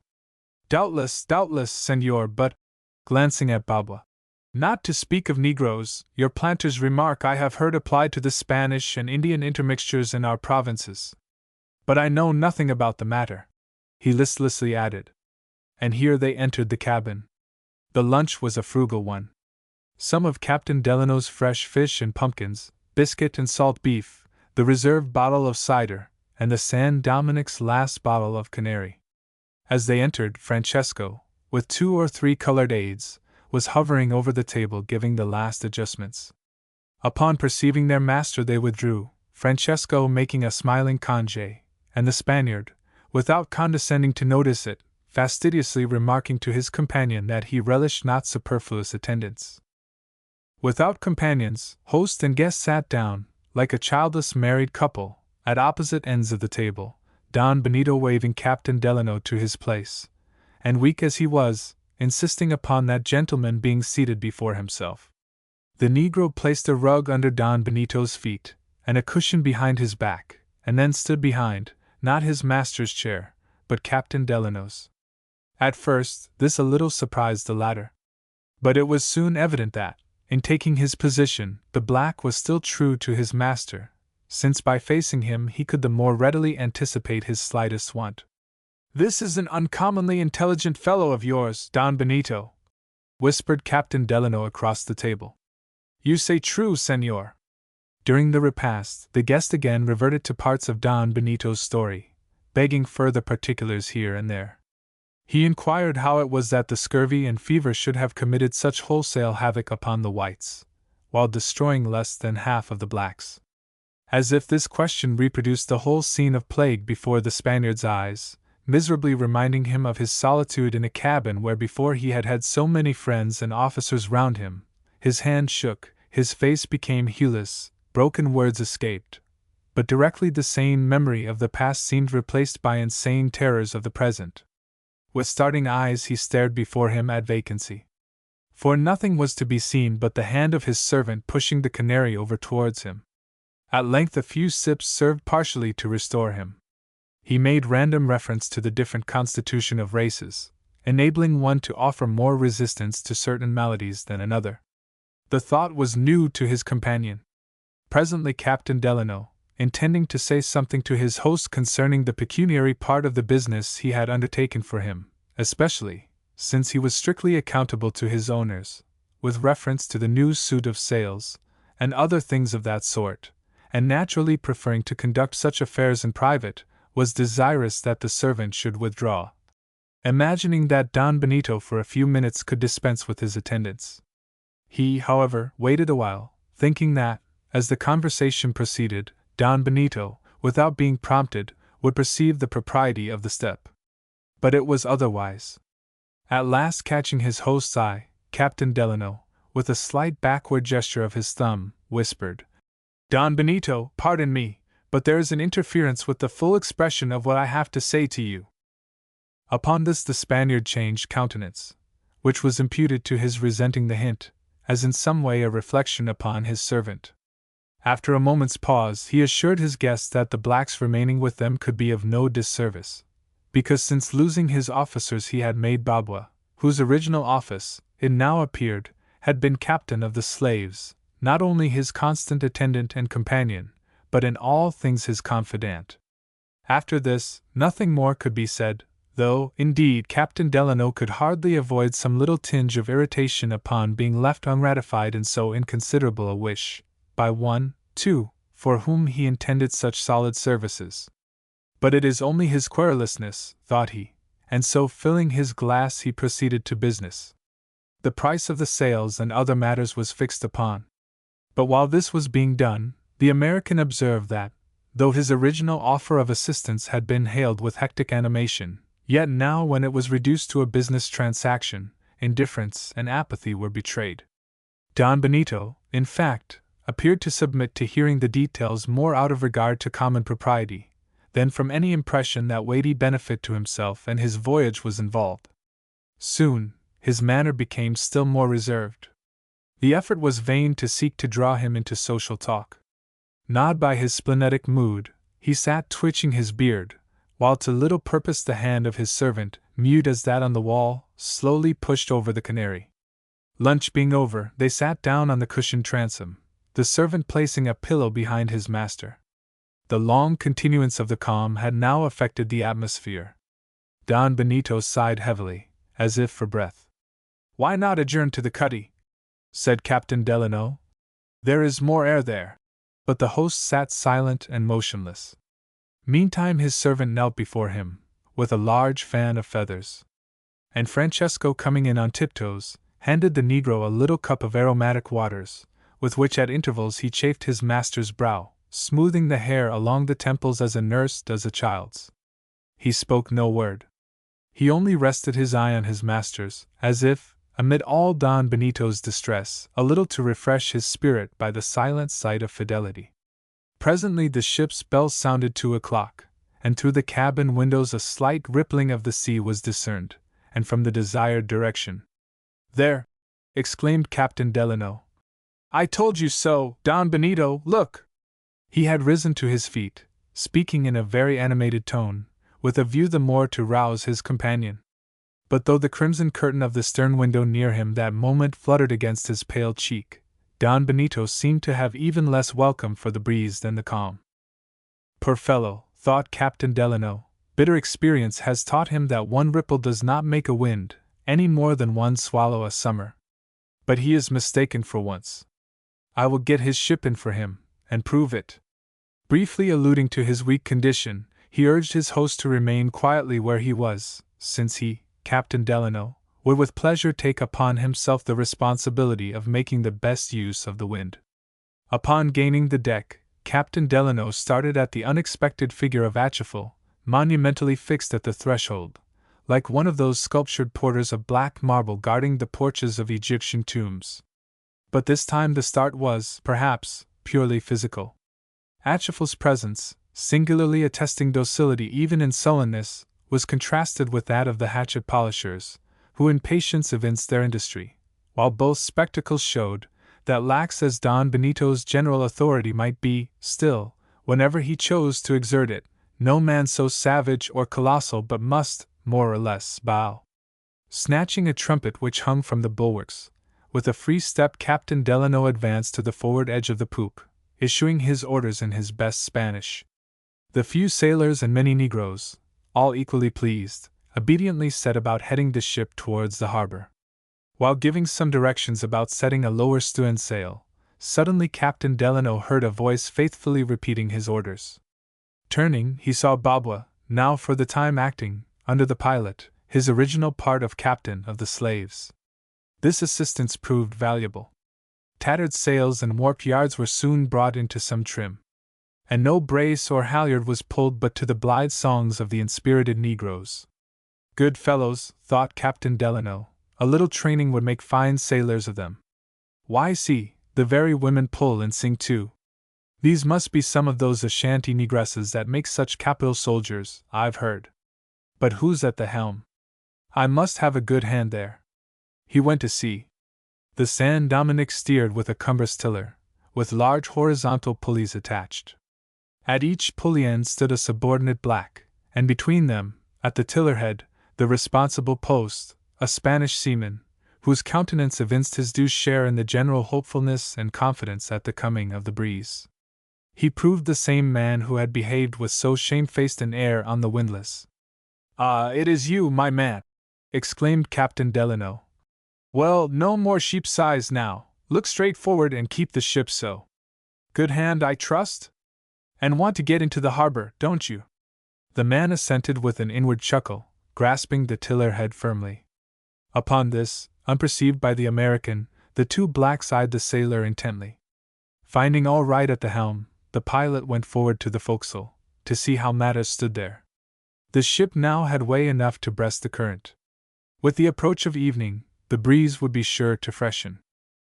Having done all that was needed for the present, Captain Delano, giving his last orders to the sailors, turned aft to report affairs to Don Benito in the cabin, perhaps additionally incited to rejoin him by the hope of snatching a moment's private chat while the servant was engaged upon deck.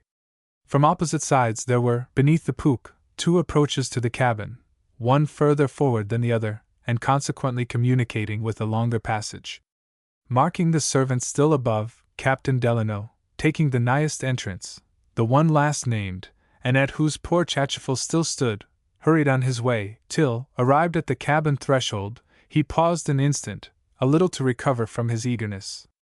Then, with the words of his intended business upon his lips, he entered. As he advanced toward the seated Spaniard, he heard another footstep, keeping time with his. From the opposite door, a salver in hand, the servant was likewise advancing. "Confound the faithful fellow!" thought Captain Delano. "What a vexatious coincidence!"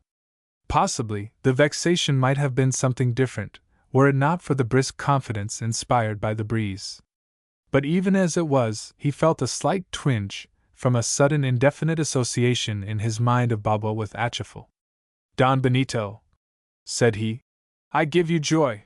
The breeze will hold, and will increase.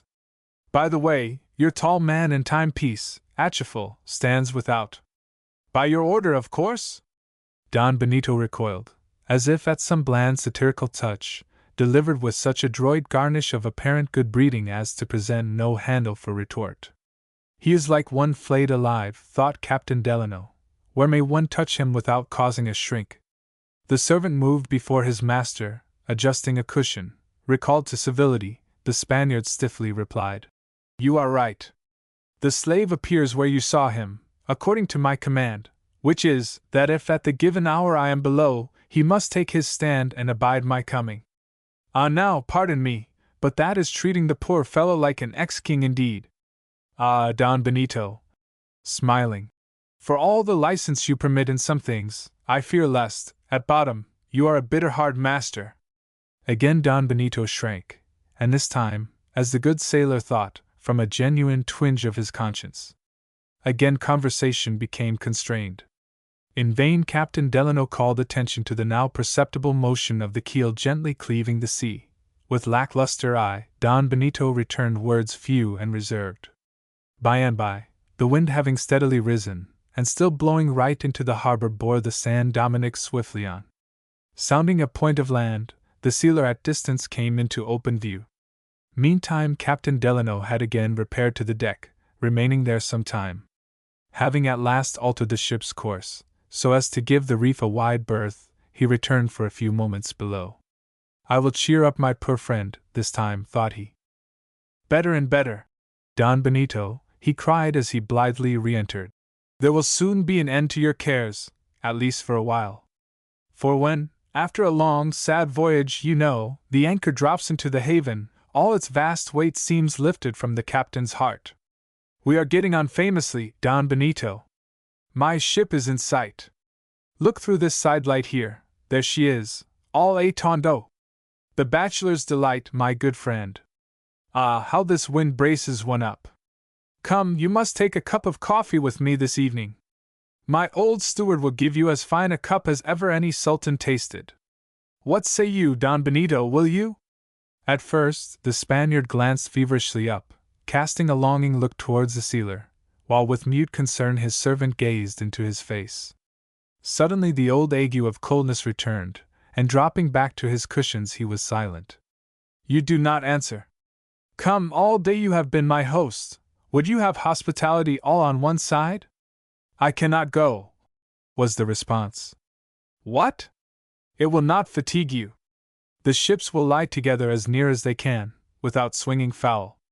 It will be little more than stepping from deck to deck, which is but as from room to room. Come, come, you must not refuse me." "I cannot go," decisively and repulsively repeated Don Benito. Renouncing all but the last appearance of courtesy, with a sort of cadaverous sullenness, and biting his thin nails to the quick, he glanced, almost glared, at his guest, as if impatient that a stranger's presence should interfere with the full indulgence of his morbid hour. Meantime the sound of the parted waters came more and more gurglingly and merrily in at the windows, as reproaching him for his dark spleen, as telling him that, sulk as he might, and go mad with it, nature cared not a jot, since, whose fault was it, pray? But the foul mood was now at its depth, as the fair wind at its height. There was something in the man so far beyond any mere unsociality or sourness previously evinced, that even the forbearing good nature of his guests could no longer endure it. Wholly at a loss to account for such demeanor, and deeming sickness with eccentricity, however extreme, no adequate excuse, well satisfied, too, that nothing in his own conduct could justify it, Captain Delano's pride began to be roused. Himself became reserved. But all seemed one to the Spaniard. Quitting him, therefore, Captain Delano once more went to the deck. The ship was now within less than 2 miles of the sealer. The whaleboat was seen darting over the interval. To be brief, the two vessels, thanks to the pilot's skill, ere long neighborly style lay anchored together. Before returning to his own vessel, Captain Delano had intended communicating to Don Benito the smaller details of the proposed services to be rendered. But as it was, unwilling anew to subject himself to rebuffs, he resolved, now that he had seen the San Dominick safely moored, immediately to quit her, without further allusion to hospitality or business. Indefinitely postponing his ulterior plans, he would regulate his future actions according to future circumstances. His boat was ready to receive him, but his host still tarried below. Well, thought Captain Delano, if he has little breeding, the more need to show mine. He descended to the cabin to bid a ceremonious, and it may be, tacitly rebukeful adieu. But to his great satisfaction, Don Benito, as if he began to feel the weight of that treatment with which his slighted guest had, not indecorously, retaliated upon him, now supported by his servant, rose to his feet, and grasping Captain Delano's hand, stood tremulous, too much agitated to speak.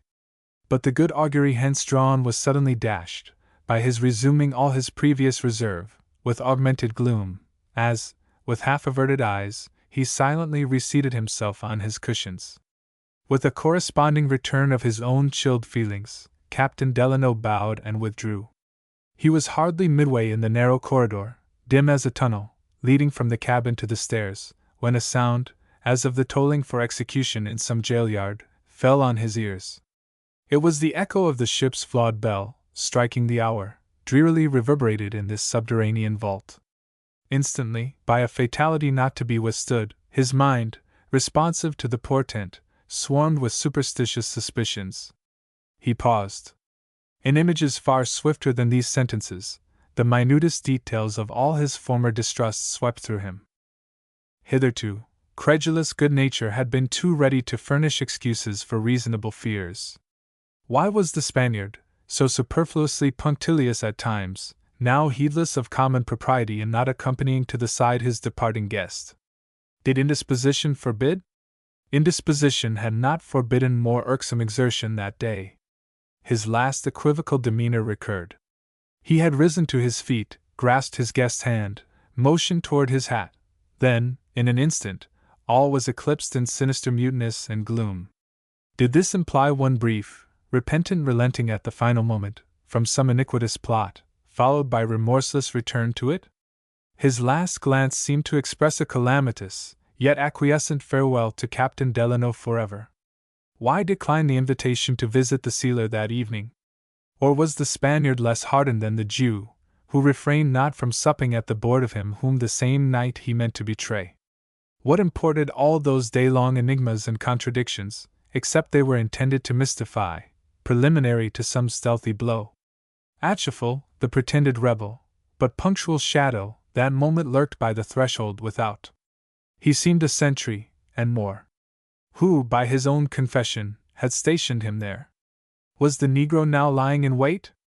The Spaniard behind, his creature before, to rush from darkness to light was the involuntary choice. The next moment, with clenched jaw and hand, he passed Achifel, and stood unharmed in the light.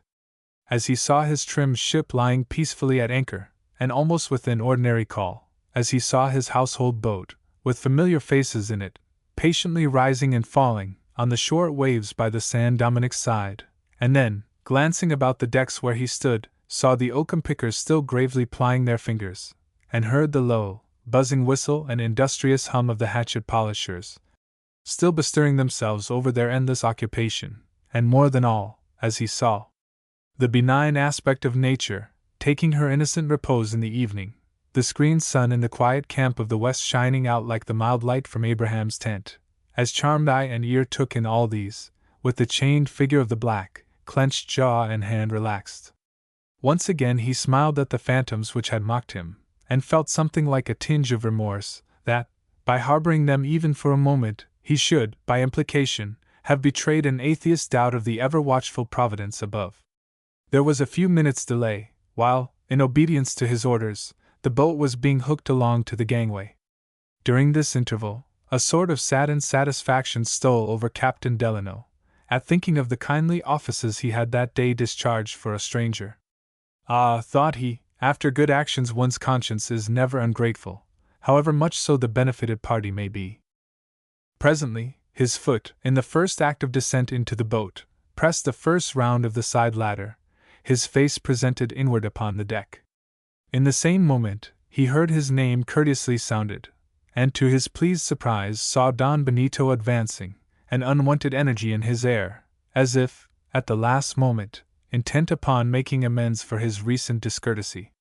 With instinctive good feeling, Captain Delano, withdrawing his foot, turned and reciprocally advanced. As he did so, the Spaniard's nervous eagerness increased, but his vital energy failed, so that, the better to support him, the servant, placing his master's hand on his naked shoulder, and gently holding it there, formed himself into a sort of crutch. When the two captains met, the Spaniard again fervently took the hand of the American, at the same time casting an earnest glance into his eyes, but, as before, too much overcome to speak. "I have done him wrong," self-reproachfully thought Captain Delano. "His apparent coldness has deceived me, in no instance has he meant to offend." Meantime, as if fearful that the continuance of the scene might too much unstring his master, the servant seemed anxious to terminate it. And so, still presenting himself as a crutch, and walking between the two captains, he advanced with them towards the gangway, while still, as if full of kindly contrition, Don Benito would not let go the hand of Captain Delano, but retained it in his, across the black's body. Soon they were standing by the side, looking over into the boat, whose crew turned up their curious eyes. Waiting a moment for the Spaniard to relinquish his hold, the now embarrassed Captain Delano lifted his foot, to overstep the threshold of the open gangway, but still Don Benito would not let go his hand. And yet, with an agitated tone, he said, "I can go no further. Here I must bid you adieu. Adieu, my dear, dear Don Amasa. Go, go!" suddenly tearing his hand loose. "Go, and God guard you better than me, my best friend." Not unaffected, Captain Delano would now have lingered, but catching the meekly admonitory eye of the servant, with a hasty farewell he descended into his boat, followed by the continual adieus of Don Benito, standing rooted in the gangway. Seating himself in the stern, Captain Delano, making a last salute, ordered the boat shoved off. The crew had their oars on end. The bowsmen pushed the boat a sufficient distance for the oars to be lengthwise dropped. The instant that was done, Don Benito sprang over the bulwarks, falling at the feet of Captain Delano, at the same time calling towards his ship, but in tones so frenzied, that none in the boat could understand him.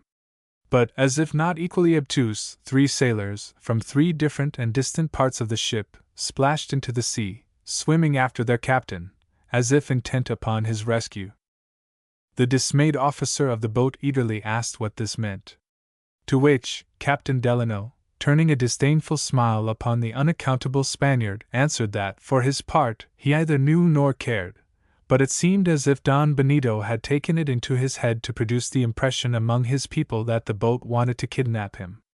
Or else, give way for your lives, he wildly added, starting at a clattering hubbub in the ship, above which rang the tocsin of the hatchet polishers, and seizing Don Benito by the throat he added, "This plotting pirate means murder!"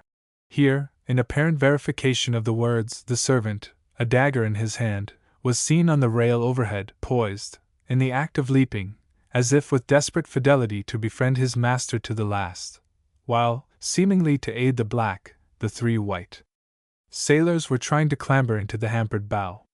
Meantime, the whole host of negroes, as if inflamed at the sight of their jeopardized captain, impended in one sooty avalanche over the bulwarks.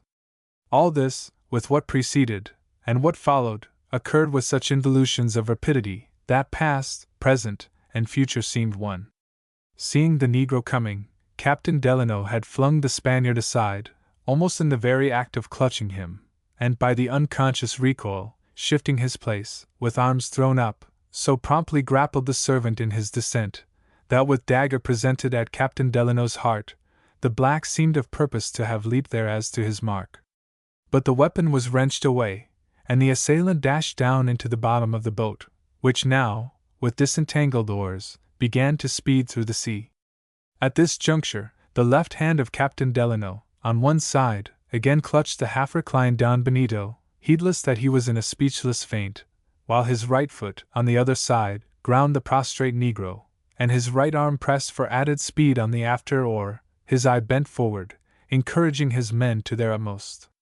But here, the officer of the boat, who had at last succeeded in beating off the towing sailors, and was now, with face turned aft, assisting the bowsman at his oar, suddenly called to Captain Delano, to see what the black was about, while a Portuguese oarsman shouted to him to give heed to what the Spaniard was saying.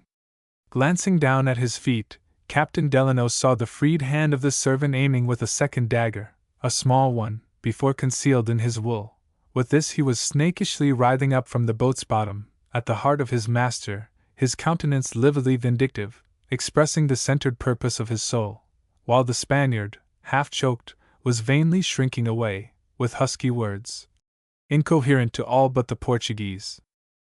That moment, across the long-benighted mind of Captain Delano, a flash of revelation swept, illuminating, in unanticipated clearness, his host's whole mysterious demeanor, with every enigmatic event of the day, as well as the entire past voyage of the San Dominick. He smote Bobwa's hand down, but his own heart smote him harder. With infinite pity he withdrew his hold from Don Benito. Not Captain Delano, but Don Benito, the black, in leaping into the boat, had intended to stab. Both the black's hands were held, as, glancing up towards the San Dominick, Captain Delano, now with scales dropped from his eyes, saw the negroes, not in misrule, not in tumult, not as if frantically concerned for Don Benito, but with masks torn away, flourishing hatchets and knives, in ferocious piratical revolt. Like delirious black dervishes, the 6 Ashantis danced on the poop. Prevented by their foes from springing into the water, the Spanish boys were hurrying up to the topmost spars, while such of the few Spanish sailors, not already in the sea, less alert, were descried, helplessly mixed in, on deck, with the blacks. Meantime Captain Delano hailed his own vessel, ordering the ports up, and the guns run out. But by this time the cable of the San Dominick had been cut, and the fag end, in lashing out, whipped away the canvas shroud about the beak, suddenly revealing, as the bleached hull swung round towards the open ocean, death for the figurehead, in a human skeleton, chalky comment on the chalked words below. "Follow your leader." At the sight, Don Benito, covering his face, wailed out, "'Tis he, Aranda! My murdered, unburied friend!" Upon reaching the sealer, calling for ropes, Captain Delano bound the negro, who made no resistance, and had him hoisted to the deck. He would then have assisted the now almost helpless Don Benito up the side. But Don Benito, wan as he was, refused to move, or be moved, until the Negro should have been first put below out of view. When, presently assured that it was done, he no more shrank from the ascent. The boat was immediately dispatched back to pick up the 3 swimming sailors. Meantime, the guns were in readiness, though, owing to the San Dominick having glided somewhat astern of the sealer, only the aftermost one could be brought to bear. With this, they fired 6 times, thinking to cripple the fugitive ship by bringing down her spars. But only a few inconsiderable ropes were shot away. Soon the ship was beyond the gun's range, steering broad out of the bay, the blacks thickly clustering round the bowsprit, one moment with taunting cries towards the whites, the next with upthrown gestures hailing the now dusky moors of ocean, cawing crows escaped from the hand of the fowler. The first impulse was to slip the cables and give chase. But, upon second thoughts, to pursue with whaleboat and yawl seemed more promising. Upon inquiring of Don Benito what firearms they had on board the San Dominick, Captain Delano was answered that they had none that could be used, because, in the earlier stages of the mutiny, a cabin passenger, since dead, had secretly put out of order the locks of what few muskets there were. But with all his remaining strength, Don Benito entreated the American not to give chase, either with ship or boat, for the Negroes had already proved themselves such desperadoes, that, in case of a present assault, nothing but a total massacre of the whites could be looked for. But, regarding this warning as coming from one whose spirit had been crushed by misery, the American did not give up his design. The boats were got ready and armed. Captain Delano ordered his men into them. He was going himself when Don Benito grasped his arm. "What? Have you saved my life, senor, and are you now going to throw away your own?" The officers also, for reasons connected with their interests and those of the voyage, and a duty owing to the owners, strongly objected against their commander's going. Weighing their remonstrances a moment, Captain Delano felt bound to remain, appointing his chief mate, an athletic and resolute man, who had been a privateer's man, to head the party. The more to encourage the sailors, they were told that the Spanish captain considered his ship good as lost, that she and her cargo, including some gold and silver, were worth more than 1,000 doubloons. Take her, and no small part should be theirs. The sailors replied with a shout. The fugitives had now almost gained an offing. It was nearly night, but the moon was rising. After hard, prolonged pulling, the boats came up on the ship's quarters, at a suitable distance, laying upon their oars to discharge their muskets. Having no bullets to return, the Negroes sent their yells. But upon the second volley, Indian-like, they hurled their hatchets. One took off a sailor's fingers. Another struck the whaleboat's bow, cutting off the rope there, and remaining stuck in the gunwale like a woodman's axe. Snatching it, quivering from its lodgment, the mate hurled it back. The returned gauntlet now stuck in the ship's broken quarter gallery, and so remained. The Negroes giving too hot a reception, the whites kept a more respectful distance. Hovering now just out of reach of the hurtling hatchets, they, with a view to the close encounter which must soon come, sought to decoy the blacks into entirely disarming themselves of their most murderous weapons in a hand-to-hand fight, by foolishly flinging them, as missiles, short of the mark, into the sea. But ere long, perceiving the stratagem, the Negroes desisted, though not before many of them had to replace their lost hatchets with handspikes, an exchange which, as counted upon, proved, in the end, favorable to the assailants. Meantime, with a strong wind, the ship still clove the water, the boats alternately falling behind, and pulling up, to discharge fresh volleys. The fire was mostly directed towards the stern, since there, chiefly, the Negroes, at present, were clustering. But to kill or maim the Negroes was not the object. To take them, with the ship, was the object. To do it, the ship must be boarded, which could not be done by boats while she was sailing so fast. A thought now struck the mate. Observing the Spanish boys still aloft, high as they could get, he called to them to descend to the yards, and cut adrift the sails. It was done. About this time, owing to causes hereafter to be shown, 2 Spaniards, in the dress of sailors, and conspicuously showing themselves, were killed, not by volleys, but by deliberate marksman's shots, while, as it afterwards appeared by one of the general discharges. Achifal, the black, and the Spaniard at the helm likewise were killed. What now, with the loss of the sails, and loss of leaders, the ship became unmanageable to the negroes.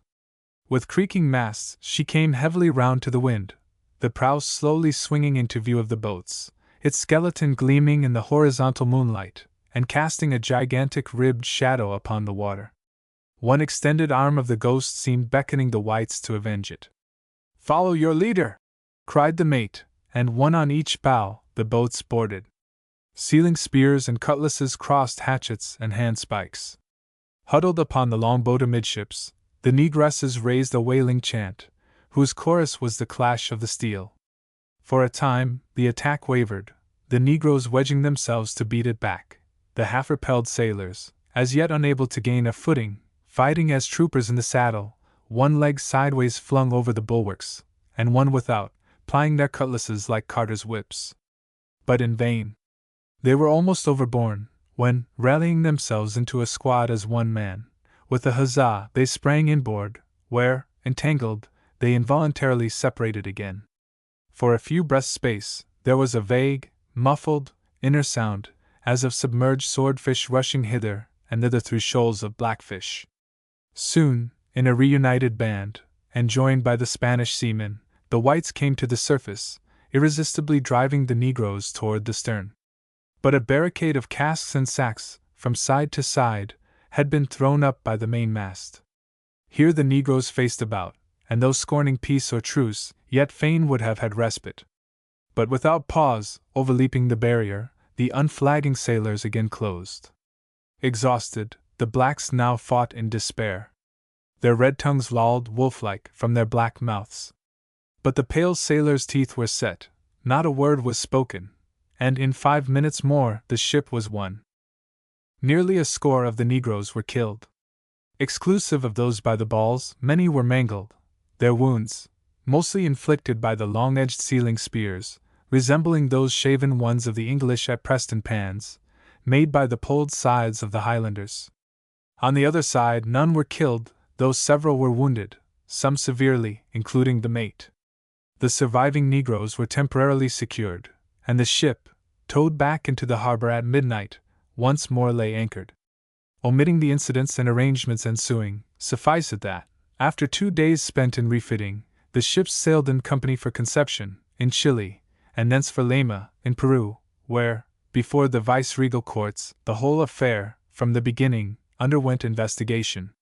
Though, midway on the passage, the ill-fated Spaniard, relaxed from constraint, showed some signs of regaining health with free will, yet, agreeably to his own foreboding, shortly before arriving at Lima, he relapsed, finally becoming so reduced as to be carried ashore in arms. Hearing of his story and plight, one of the many religious institutions of the City of Kings opened an hospitable refuge to him, where both physician and priest were his nurses, and a member of the order volunteered to be his one special guardian and consoler, by night and by day. The following extracts, translated from one of the official Spanish documents, will, it is hoped, shed light on the preceding narrative, as well as, in the first place, reveal the true port of departure and true history of the San Dominic's voyage, down to the time of her touching at the island of St. Maria. But ere the extracts come, it may be well to preface them with a remark. The document selected, from among many others, for partial translation, contains the deposition of Benito Cereno, the first taken in the case. Some disclosures therein were, at the time, held dubious for both learned and natural reasons. The tribunal inclined to the opinion that the deponent, not undisturbed in his mind by recent events, raved of some things which could never have happened. But subsequent depositions of the surviving sailors, bearing out the revelations of their captain in several of the strangest particulars, gave credence to the rest. So that the tribunal, in its final decision, rested its capital sentences upon statements which, had they lacked confirmation, it would have deemed it but duty to reject. I, Don Jos de Abbas and Piadilla, His Majesty's notary for the royal revenue, and register of this province, and notary public of the Holy Crusade of this bishopric, etc., do certify and declare, as much as is requisite in law, that, in the criminal cause commenced the 24th of the month of September, in the year 1799, against the negroes of the ship San Dominick, the following declaration before me was made. The same day, and month, and year, His Honor, Dr. Juan Martinez de Rosas, Counselor of the Royal Audience of this kingdom, and learned in the law of this intendancy, ordered the captain of the ship San Dominick, Don Benito Sereno, to appear, which he did, in his litter, attended by the monk Infelez, of whom he received the oath, which he took by God, our Lord, and a sign of the cross, under which he promised to tell the truth of whatever he should know and should be asked, and being interrogated agreeably to the tenor of the act commencing the process, he said that on the 20th of May last he set sail with his ship from the port of Valparaiso, bound to that of Callao, loaded with the produce of the country beside 30 cases of hardware and 160 blacks, of both sexes, mostly belonging to Don Alexandro Aranda, gentleman, of the city of Mendoza. That the crew of the ship consisted of 36 men, beside the persons who went as passengers. That the negroes were in part as follows. Here, in the original, follows a list of some 50 names, descriptions, and ages, compiled from certain recovered documents of Aranda's, and also from recollections of the deponent, from which portions only are extracted. 1. From about 18 to 19 years, named Jose, and this was the man that waited upon his master, Don Alexandro, and who speaks well the Spanish, having served him 4 or 5 years. A mulatto, named Francesco, the cabin steward, of a good person and voice, having sung in the Valparaiso churches, native of the province of Buenos Aires, aged about 35 years. A smart Negro, named Dago, who had been for many years a gravedigger among the Spaniards, aged 46 years. 4 old Negroes, born in Africa, from 60 to 70, but sound caulkers by trade, whose names are as follows. The first was named Murray, and he was killed, as was also his son named Diamolo, the second, Nacta, the third, Yola, likewise killed, the fourth, Goffin, and 6 full-grown Negroes, aged from 30 to 45, all raw, and born among the Ashantis, Mataluki, Yen, Lechi, Mapenda, Yambeo, Akim, 4 of whom were killed. ******, a powerful Negro named Achifal, who being supposed to have been a chief in Africa, his owner set great store by him. *****, and a small Negro of Senegal, but some years among the Spaniards, aged about 30, which Negro's name was Babwa. *****, that he does not remember the names of the others, but that still expecting the residue of Don Alexander's papers will be found, will then take due account of them all, and remit to the court. *****, and 39 women and children of all ages. The catalogue over, the deposition goes on. *****, that all the Negroes slept upon deck, as is customary in this navigation, and none wore fetters, because the owner, his friend Aranda, told him that they were all tractable. *****, that on the 7th day after leaving port, at 3 o'clock in the morning, all the Spaniards being asleep except the 2 officers on the watch, who were the boatswain, Juan Robles, and the carpenter, Juan Bautista Gait, and the helmsman and his boy, the Negroes revolted suddenly, wounded dangerously the boatswain and the carpenter, and successively killed 18 men of those who were sleeping upon deck, some with handspikes and hatchets, and others by throwing them alive overboard, after tying them. That of the Spaniards upon deck, they left about 7, as he thinks, alive and tied, to maneuver the ship, and 3 or 4 more, who hid themselves, remained also alive. Although in the act of revolt the Negroes made themselves masters of the hatchway, 6 or 7 wounded went through it to the cockpit, without any hindrance on their part. That during the act of revolt, the mate and another person, whose name he does not recollect, attempted to come up through the hatchway, but being quickly wounded, were obliged to return to the cabin. That the deponent resolved at break of day to come up the companionway, where the Negro Baba was, being the ringleader, and Achifal, who assisted him, and having spoken to them, exhorted them to cease committing such atrocities, asking them, at the same time, what they wanted and intended to do, offering, himself, to obey their commands. that notwithstanding this, they threw, in his presence, 3 men, alive and tied, overboard, that they told the deponent to come up, and that they would not kill him, which having done, the Negro Babwa asked him whether there were in those seas any Negro countries where they might be carried, and he answered them, no, that the Negro Babwa afterwards told him to carry them to Senegal, or to the neighboring islands of St. Nicholas, and he answered that this was impossible, on account of the great distance, the necessity involved of rounding Cape Horn, the bad condition of the vessel, the want of provisions, sails, and water, but that the Negro Babwa replied to him he must carry them in any way, that they would do and conform themselves to everything the deponent should require. As to eating and drinking, that after a long conference, being absolutely compelled to please them, for they threatened to kill all the whites if they were not, at all events, carried to Senegal, he told them that what was most wanting for the voyage was water, that they would go near the coast to take it, and thence they would proceed on their course, that the Negro Babwa agreed to it, and the deponent steered towards the intermediate ports, hoping to meet some Spanish or foreign vessel that would save them, that within 10 or 11 days they saw the land, and continued their course by it in the vicinity of Nasca, that the deponent observed that the Negroes were now restless and mutinous, because he did not effect the taking in of water, the Negro Babwa having required, with threats, that it should be done, without fail, the following day.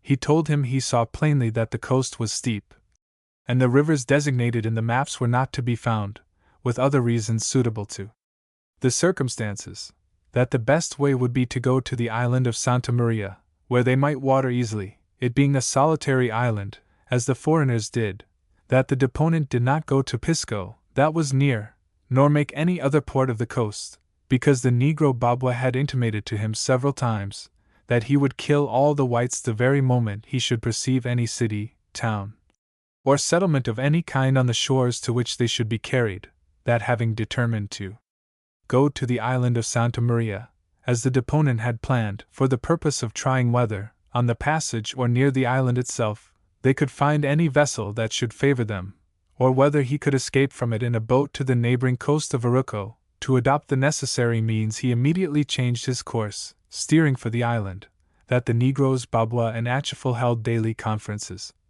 in which they discussed what was necessary for their design of returning to Senegal, whether they were to kill all the Spaniards, and particularly the deponent, that 8 days after parting from the coast of Nasca, the deponent being on the watch a little after daybreak, and soon after the Negroes had their meeting, the Negro Babwa came to the place where the deponent was, and told him that he had determined to kill his master, Don Alexandro Aranda, both because he and his companions could not otherwise be sure of their liberty, and that to keep the seamen in subjection, he wanted to prepare a warning of what road they should be made to take did they or any of them oppose him, and that, by means of the death of Don Alexandro, that warning would best be given, but that what this last meant, the deponent did not at the time comprehend, nor could not, further than that the death of Don Alexandro was intended, and moreover the Negro Babwa proposed to the deponent to call the mate Rains, who was sleeping in the cabin, before the thing was done, for fear,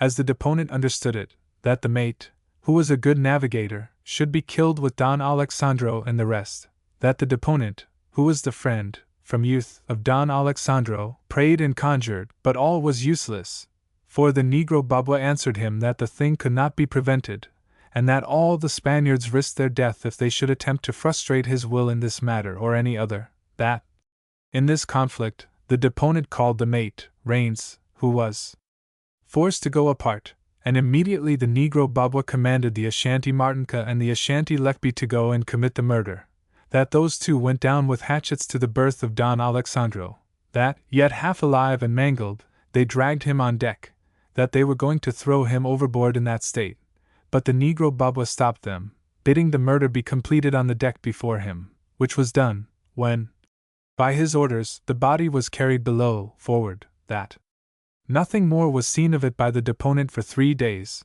******, that Don Alonso Sidonia, an old man, long resident at Valparaiso, and lately appointed to a civil office in Peru, whither he had taken passage, was at the time sleeping in the berth opposite Don Alexandro's, that awakening at his cries, surprised by them, and at the sight of the negroes with their bloody hatchets in their hands, he threw himself into the sea through a window which was near him, and was drowned, without it being in the power of the deponent to assist or take him up. That a short time after killing Aranda, they brought upon deck his German cousin, of middle age, Don Francisco Massa, of Mendoza, and the young Don Joaquin, Marquez de Arambolaza, then lately from Spain, with his Spanish servant Ponce, and the 3 young clerks of Aranda, Jose Moseri Lorenzo Vargas, and Hermenegildo Gondix. All of Cadiz, that Don Joaquin and Hermenegildo Gondix, the Negro Babua, for purposes hereafter to appear, preserved alive, but Don Francisco Massa, Jose Moseri, and Lorenzo Vargas, with Ponce the servant, beside the boatswain, Juan Robles, the boatswain's mates, Manuel Vizcaya and Rodrigo Herda, and 4 of the sailors, the Negro Babua ordered to be thrown alive into the sea, although they made no resistance, nor begged for anything else but mercy, that the boatswain, Juan Robles, who knew how to swim, kept the longest above water, making acts of contrition, and, in the last words he uttered, charged this deponent to cause Mass to be said for his soul to Our Lady of Succor. That, during the 3 days which followed, the deponent, uncertain what fate had befallen the remains of Don Alexandro, frequently asked the Negro Babua where they were, and if still on board, whether they were to be preserved for interment ashore, entreating him so to order it. That the Negro Babua answered nothing till the 4th day, when at sunrise, the deponent coming on deck, the Negro Babua showed him a skeleton, which had been substituted for the ship's proper figurehead, the image of Christopher Colon, the discoverer of the New World. That the Negro Babua asked him whose skeleton that was, and whether, from its whiteness, he should not think it a white's. That, upon discovering his face, the Negro Babua, coming close, said words to this effect: "Keep faith with the blacks from here to Senegal, or you shall in spirit, as now in body, follow your leader," pointing to the prow. That the same morning the Negro Babua took by succession each Spaniard forward, and asked him whose skeleton that was, and whether, from its whiteness, he should not think it a white's. That each Spaniard covered his face. That then to each the Negro Babua repeated the words in the first place said to the deponent. That they, the Spaniards, being then assembled aft, the Negro Babua harangued them, saying that he had now done all, that the deponent, as navigator for the Negroes, might pursue his course, warning him and all of them that they should, soul and body, go the way of Don Alexandro, if he saw them, the Spaniards, speak, or plot anything against them, the Negroes, a threat which was repeated every day. That, before the events last mentioned, they had tied the cook to throw him overboard, for it is not known what thing they heard him speak, but finally the Negro Babua spared his life, at the request of the deponent. That a few days after, the deponent, endeavoring not to omit but the next day, the more surely to guard against the sailors' escape, the Negro Babua commanded all the boats to be destroyed but the long boat, which was unseaworthy, and another, a cutter in good condition, which knowing it would yet be wanted for towing the water casks, he had it lowered down into the hold. Various particulars of the prolonged and perplexed navigation ensuing here follow, with incidents of a calamitous calm, from which portion one passage is extracted, to wit, smiley face.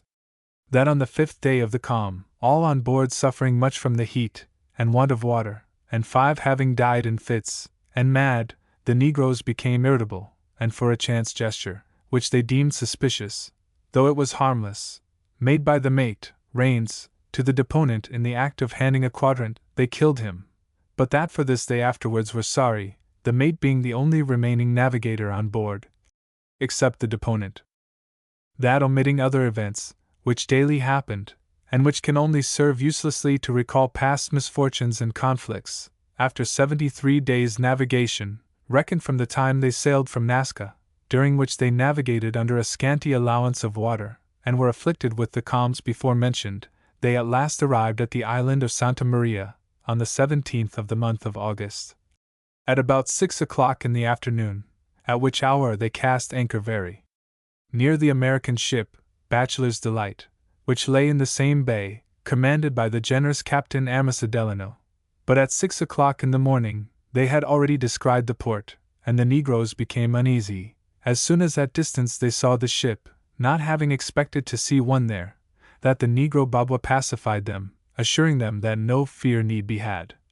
That straightway he ordered the figure on the bow to be covered with canvas, as for repairs, and had the decks a little set in order, that for a time the negro Babwa and the negro Achifal conferred, that the negro Achifal was for sailing away, but the negro Babwa would not, and by himself cast about what to do, that at last he came to the deponent, proposing to him to say and do all that the deponent declares to have said and done to the American captain.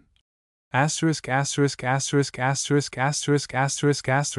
negro Babwa warned him that if he varied in the least, or uttered any word, or gave any look that should give the least intimation of the past events or present state, he would instantly kill him, with all his companions, showing a dagger, which he carried hid, saying something which, as he understood it, meant that that dagger would be alert as his eye. That the negro Babwa then announced the plan to all his companions, which pleased them, that he then, the better to disguise the truth, devised many expedients, in some of them uniting deceit and defense. That of this sort was the device of the 6 Ashantis before named, who were his bravos, that them he stationed on the break of the poop, as if to clean certain hatchets, in cases, which were part of the cargo, but in reality to use them, and distribute them at need, and at a given word he told them, that, among other devices, was the device of presenting Achifal, his right-hand man, as chained, though in a moment the chains could be dropped. That in every particular he informed the deponent what part he was expected to enact in every device, and what story he was to tell. On every occasion, always threatening him with instant death if he varied in the least, that, conscious that many of the negroes would be turbulent, the negro Babwa appointed the 4 aged negroes, who were caulkers, to keep what domestic order they could on the decks. That again and again he harangued the Spaniards and his companions, informing them of his intent, and of his devices, and of the invented story that this deponent was to tell, charging them lest any of them varied from that story. That these arrangements were made and matured during the interval of 2 or 3 hours, between their first sighting the ship and the arrival on board of Captain Amasa Delano. That this happened about 7:30 o'clock in the morning, Captain Amasa Delano coming in his boat, and all gladly receiving him. That the deponent, as well as he could force himself, acting then the part of principal owner, and a free captain of the ship, told Captain Amasa Delano, when called upon, that he came from Buenos Aires, bound to Lima, with 300 negroes, that off Cape Horn, and in a subsequent fever, many negroes had died, that also, by similar casualties, all the sea officers and the greatest part of the crew had died. And so the deposition goes on, circumstantially recounting the fictitious story dictated to the deponent by Babwa, and through the deponent imposed upon Captain Delano, and also recounting the friendly offers of Captain Delano, with other things, but all of which is here omitted. After the fictitious story, etc., the deposition proceeds, smiley face. That the generous Captain Amasa Delano remained on board all the day, till he left the ship anchored at 6 o'clock in the evening, deponent speaking to him always of his pretended misfortunes, under the forementioned principles, without having had it in his power to tell a single word, or give him the least hint, that he might know the truth and state of things, because the negro Babwa, performing the office of an officious servant with all the appearance of submission of the humble slave, did not leave the deponent one moment, that this was in order to observe the deponent's actions and words, for the negro Babwa understands well the Spanish, and besides there were thereabouts some others who were constantly on the watch, and likewise understood the Spanish, that upon one occasion, while deponent was standing on the deck conversing with Amasa Delano, by a secret sign the negro Babwa drew him, the deponent, aside, the act appearing as if originating with the deponent, that then, he being drawn aside, the negro Babwa proposed to him to gain from Amasa Delano full particulars about his ship, and crew, and arms. That the deponent asked, "For what?" That the negro Babwa answered he might conceive. That, grieved at the prospect of what might overtake the generous Captain Amasa Delano, the deponent at first refused to ask the desired questions, and used every argument to induce the negro Babwa to give up this new design. that the Negro Babwa showed the point of his dagger. That, after the information had been obtained, the Negro Babwa again drew him aside, telling him that very night he, the deponent, would be captain of 2 ships, instead of 1, for that, great part of the American ship's crew being to be absent fishing, the 6 Ashantis, without any one else, would easily take it, that at this time he said other things to the same purpose, that no entreaties availed, that, before Amasa Delano's coming on board, no hint had been given touching the capture of the American ship, that to prevent this project the deponent was powerless, that in some things his memory is confused, he cannot distinctly recall every event, that as soon as they had cast anchor at 6 of the clock in the evening, as has before been stated, the American captain took leave, to return to his vessel, that upon a sudden impulse, which the deponent believes to have come from God and his angels, he, after the farewell had been said, followed the generous captain Amasa Delano as far as the gunwale, where he stayed, under pretense of taking leave, until Amasa Delano should have been seated in his boat, that on shoving off, the deponent sprang from the gunwale into the boat, and fell into it, he knows not how, God guarding him, that. Here, in the original, follows the account of what further happened at the escape, and how the San Dominick was retaken, and of the passage to the coast, including in the recital many expressions of eternal gratitude to the generous Captain Amasa Delano. The deposition then proceeds with recapitulatory remarks, and a partial remuneration of the Negroes, making record of their individual part in the past events, with a view to furnishing, according to command of the court, the data whereon to found the criminal sentences to be pronounced.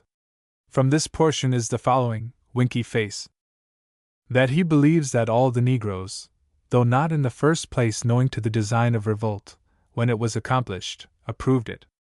That the Negro, Jose, 18 years old, and in the personal service of Don Alexandro, was the one who communicated the information to the Negro Babwa about the state of things in the cabin, before the revolt. That this is known, because, in the preceding midnight, he used to come from his berth, which was under his master's, in the cabin, to the deck where the ringleader and his associates were, and had secret conversations with the Negro Babwa, in which he was several times seen by the mate. That one night, the mate drove him away twice. That this same Negro Jose was the one who, without being commanded to do so by the Negro Babwa, as Leckby and Martinka were, stabbed his master, Don Alexandro, after he had been dragged half lifeless to the deck. That the mulatto steward, Francesco, was of the first band of revolters, that he was, in all things, the creature and tool of the Negro Babwa, that to make his court, he, just before a repast in the cabin, proposed to the Negro Babwa poisoning a dish for the generous Captain Amasa Delano. This is known and believed, because the Negroes have said it, but that the Negro Babwa, having another design, forbade Francesco, that the Ashanti Leckby was one of the worst of them, for that, on the day the ship was retaken, he assisted in the defense of her, with a hatchet in each hand, with one of which he wounded, in the breast, the chief mate of Amasa Delano, in the first act of boarding. This all knew, that, in sight of the deponent, Leckby struck, with a hatchet, Don Francisco Massa, when, by the Negro Babwa's orders, he was carrying him to throw him overboard alive, beside participating in the murder, before mentioned, of Don Alexandro Aranda, and others of the cabin passengers, that, owing to the fury with which the Ashantis fought in the engagement with the boats, but this Leckby and Yen survived, that Yen was bad as Leckby. That Yen was the man who, by Babwa's command, willingly prepared the skeleton of Don Alexandro, in a way the Negroes afterwards told the deponent, but which he, so long as reason is left him, can never divulge. That Yen and Leckby were the two who, in a calm by night, riveted the skeleton to the bow. This also the Negroes told him. That the Negro Babwa was he who traced the inscription below it. That the Negro Babwa was the plotter from first to last. He ordered every murder, and was the helm and keel of the revolt. That Achifal was his lieutenant in all, but Achifal, with his own hand, committed no murder, nor did the Negro Babwa. That Achifal was shot, being killed in the fight with the boats, ere boarding, that the negresses, of age, were knowing to the revolt, and testified themselves satisfied at the death of their master, Don Alexandro, that, had the Negroes not restrained them, they would have tortured to death, instead of simply killing the Spaniards slain by command of the Negro Baba, that the negresses used their utmost influence to have the deponent made away with, that, in the various acts of murder, they sang songs and danced, not gaily, but solemnly, and before the engagement with the boats, as well as during the action, they sang melancholy songs to the Negroes, and that this melancholy tone was more inflaming than a different one would have been, and was so intended, that all this is believed, because the Negroes have said it. That of the 36 men of the crew, exclusive of the passengers, all of whom are now dead, which the deponent had knowledge of, 6 only remained alive, with 4 cabin boys and ship boys not included with the crew, ***, that the Negroes broke an arm of one of the cabin boys and gave him strokes with hatchets. Then follow various random disclosures referring to various periods of time. The following are extracted: Winky Face. That during the presence of Captain Amasa Delano on board, some attempts were made by the sailors, and one by Hermenegildo Gondix, to convey hints to him of the true state of affairs, but that these attempts were ineffectual, owing to fear of incurring death, and furthermore, owing to the devices which offered contradictions to the true state of affairs, as well as owing to the generosity and piety of Amasa Delano incapable of sounding such wickedness. ****, that lies Galgo, a sailor about 60 years of age, and formerly of the King's Navy, was one of those who sought to convey tokens to Captain Amasa Delano, but his intent, though undiscovered, being suspected, he was, on a pretense, made to retire out of sight, and at last into the hold, and there was made away with. This the Negroes have since said, ****, that one of the ship boys feeling, from Captain Amasa Delano's presence, some hopes of release, and not having enough prudence, dropped some chance word respecting his expectations, which being overheard and understood by a slave boy with whom he was eating at the time, the latter struck him on the head with a knife, inflicting a bad wound, but of which the boy is now healing. That likewise, not long before the ship was brought to anchor, one of the seamen, steering at the time, endangered himself by letting the blacks remark some expression in his countenance, arising from a cause similar to the above, but this sailor, by his heedful after-conduct, escaped. ***, that these statements are made to show the court that from the beginning to the end of the revolt, it was impossible for the deponent and his men to act otherwise than they did. ***, that the third clerk, Hermenegildo Gondix, who before had been forced to live among the seamen, wearing a seaman's habit, and in all respects appearing to be one for the time, he, Gondix, was killed by a musket ball fired through mistake from the boats before boarding, having in his fright run up the mizzen rigging, calling to the boats, "Don't board!"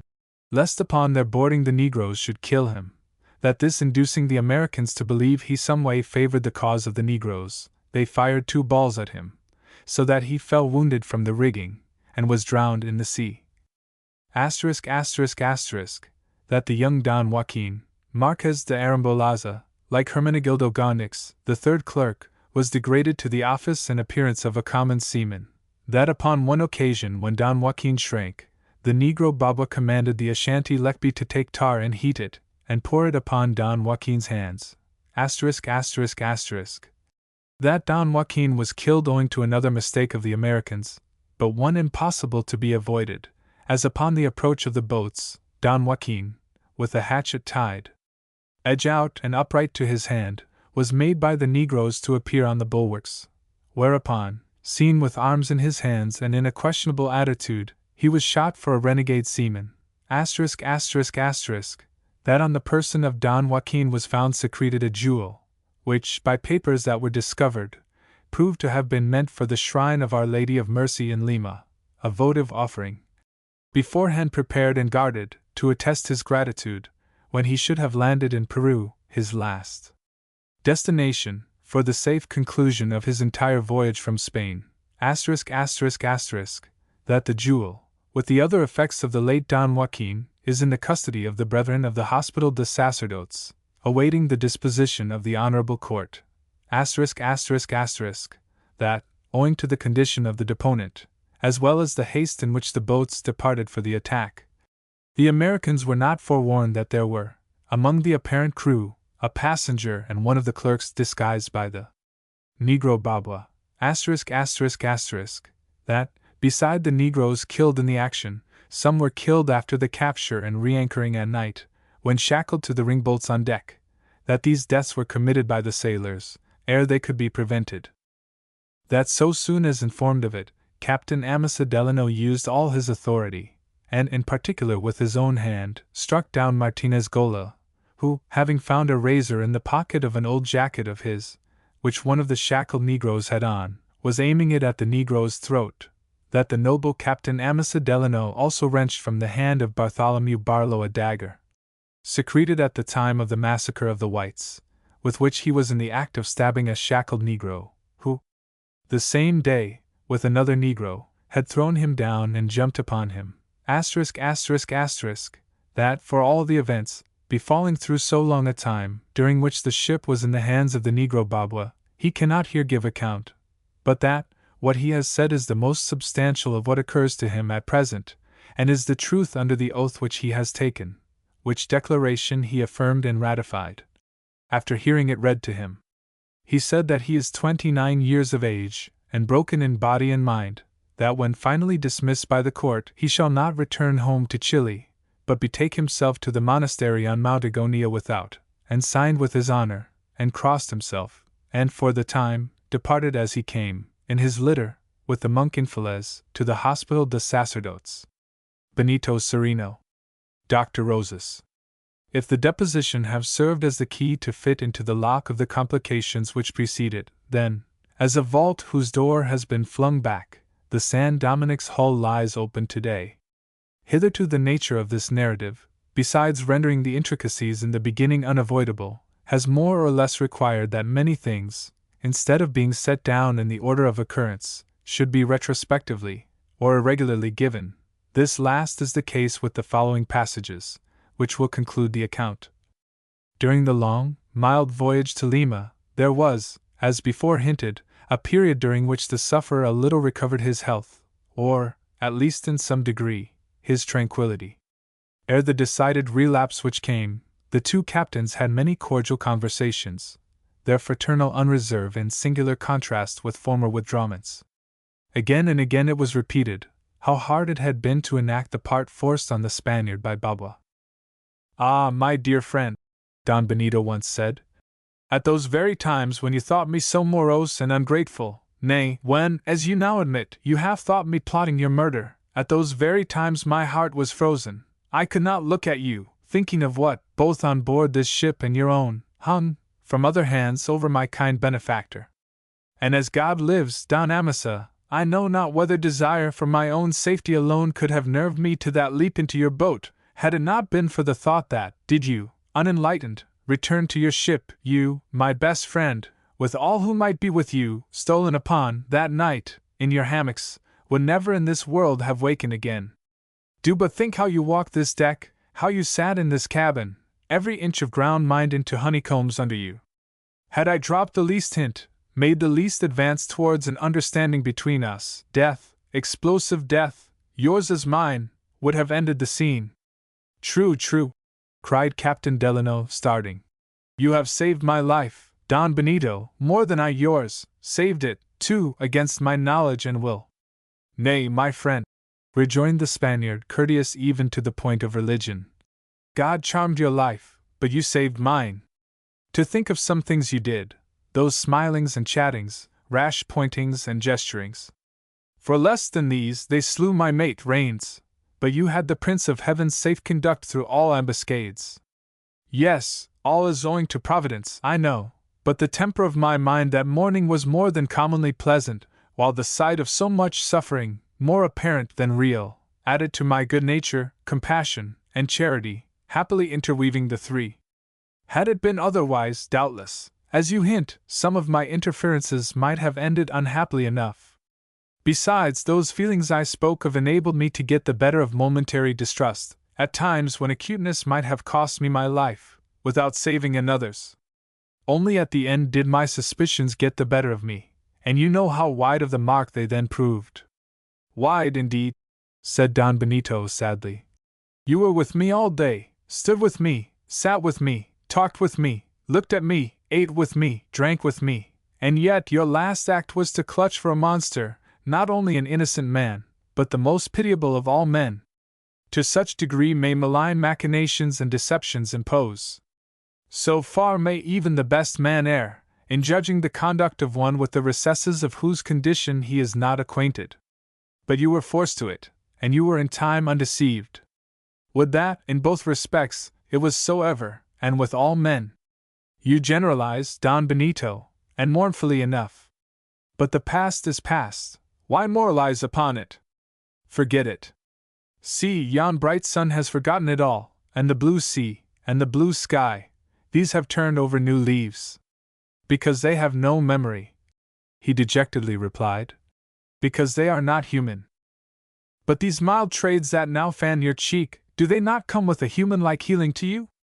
Warm friends, steadfast friends are the trades. With their steadfastness they but waft me to my tomb, senor, was the foreboding response. You are saved, cried Captain Delano, more and more astonished and pained. You are saved. What has cast such a shadow upon you? The Negro. There was silence, while the moody man sat, slowly and unconsciously gathering his mantle about him, as if it were a pall. There was no more conversation that day. But if the Spaniard's melancholy sometimes ended in muteness upon topics like the above, there were others upon which he never spoke at all, on which, indeed, all his old reserves were piled. Pass over the worst, and, only to elucidate, let an item or two of these be cited. The dress, so precise and costly, worn by him on the day whose events have been narrated, had not willingly been put on. And that silver-mounted sword, apparent symbol of despotic command, was not, indeed, a sword but the ghost of one. The scabbard, artificially stiffened, was empty. As for the black, whose brain, not body, had schemed and led the revolt, with the plot, his slight frame, inadequate to that which it held, had at once yielded to the superior muscular strength of his captor, in the boat. Seeing all was over, he uttered no sound, and could not be forced to. His aspect seemed to say, since I cannot do deeds, I will not speak words. Put in irons in the hold, with the rest, he was carried to Lima. During the passage, Don Benito did not visit him. Nor then, nor at any time after, would he look at him. Before the tribunal he refused. When pressed by the judges he fainted. On the testimony of the sailors alone rested the legal identity of Balboa. Some months after, dragged to the gibbet at the tail of a mule, the black met his voiceless end. The body was burned to ashes, but for many days the head, that hive of subtlety, fixed on a pole in the plaza, met, unabashed, the gaze of the whites, and across the plaza looked towards St. Bartholomew's Church, in whose vaults slept then, as now, the recovered bones of Aranda, and across the Rimac Bridge looked towards the monastery, on Mount Agonia without, where, 3 months after being dismissed by the court, Benito Sereno, born on the bier, did, indeed, follow his leader, the lightning-rod man. What grand irregular thunder, thought I, standing on my hearthstone among the Acroceraunian hills, as the scattered bolts boomed overhead, and crashed down among the valleys, every bolt followed by zigzag irradiations, and swift slants of sharp rain, which audibly rang, like a charge of spear-points, on my low shingled roof. I suppose, though, that the mountains hereabouts break and churn up the thunder, so that it is far more glorious here than on the plain. Hark! Someone at the door. Who is this that chooses a time of thunder for making calls? And why don't he, man-fashion, use the knocker, instead of making that doleful undertaker's clatter with his fist against the hollow panel? But let him in. Ah, here he comes. Good day, sir. An entire stranger. Pray be seated. What is that strange-looking walking stick he carries? A fine thunderstorm, sir. Fine, awful. You are wet. Stand here on the hearth before the fire. Not for worlds! The stranger still stood in the exact middle of the cottage, where he had first planted himself. His singularity impelled a closer scrutiny. A lean, gloomy figure. hair dark and lank, mattedly streaked over his brow. His sunken pitfalls of eyes were ringed by indigo halos, and played with an innocuous sort of lightning, the gleam without the bolt. The whole man was dripping. He stood in a puddle on the bare oak floor, his strange walking stick vertically resting at his side. It was a polished copper rod, 4 feet long, lengthwise attached to a neat wooden staff, by insertion into 2 balls of greenish glass, ringed with copper bands. The metal rod terminated at the top tripodwise, in 3 keen tines, brightly gilt. He held the thing by the wooden part alone. "Sir," said I, bowing politely, "have I the honor of a visit from that illustrious god, Jupiter Tonans?" So stood he in the Greek statue of old, grasping the lightning bolt. "If you be he, or his viceroy, I have to thank you for this noble storm you have brewed among our mountains. Listen, that was a glorious peal. Ah, to a lover of the majestic, it is a good thing to have the thunder himself in one's cottage. The thunder grows finer for that. But pray be seated. This old rush-bottomed armchair, I grant, is a poor substitute for your evergreen throne on Olympus, but condescend to be seated." While I thus pleasantly spoke, the stranger eyed me, half in wonder, and half in a strange sort of horror, but did not move a foot. "Do, sir, be seated. You need to be dried ere going forth again." I planted the chair invitingly on the broad hearth, where a little fire had been kindled that afternoon to dissipate the dampness, not the cold, for it was early in the month of September. But without heeding my solicitation, and still standing in the middle of the floor, the stranger gazed at me portentously and spoke. "Sir," said he, "excuse me, but instead of my accepting your invitation to be seated on the hearth there, I solemnly warn you that you had best accept mine, and stand with me in the middle of the room." "Good heavens!" he cried, starting. "There is another of those awful crashes. I warn you, sir, quit the hearth." "Mr. Jupiter Tonans," said I quietly, rolling my body on the stone, "I stand very well here."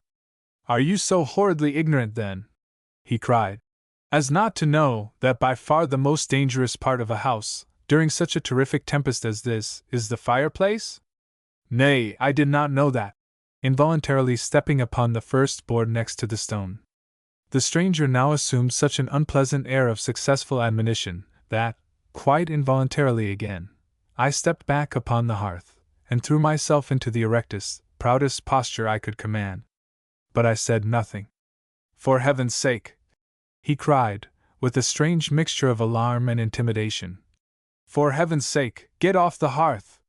Know you not that the heated air and soot are conductors, to say nothing of those immense iron fire-dogs? Quit the spot, I conjure, I command you. Mr. Jupiter Tonans, I am not accustomed to be commanded in my own house. Call me not by that pagan name. You are profane in this time of terror. Sir, will you be so good as to tell me your business? If you seek shelter from the storm, you are welcome, so long as you be civil, but if you come on business, open it forthwith. Who are you?" "I am a dealer in lightning rods," said the stranger, softening his tone. "My special business is, merciful heaven! What a crash! Have you ever been struck? Your premises, I mean?" "No. It's best to be provided," significantly rattling his metallic staff on the floor. "By nature there are no castles in thunderstorms, yet say but the word, and of this cottage I can make a Gibraltar by a few waves of this wand. Hark, what Himalayas of concussions! You interrupted yourself. Your special business you were about to speak of." "My special business is to travel the country for orders for lightning rods. This is my specimen rod," tapping his staff. "I have the best of references," fumbling in his pockets. "In Criggan last month, I put up 23 rods on only 5 buildings. Let me see. Was it not at Criggan last week, about midnight on Saturday, that the steeple, the big elm, and the assembly room cupola were struck? Any of your rods there?" "Not on the tree and cupola, but the steeple." "Of what use is your rod, then?" "Of life and death use." "But my workman was heedless. In fitting the rod at top to the steeple, he allowed a part of the metal to graze the tin sheeting. Hence the accident. Not my fault, but his. Hark! Never mind. That clap burst quite loud enough to be heard without finger-pointing. Did you hear of the event at Montreal last year?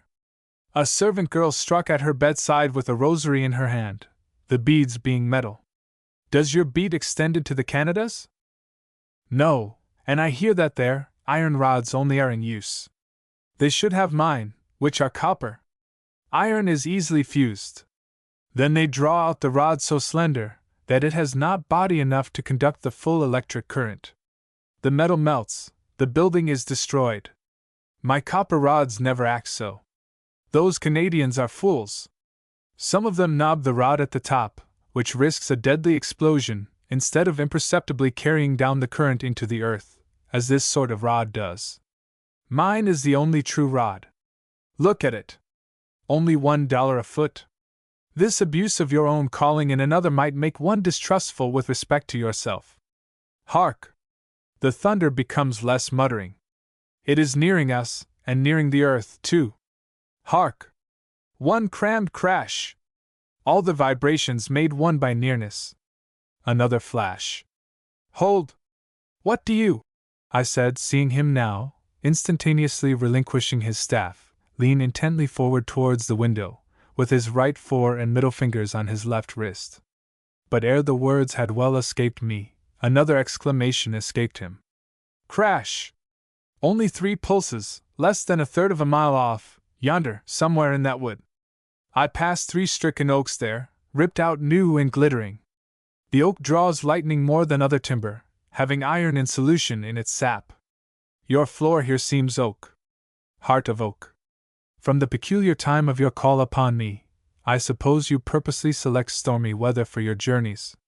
When the thunder is roaring, you deem it an hour peculiarly favorable for producing impressions favorable to your trade. Hark, awful! For one who would arm others with fear, you seem unbeseemingly timorous yourself. Common men choose fair weather for their travels, you choose thunderstorms, and yet. That I travel in thunderstorms I grant, but not without particular precautions, such as only a lightning-rod man may know. Hark! Quick, look at my specimen rod. Only $1 a foot. A very fine rod, I dare say. But what are these particular precautions of yours? Yet first let me close yonder shutters. The slanting rain is beating through the sash.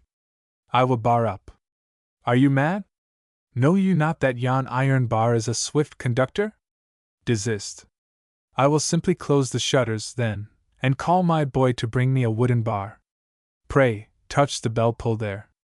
Are you frantic? That bell wire might blast you. Never touch bell wire in a thunderstorm, nor ring a bell of any sort. Nor those in belfries? Pray, will you tell me where and how one may be safe in a time like this? Is there any part of my house I may touch with hopes of my life? There is, but not where you now stand. Come away from the wall. The current will sometimes run down a wall, and, a man being a better conductor than a wall, it would leave the wall and run into him. Swoop! That must have fallen very nigh. That must have been globular lightning. Very probably. Tell me at once, which is, in your opinion, the safest part of this house? This room, and this one spot in it where I stand. Come hither. The reasons first. Hark, after the flash, the gust, the sashes shiver, the house, come hither to me. The reasons, if you please. Come hither to me. Thank you again. I think I will try my old stand, the hearth. And now, Mr. Lightning Rod Man, in the pauses of the thunder, be so good as to tell me your reasons for esteeming this one room of the house the safest, and your own one standpoint there the safest spot in it. There was now a little cessation of the storm for a while. The Lightning Rod Man seemed relieved, and replied, Your house is a one-storied house, with an attic and a cellar. This room is between. Hence its comparative safety. Because lightning sometimes passes from the clouds to the earth, and sometimes from the earth to the clouds. Do you comprehend? And I choose the middle of the room, because if the lightning should strike the house at all, it would come down the chimney or walls, so, obviously, the further you are from them, the better. Come hither to me, now. Presently. Something you just said, instead of alarming me, has strangely inspired confidence. What have I said? You said that sometimes lightning flashes from the earth to the clouds. Aye, the returning stroke, as it is called, when the earth, being overcharged with the fluid, flashes its surplus upward. The returning stroke, that is, from earth to sky. Better and better. But come here on the hearth and dry yourself. I am better here, and better wet. How? It is the safest thing you can do, hark, again, to get yourself thoroughly drenched in a thunderstorm. Wet clothes are better conductors than the body, and so, if the lightning strike, it might pass down the wet clothes without touching the body. The storm deepens again. Have you a rug in the house? Rugs are non-conductors. Get one, that I may stand on it here, and you, too. The skies blacken, it is dusk at noon. Hark, the rug, the rug! I gave him one, while the hooded mountains seemed closing and tumbling into the cottage. And now, since our being dumb will not help us, said I, resuming my place, let me hear your precautions in traveling during thunderstorms. Wait till this one is past. Nay, proceed with the precautions. You stand in the safest possible place according to your own account. Go on. Briefly, then. I avoid pine trees, high houses, lonely barns, upland pastures, running water, flocks of cattle and sheep, a crowd of men. If I travel on foot, as today, I do not walk fast. If in my buggy, I touch not its back or sides. If on horseback, I dismount and lead the horse. But of all things, I avoid tall men. Do I dream? Men avoid man? And in danger time, too? Tall men in a thunderstorm I avoid. Are you so grossly ignorant as not to know that the height of a 6-footer is sufficient to discharge an electric cloud upon him? Are not lonely Kentuckians plowing smit in the unfinished furrow? Nay, if the 6-footer stand by running water, the cloud will sometimes select him as its conductor to that running water. Hark! Sure, yon black pinnacle is split.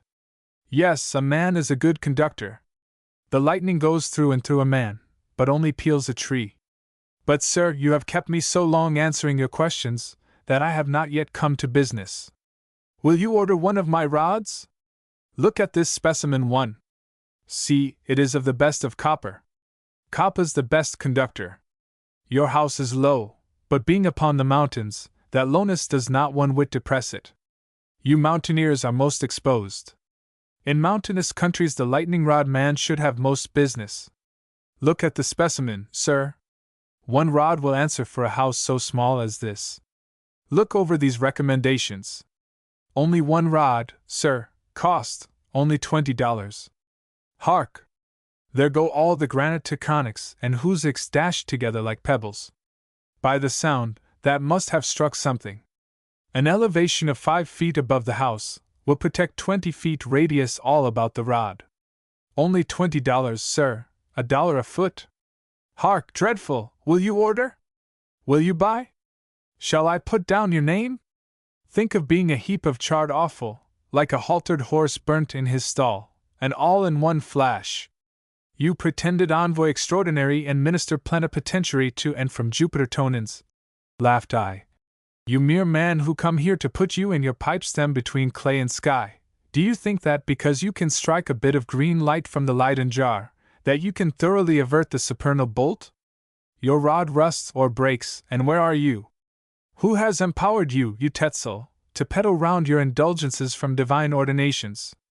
The hairs of our heads are numbered, and the days of our lives. In thunder as in sunshine, I stand at ease in the hands of my God. False negotiator, away!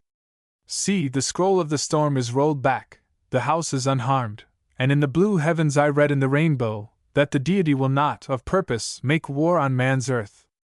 Impious wretch! Foamed the stranger, blackening in the face as the rainbow beamed. I will publish your infidel notions. The scowl grew blacker on his face. The indigo circles enlarged round his eyes as the storm rings round the midnight moon. He sprang upon me, his trifork thing at my heart.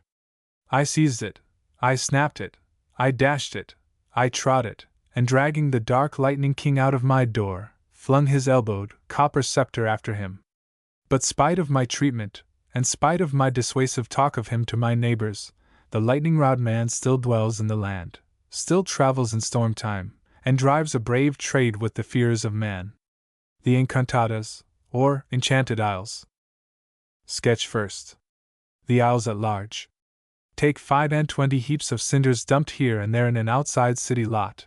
Imagine some of them magnified into mountains, and the vacant lot the sea, and you will have a fit idea of the general aspect of the Encantadas, or Enchanted Isles, a group rather of extinct volcanoes than of isles, looking much as the world at large might, after a penal conflagration. It is to be doubted whether any spot of earth can, in desolateness, furnish a parallel to this group. Abandoned cemeteries of long ago, old cities by piecemeal tumbling to their ruin, these are melancholy enough, but, like all else which has but once been associated with humanity, they still awaken in us some thoughts of sympathy, however sad.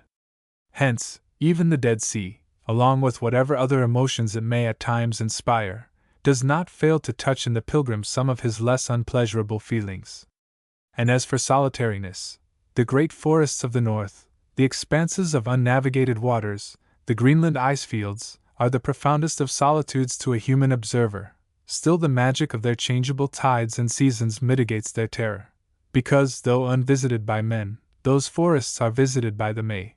The remotest seas reflect familiar stars even as Lake Erie does. And in the clear air of a fine polar day, the irradiated, azure ice shows beautifully as malachite.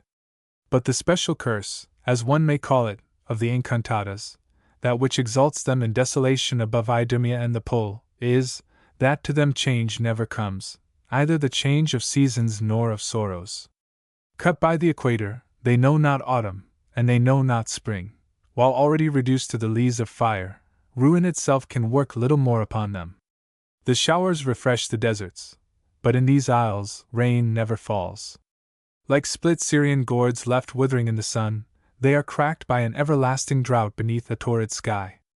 "Have mercy upon me!" the wailing spirit of the Encantadas seems to cry.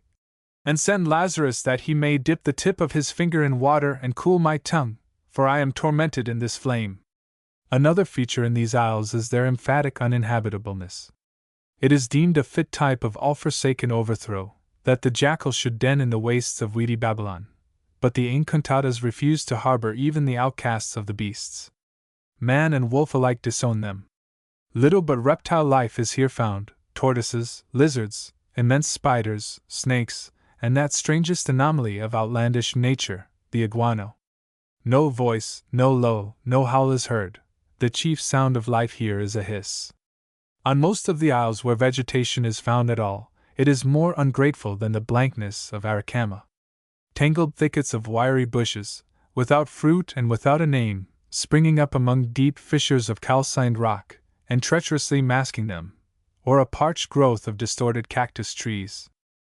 In many places the coast is rock-bound, or, more properly, clinker-bound, tumbled masses of blackish or greenish stuff like the dross of an iron furnace, forming dark clefts and caves here and there, into which a ceaseless sea pours a fury of foam, overhanging them with a swirl of gray, haggard mist, amidst which sail screaming flights of unearthly birds, heightening the dismal din however calm the sea without.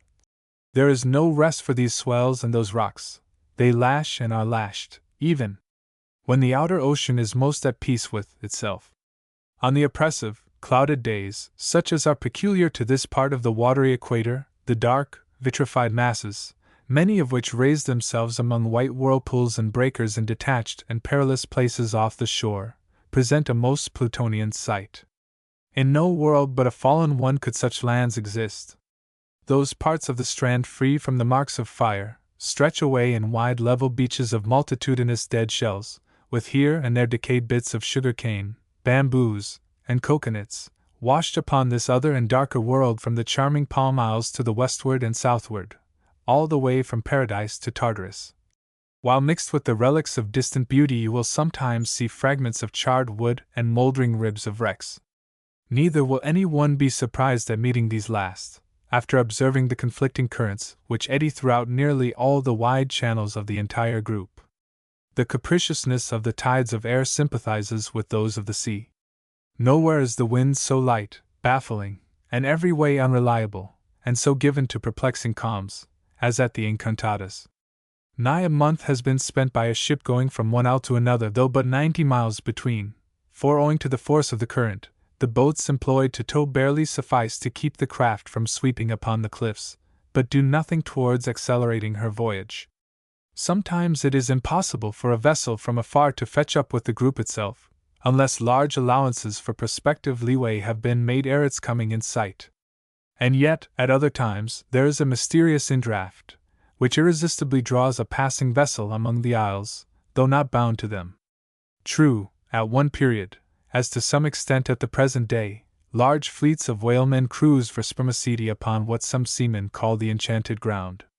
But this, as in due place will be described, was off the great outer isle of Albemarle, away from the intricacies of the smaller isles, where there is plenty of sea room, and hence, to that vicinity, the above remarks do not altogether apply, though even there the current runs at times with singular force, shifting, too, with as singular a caprice. Indeed, there are seasons when currents quite unaccountable prevail for a great distance round about the total group, and are so strong and irregular as to change a vessel's course against the helm, though sailing at the rate of 4 or 5 miles the hour. The difference in the reckonings of navigators, produced by these causes, along with the light and variable winds, long nourished a persuasion that there existed 2 distinct clusters of isles in the parallel of the Encantadas, about 100 leagues apart.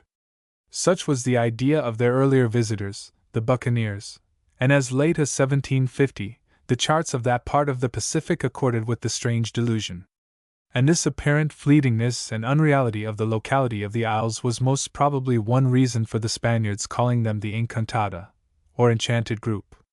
But not uninfluenced by their character, as they now confessedly exist, the modern voyager will be inclined to fancy that the bestowal of this name might have in part originated in that air of spellbound desertness which so significantly invests the isles. Nothing can better suggest the aspect of once living things malignly crumbled from readiness into ashes. Apples of Sodom, after touching, seem these isles. However wavering their place may seem by reason of the currents, they themselves, at least to one upon the shore, appear invariably the same, fixed, cast, glued into the very body of cadaverous death. Nor would the appellation, enchanted, seem misapplied in still another sense.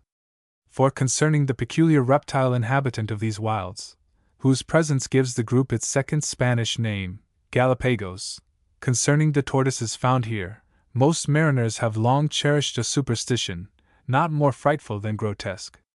They earnestly believe that all wicked sea officers, more especially commodores and captains, are at death, and in some cases, before death, transformed into tortoises, thenceforth dwelling upon these hot aridities, sole solitary lords of asphaltum. Doubtless, so quaintly dolorous a thought was originally inspired by the woebegone landscape itself, but more particularly, perhaps, by the tortoises.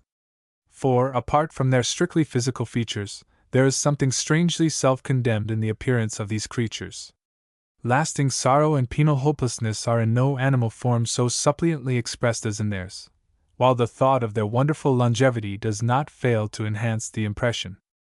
Nor even at the risk of meriting the charge of absurdly believing in enchantments, can I restrain the admission that sometimes, even now, when leaving the crowded city to wander out July and August among the Adirondack Mountains, far from the influences of towns and proportionally nigh to the mysterious ones of nature, when at such times I sit me down in the mossy head of some deep wooded gorge, surrounded by prostrate trunks of blasted pines, and recall, as in a dream, my other and far distant rovings in the baked heart of the charmed isles, and remember the sudden glimpses of dusky shells, and long languid necks protruded from the leafless thickets, and again have beheld the vitreous inland rocks worn down and grooved into deep ruts by ages and ages of the slow draggings of tortoises in quest of pools of scanty water, I can hardly resist the feeling that in my time I have indeed slept upon evilly enchanted ground. Nay, such is the vividness of my memory, or the magic of my fancy, that I know not whether I am not the occasional victim of optical delusion concerning the Galapagos. For, often in scenes of social merriment, and especially at revels held by candlelight in old-fashioned mansions, so that shadows are thrown into the further recesses of an angular and spacious room, making them put on a look of haunted undergrowth of lonely woods, I have drawn the attention of my comrades by my fixed gaze and sudden change of air, as I have seemed to see, slowly emerging from those imagined solitudes, and heavily crawling along the floor, the ghost of a gigantic tortoise. With memento asterisk asterisk asterisk asterisk asterisk burning in live letters upon his back. Sketch second. 2 sides to a tortoise. In view of the description given, may one be gay upon the Encantadas? Yes, that is, find one the gaiety, and he will be gay. And indeed, sackcloth and ashes as they are, the Isles are not perhaps unmitigated gloom. For while no spectator can deny their claims to a most solemn and superstitious consideration, no more than my firmest resolutions can decline to behold the spectre tortoise when emerging from its shadowy recess. Yet even the tortoise, dark and melancholy as it is upon the back, still possesses a bright side, its callipee or breastplate being sometimes of a faint yellowish or golden tinge. Moreover, every one knows that tortoises as well as turtle are of such a make, that if you but put them on their backs you thereby expose their bright sides without the possibility of their recovering themselves, and turning into view the other. But after you have done this, and because you have done this, you should not swear that the tortoise has no dark side. Enjoy the bright, keep it turned up perpetually if you can, but be honest, and don't deny the black.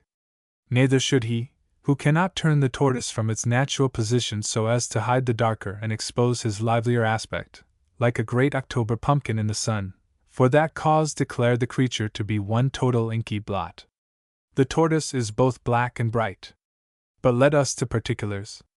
Some months before my first stepping ashore upon the group, my ship was cruising in its close vicinity. One noon we found ourselves off the south head of Albemarle, and not very far from the land. Partly by way of freak, and partly by way of spying out so strange a country, a boat's crew was sent ashore, with orders to see all they could, and besides, bring back whatever tortoises they could conveniently transport. It was after sunset, when the adventurers returned. I looked down over the ship's high side as if looking down over the curb of a well, and dimly saw the damp boat, deep in the sea with some unwonted weight. Ropes were dropped over, and presently 3 huge antediluvian-looking tortoises, after much straining, were landed on deck. They seemed hardly of the seed of earth.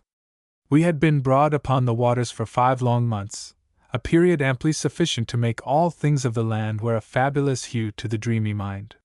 Had 3 Spanish custom-house officers boarded us then, it is not unlikely that I should have curiously stared at them, felt of them, and stroked them much as savages serve civilized guests.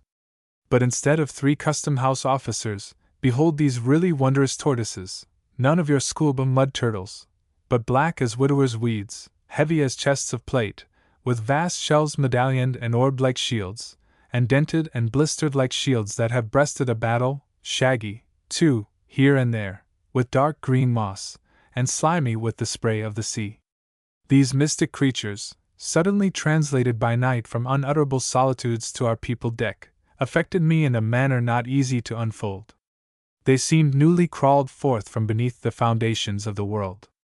Yea, they seemed the identical tortoises whereon the Hindu plants this total sphere.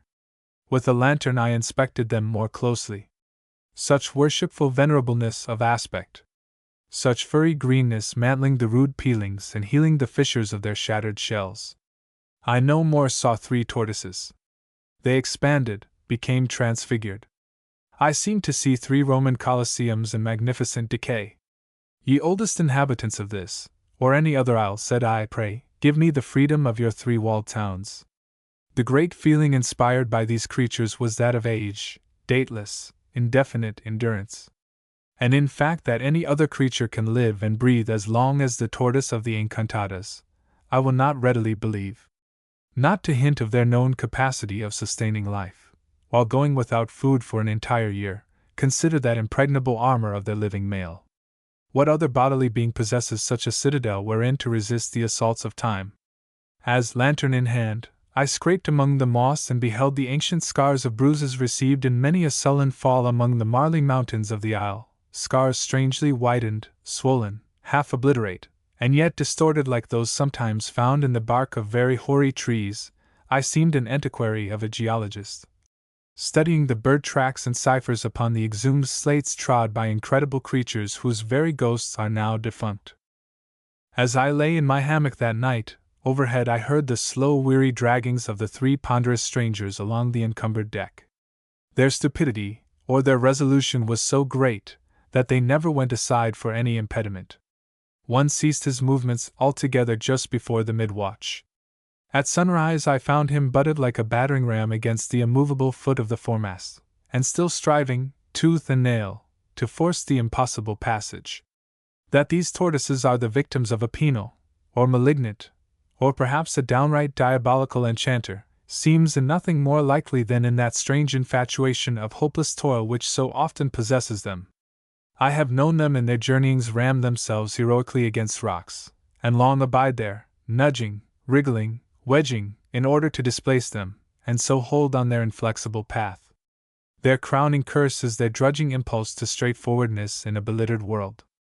Meeting with no such hindrance as their companion did, the other tortoises merely fell foul of small stumbling blocks, buckets, blocks, and coils of rigging, and at times in the act of crawling over them would slip with an astounding rattle to the deck. Listening to these draggings and concussions, I thought me of the haunt from which they came, an isle full of metallic ravines and gulches, sunk bottomlessly into the hearts of splintered mountains, and covered for many miles with inextricable thickets. I then pictured these three straightforward monsters, century after century, writhing through the shades, grim as blacksmiths, crawling so slowly and ponderously that not only did toadstools and all fungus things grow beneath their feet, but a sooty moss sprouted upon their backs. With them I lost myself in volcanic mazes, brushed away endless boughs of rotting thickets, till finally in a dream I found myself sitting cross-legged upon the foremost, a Brahmin similarly mounted upon either side, forming a tripod of foreheads which upheld the universal cope. Such was the wild nightmare begot by my first impression of the Incantata's tortoise. But next evening, strange to say, I sat down with my shipmates, and made a merry repast from tortoise steaks, and tortoise stews, and supper over, out knife, and helped convert the three mighty concave shells into three fanciful soup tureens, and polished the three flat yellowish calipes into three gorgeous salvers. Sketch 3rd. Rock Rodondo. To go up into a high stone tower is not only a very fine thing in itself, but the very best mode of gaining a comprehensive view of the region round about. It is all the better if this tower stands solitary and alone, like that mysterious Newport one, or else be sole survivor of some perished castle. Now, with reference to the Enchanted Isles, we are fortunately supplied with just such a noble point of observation in a remarkable rock, from its peculiar figure called of old by the Spaniards, Rock Rodondo, or Round Rock. Some 250 feet high, rising straight from the sea 10 miles from land, with the whole mountainous group to the south and east. Rock Rodondo occupies, on a large scale, very much the position which the famous campanile or detached bell tower of St. Mark does with respect to the tangled group of hoary edifices around it. Ere ascending, however, to gaze abroad upon the Encantadas, this sea tower itself claims attention. It is visible at the distance of 30 miles, and fully participating in that enchantment which pervades the group, when first seen afar invariably is mistaken for a sail. For leagues away, of a golden, hazy noon, it seems some Spanish admiral's ship, stacked up with glittering canvas. Sail ho! Sail ho! Sail ho! From all three masts. But coming nigh, the enchanted frigate is transformed apace into a craggy keep. My first visit to the spot was made in the grey of the morning. With a view of fishing, we had lowered 3 boats, and pulling some 2 miles from our vessel, found ourselves just before dawn of day close under the moon shadow of Rodondo. Its aspect was heightened, and yet softened, by the strange double twilight of the hour. The great full moon burnt in the low west like a half-spent beacon, casting a soft mellow tinge upon the sea like that cast by a waning fire of embers upon a midnight hearth, while along the entire east the invisible sun sent pallid intimations of his coming. The wind was light, the waves languid, the stars twinkled with a faint effulgence.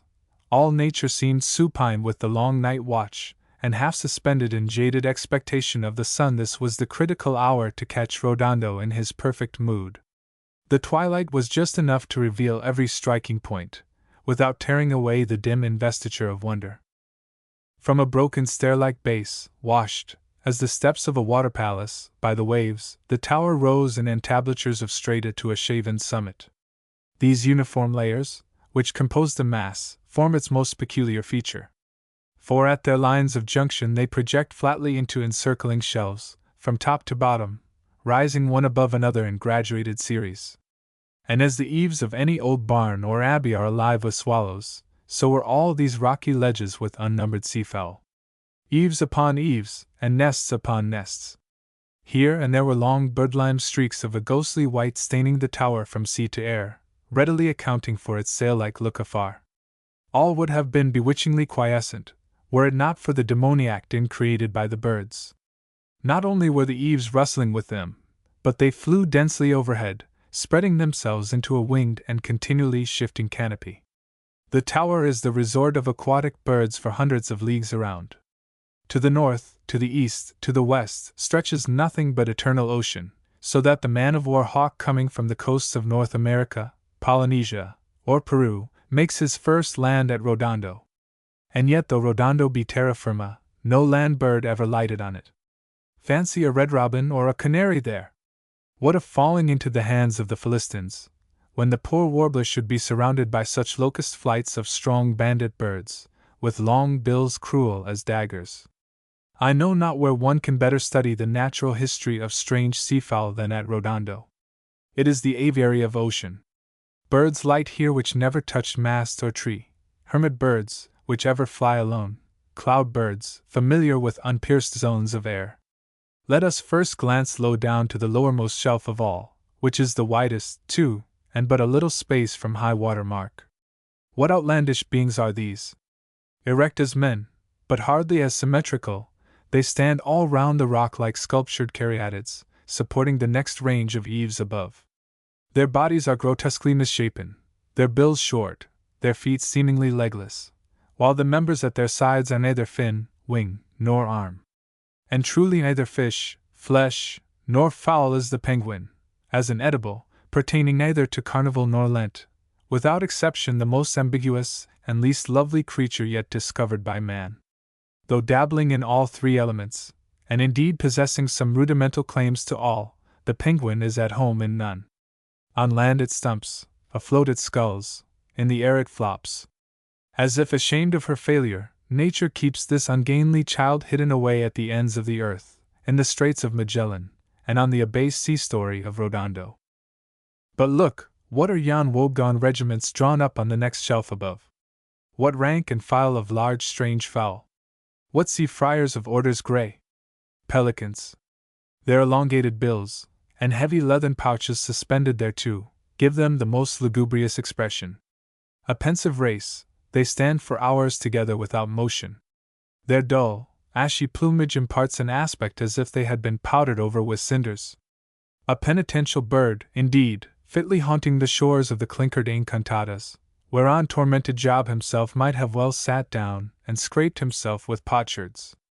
Higher up now we mark the gani, or grey albatross, anomalously so called, an unsightly, unpoetic bird, unlike its storied kinsman, which is the snow-white ghost of the haunted capes of Hope and Horn. As we still ascend from shelf to shelf, we find the tenants of the tower serially disposed in order of their magnitude: gannets, black and speckled haglets, jays, sea-hens, sperm whalebirds, gulls of all varieties, thrones, princedoms, powers, dominating one above another in senatorial array, while, sprinkled over all, like an ever-repeated fly in a great piece of broidery, the stormy petrel or mother carries chicken sounds his continual challenge and alarm. That this mysterious hummingbird of ocean, which, had it but brilliancy of hue, might, from its evanescent liveliness, be almost called its butterfly, yet whose chirp under the stern is ominous to mariners as to the peasant the death-tick sounding from behind the chimney jamb, should have its special haunt at the encantadas, contributes, in the seaman's mind, not a little to their dreary spell. As day advances the dissonant din augments. With ear-splitting cries the wild birds celebrate their matins. Each moment, flights push from the tower, and join the aerial choir hovering overhead, while their places below are supplied by darting myriads. But down through all this discord of commotion, I hear clear, silver, bugle-like notes unbrokenly falling, like oblique lines of swift slanting rain in a cascading shower. I gaze far up, and behold a snow-white angelic thing, with one long, lance-like feather thrust out behind. It is the bright, inspiriting chanticleer of ocean, the beauteous bird, from its bestirring whistle of musical invocation, fitly styled the boatswain's mate. The winged, life-clouding Rodondo had its full counterpart in the finny hosts which peopled the waters at its base. Below the waterline, the rock seemed one honeycomb of grottos, affording labyrinthine lurking places for swarms of fairy fish. All were strange, many exceedingly beautiful, and would have well graced the costliest glass globes in which goldfish are kept for a show. Nothing was more striking than the complete novelty of many individuals of this multitude. Here hues were seen as yet unpainted, and figures which are unengraved. To show the multitude, avidity, and nameless fearlessness and tameness of these fish, let me say, that often, marking through clear spaces of water, temporarily made so by the concentric dartings of the fish above the surface, certain larger and less unwary whites, which swam slow and deep, our anglers would cautiously essay to drop their lines down to these last. But in vain, there was no passing the uppermost zone. No sooner did the hook touch the sea, than 100 infatuates contended for the honor of capture. Poor fish of Rodondo! In your victimized confidence, you are of the number of those who inconsiderately trust, while they do not understand, human nature. But the dawn is now fairly day. Band after band, the seafowl sail away to forage the deep for their food. The tower is left solitary save the fish caves at its base. Its birdline gleams in the golden rays like the whitewash of a tall lighthouse, or the lofty sails of a cruiser. This moment, doubtless, while we know it to be a dead desert rock, other voyagers are taking oaths it is a glad populous ship. But ropes now, and let us ascend. Yet soft, this is not so easy. Sketch forth a Pisgah view from the rock. If you seek to ascend Rock Rodondo, take the following prescription. Go 3 voyages round the world as a main royal man of the tallest frigate that floats.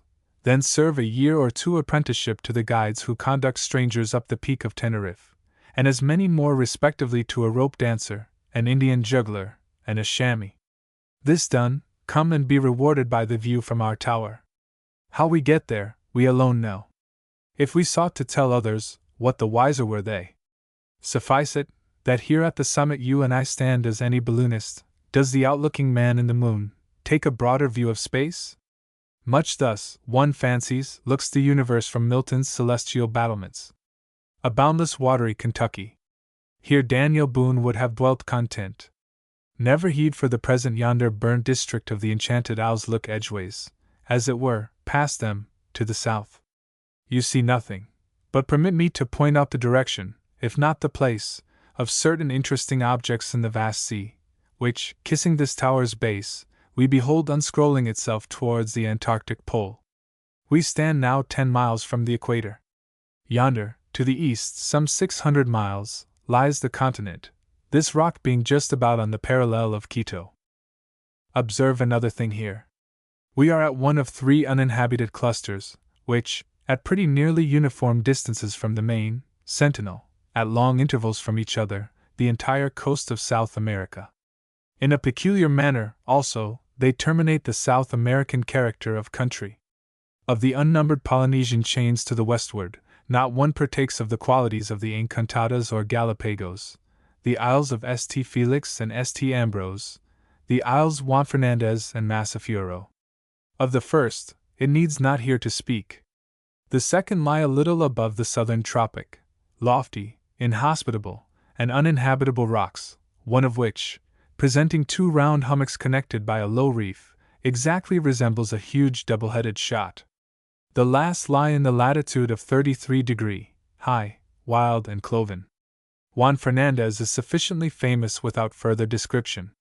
Massafioro is a Spanish name, expressive of the fact that the isle so called lies more without, that is, further off the main than its neighbor Juan. This isle Massafioro has a very imposing aspect at a distance of 8 or 10 miles. Approached in one direction, in cloudy weather, its great overhanging height and rugged contour, and more especially a peculiar slope of its broad summits, give it much the air of a vast iceberg drifting in tremendous poise. Its sides are split with dark cavernous recesses, as an old cathedral with its gloomy lateral chapels. Drawing nigh one of these gorges from sea, after a long voyage, and beholding some tatterdemalion outlaw, staff in hand, descending its steep rocks toward you, conveys a very queer emotion to a lover of the picturesque. On fishing parties from ships, at various times, I have chanced to visit each of these groups. The impression they give to the stranger pulling close up in his boat under their grim cliffs is, that surely he must be their first discoverer. Such, for the most part, is the unimpaired silence and solitude. And here, by the way, the mode in which these isles were really first lighted upon by Europeans is not unworthy of mention, especially as what is about to be said likewise applies to the original discovery of our Encantadas. Prior to the year 1563, the voyages made by Spanish ships from Peru to Chile were full of difficulty.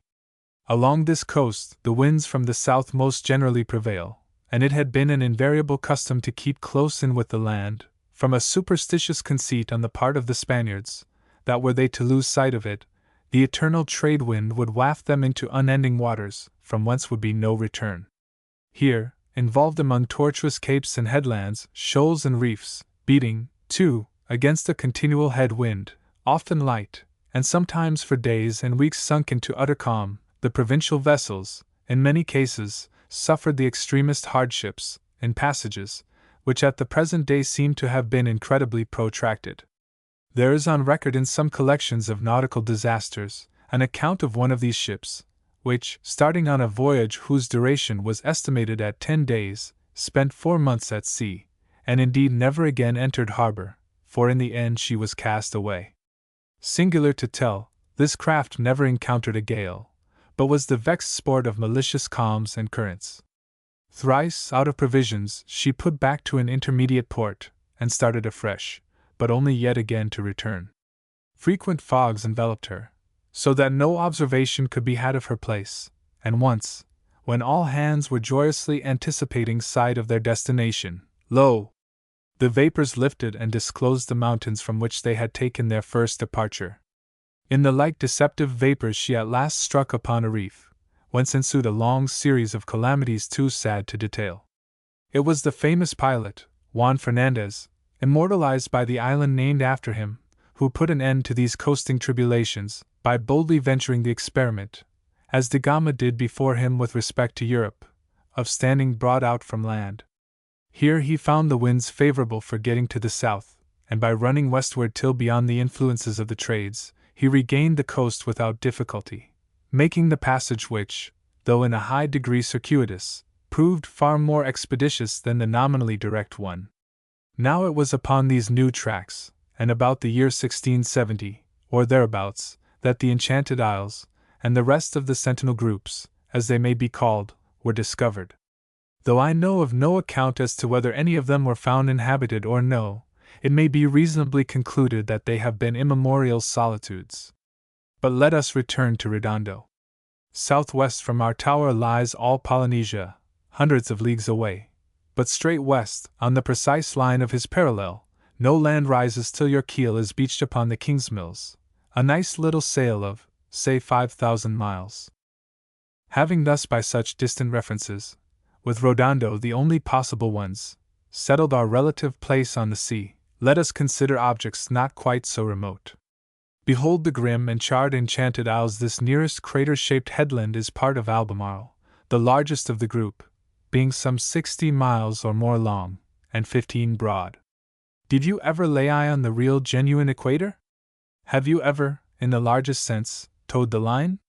Well, that identical crater-shaped headland there, all yellow lava, is cut by the equator exactly as a knife cuts straight through the center of a pumpkin pie. If you could only see so far, just to one side of that same headland, across yon low dikey ground, you would catch sight of the Isle of Narborough, the loftiest land of the cluster, no soil whatever. One seamed clinker from top to bottom, abounding in black caves like smithies, its metallic shore ringing underfoot like plates of iron, its central volcanoes standing grouped like a gigantic chimney stack. Narborough and Albemarle are neighbors after a quite curious fashion. A familiar diagram will illustrate this strange neighborhood. Cut a channel at the above letter joint, and the middle transverse limb is Narborough, and all the rest is Albemarle. Volcanic Narborough lies in the black jaws of Albemarle like a wolf's red tongue in his open mouth. If now you desire the population of Albemarle, I will give you, in round numbers, the statistics, according to the most reliable estimates made upon the spot. Men? None. Anteaters? Unknown. Man-haters? Unknown. Lizards? 500,000. Snakes? 500,000. Spiders? 10 million.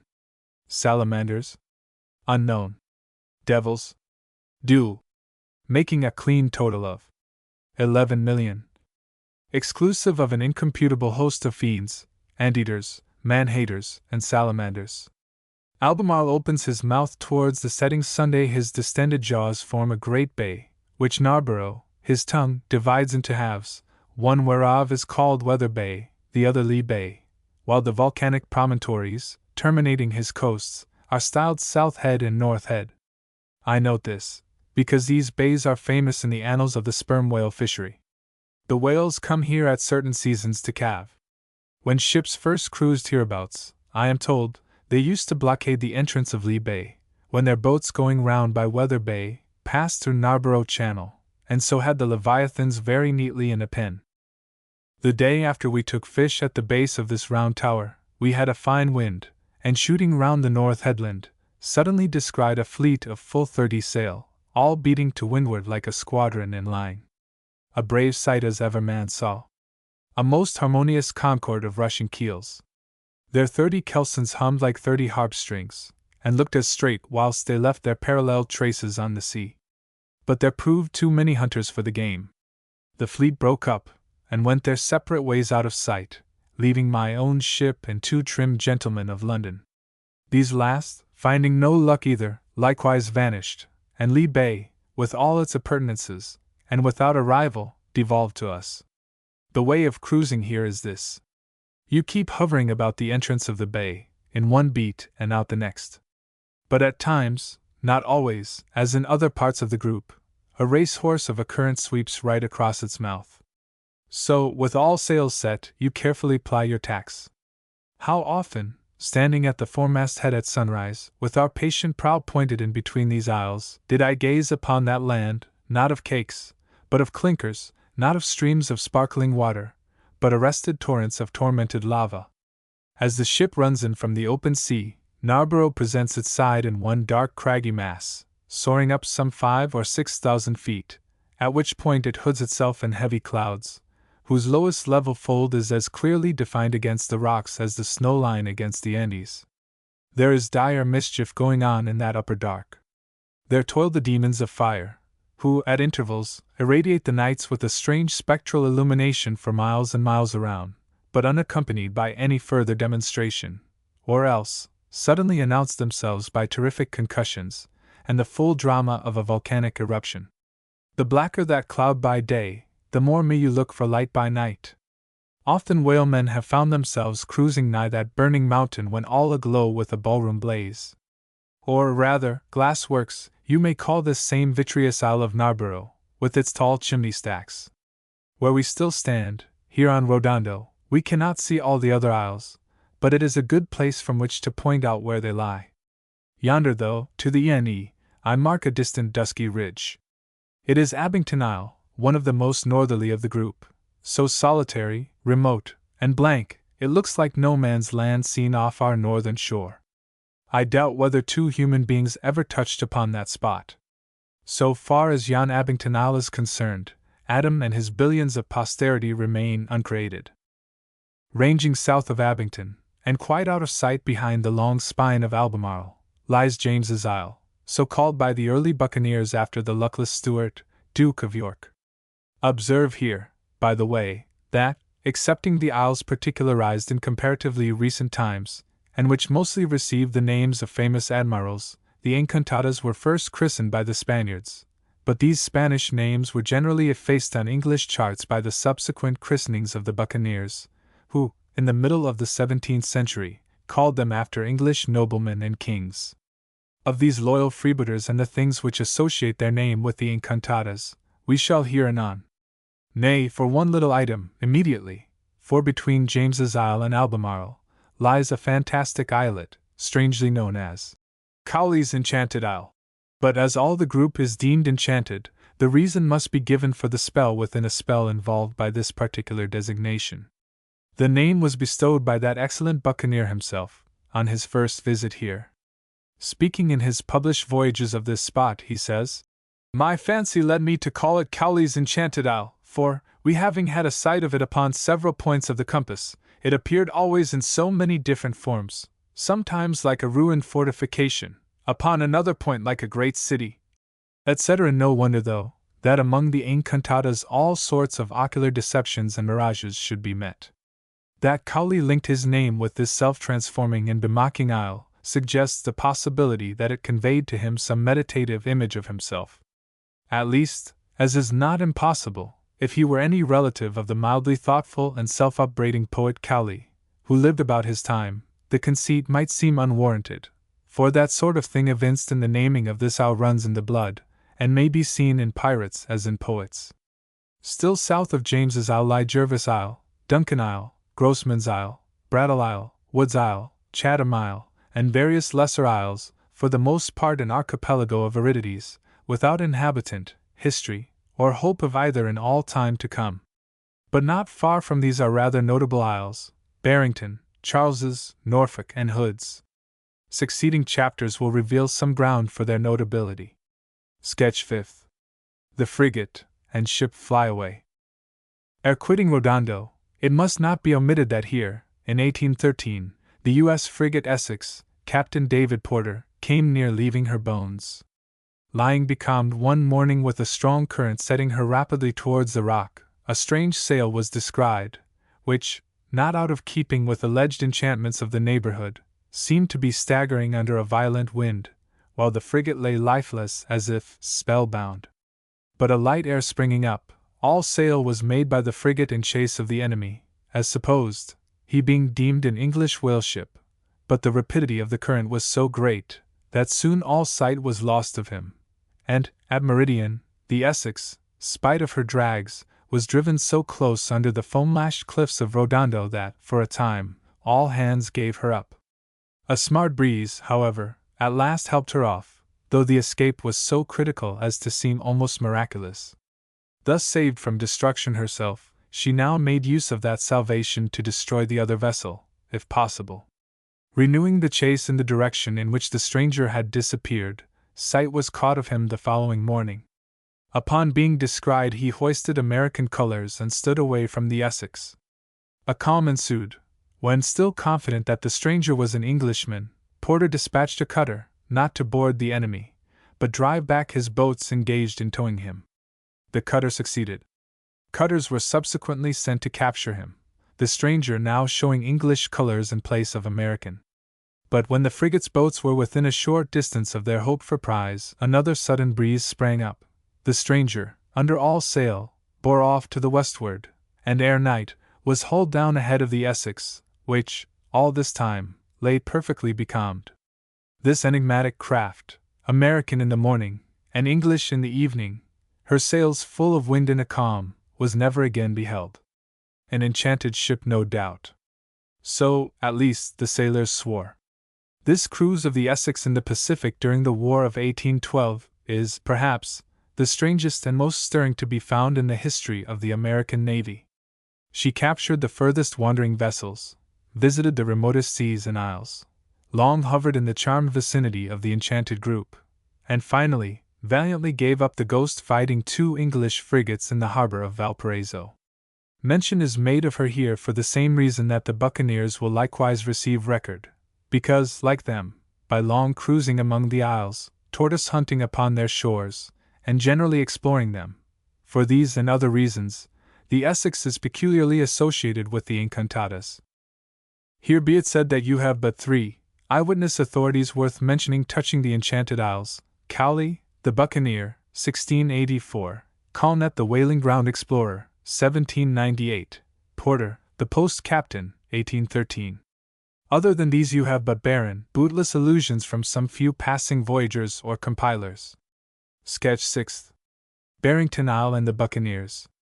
Near 2 centuries ago Barrington Isle was the resort of that famous wing of the West Indian buccaneers, which, upon their repulse from the Cuban waters, crossing the Isthmus of Darien, ravaged the Pacific side of the Spanish colonies, and with the regularity and timing of a modern mail, waylaid the royal treasure ships plying between Manila and Acapulco.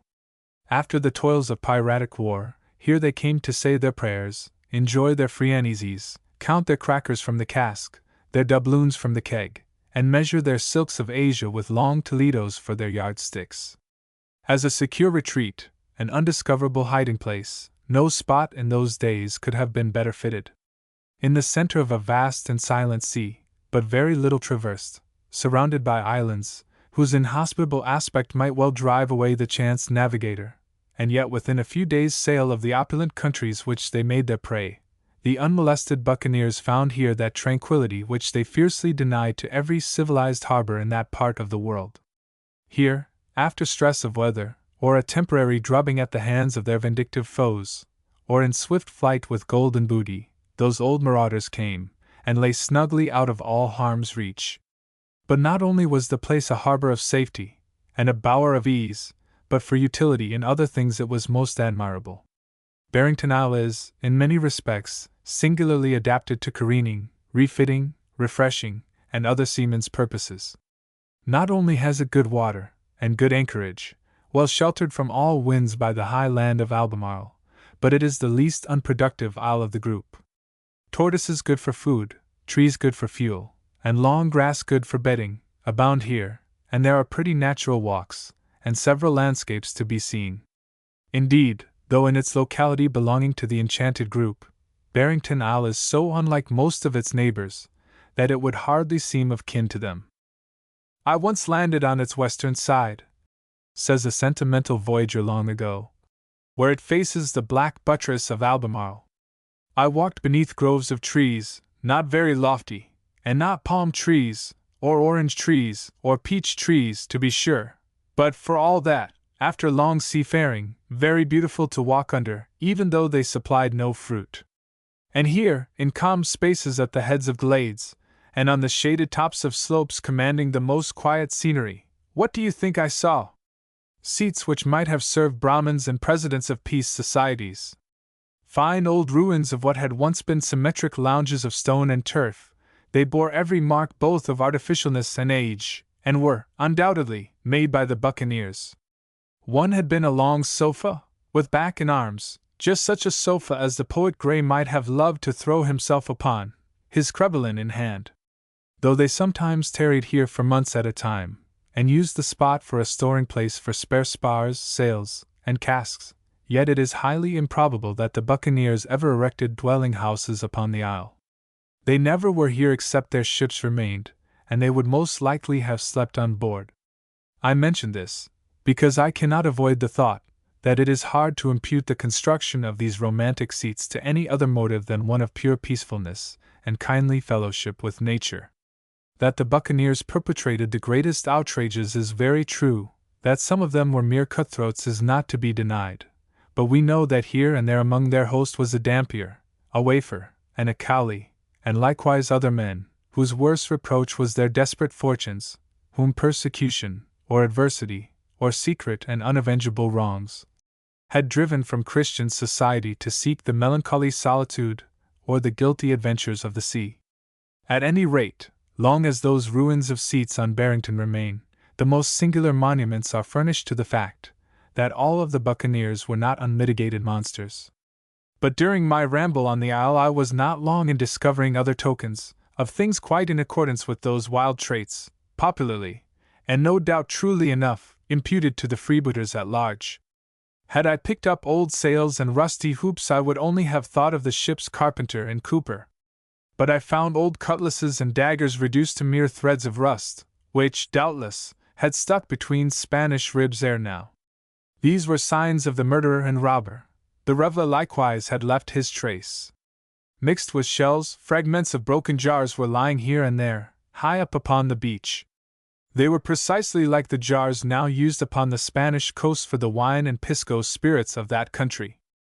With a rusty dagger fragment in one hand, and a bit of a wine jar in another, I sat me down on the ruinous green sofa I have spoken of, and bethought me long and deeply of these same buccaneers. Could it be possible that they robbed and murdered one day, reveled the next, and rested themselves by turning meditative philosophers, rural poets, and seat builders on the third? Not very improbable, after all. For consider the vacillations of a man. Still, strange as it may seem, I must also abide by the more charitable thought, namely, that among these adventurers were some gentlemanly, companionable souls, capable of genuine tranquility and virtue. Sketch 7th. Charles's Isle and the Dog King. Southwest of Barrington lies Charles's Isle. And hereby hangs a history which I gathered long ago from a shipmate learned in all the lore of outlandish life. During the successful revolt of the Spanish provinces from Old Spain, there fought on behalf of Peru a certain Creole adventurer from Cuba, who, by his bravery and good fortune, at length advanced himself to high rank in the Patriot army. The war being ended, Peru found itself like many valorous gentlemen, free and independent enough, but with few shot in the locker. In other words, Peru had not wherewithal to pay off its troops. But the Creole, I forget his name, volunteered to take his pay in lands. So they told him he might have his pick of the Enchanted Isles, which were then, as they still remain, the nominal appanage of Peru. The soldier straightway embarks thither, explores the group, returns to Callao, and says he will take a deed of Charles's Isle.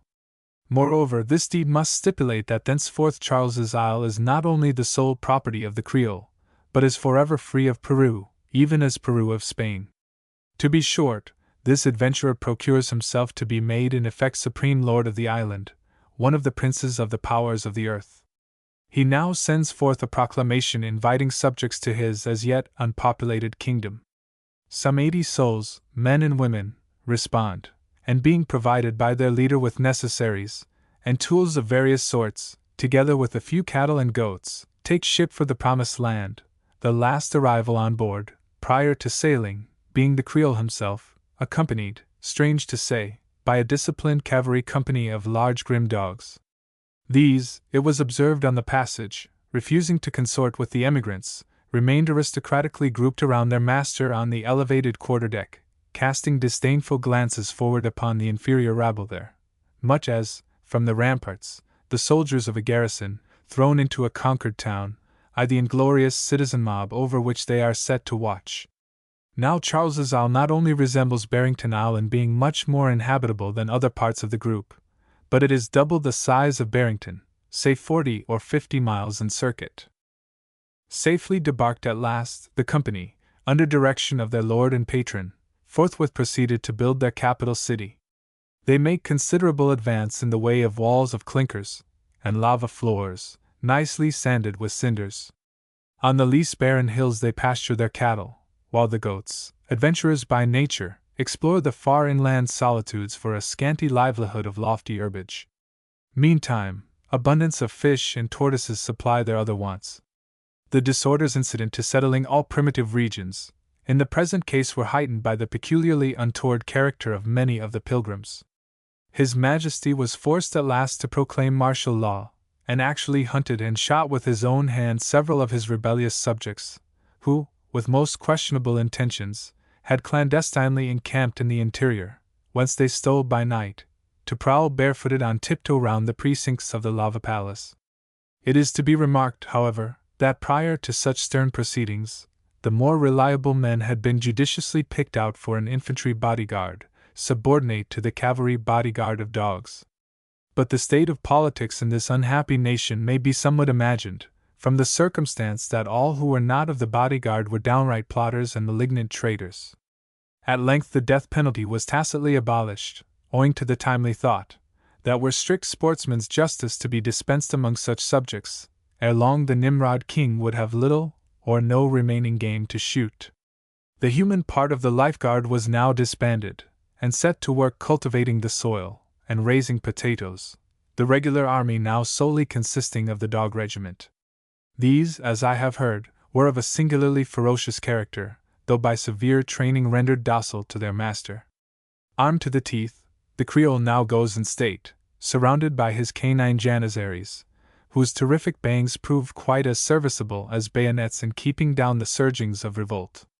But the census of the isle, sadly lessened by the dispensation of justice, and not materially recruited by matrimony, began to fill his mind with sad mistrust. Some way the population must be increased. Now, from its possessing a little water, and its comparative pleasantness of aspect, Charles's Isle at this period was occasionally visited by foreign whalers. These His Majesty had always levied upon for port charges, thereby contributing to his revenue. But now he had additional designs. By insidious arts he, from time to time, cajoles certain sailors to desert their ships and enlist beneath his banner. Soon as missed, their captains crave permission to go and hunt them up.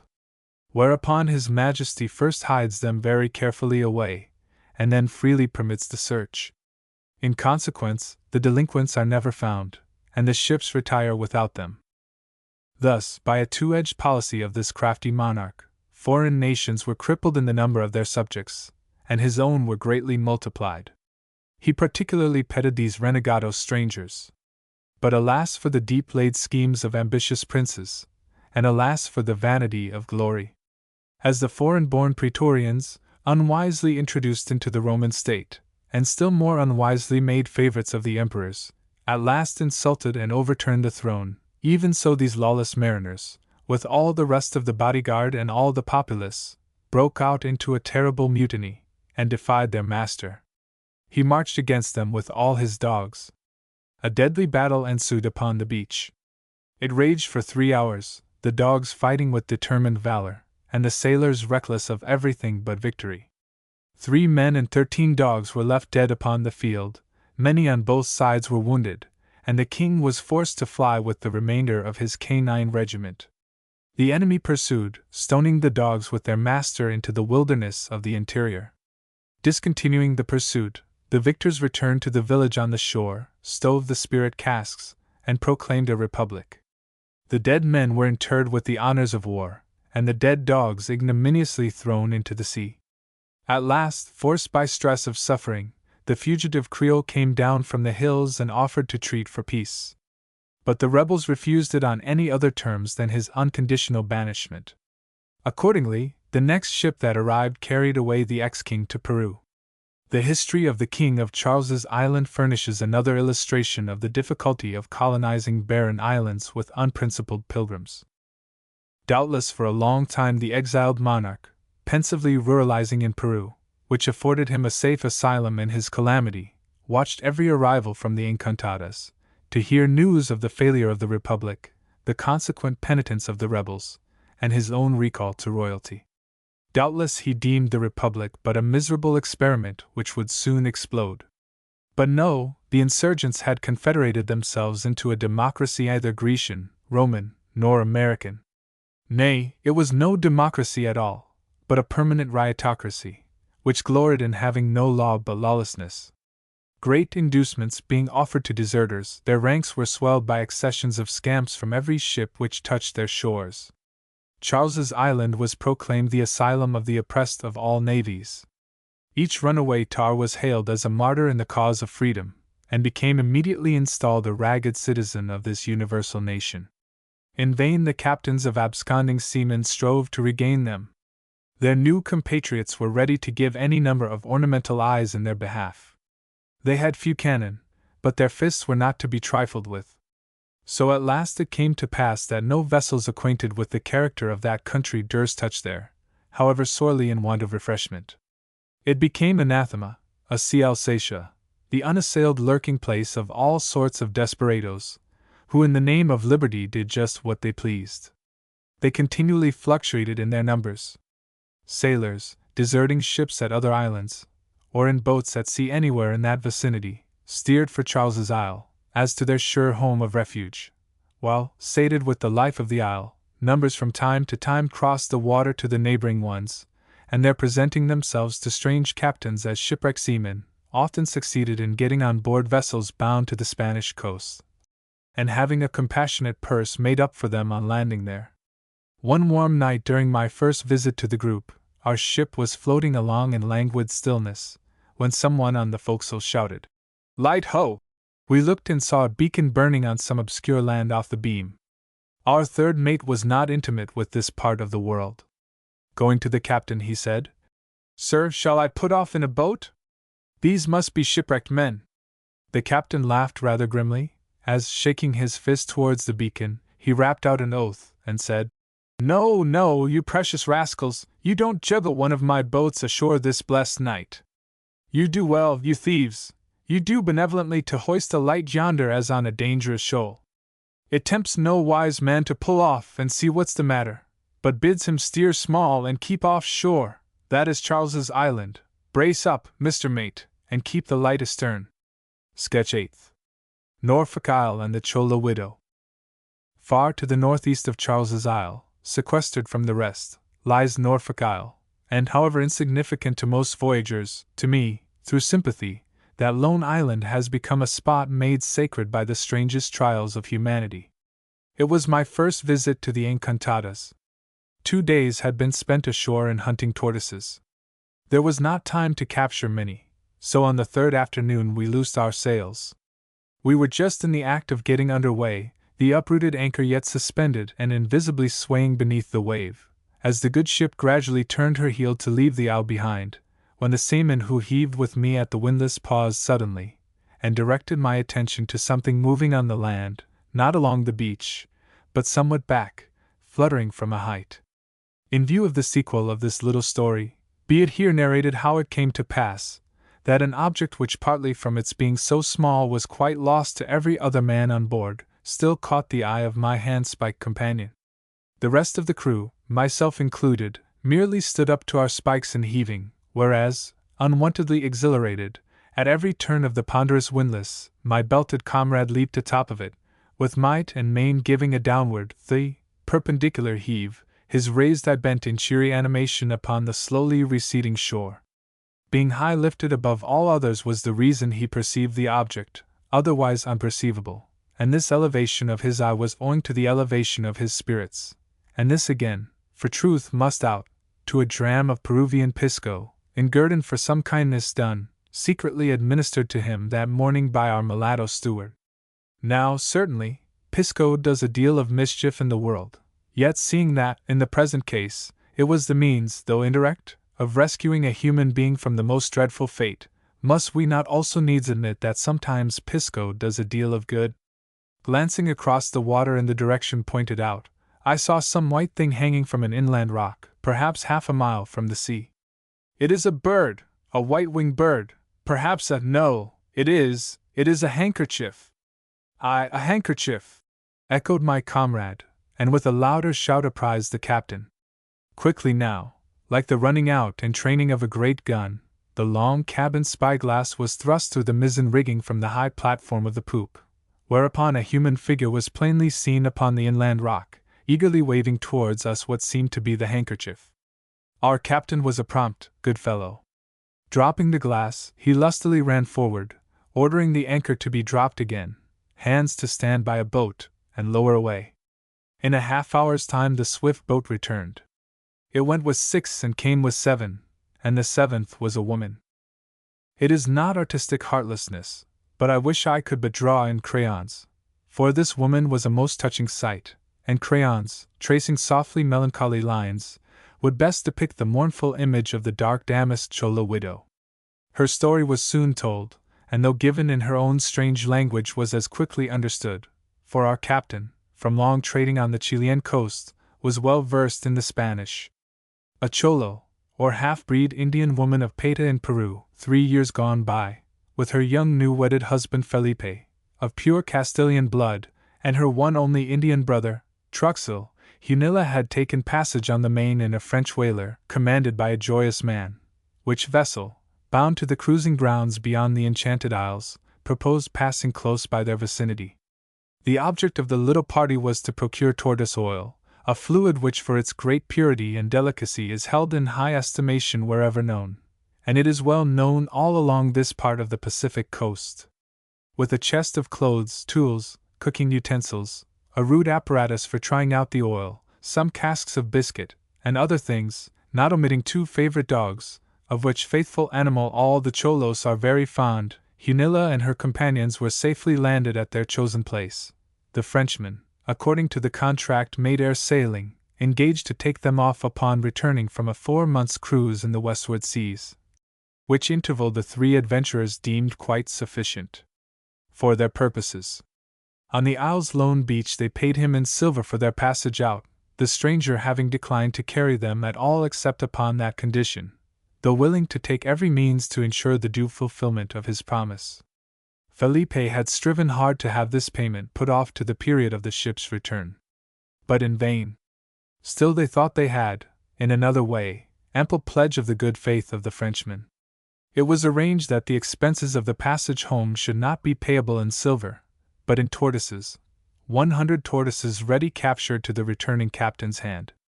These the Cholos meant to secure after their own work was done, against the probable time of the Frenchman's coming back, and no doubt in prospect already felt, that in those 100 tortoises, now somewhere ranging the isle's interior, they possessed 100 hostages.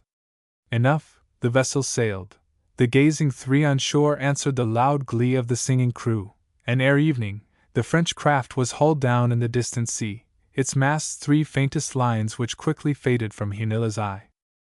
The stranger had given a blithesome promise, and anchored it with oaths. But oaths and anchors equally will drag, naught else abides on fickle earth but unkept promises of joy. Contrary winds from out unstable skies, or contrary moods of his more varying mind, or shipwreck and sudden death in solitary waves, whatever was the cause, the blithe stranger never was seen again. Yet, however dire a calamity was here in store, misgivings of it ere due time never disturbed the Cholos' busy mind, now all intent upon the toilsome matter which had brought them hither. Nay, by swift doom coming like the thief at night, ere 7 weeks went by, 2 of the little party were removed from all anxieties of land or sea. No more they sought to gaze with feverish fear, or still more feverish hope, beyond the present's horizon line, but into the furthest future their own silent spirits sailed.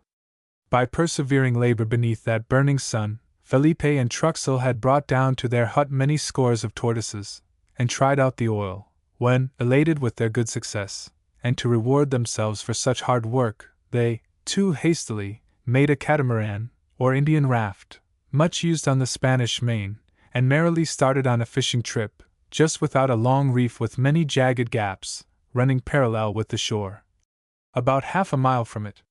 By some bad tide or hap, or natural negligence of joyfulness, for though they could not be heard, yet by their gestures they seemed singing at the time, forced in deep water against that iron bar, the ill-made catamaran was overset, and came all to pieces, when dashed by broad-chested swells between their broken logs and the sharp teeth of the reef, both adventurers perished before Hunilla's eyes. Before Hunilla's eyes they sank.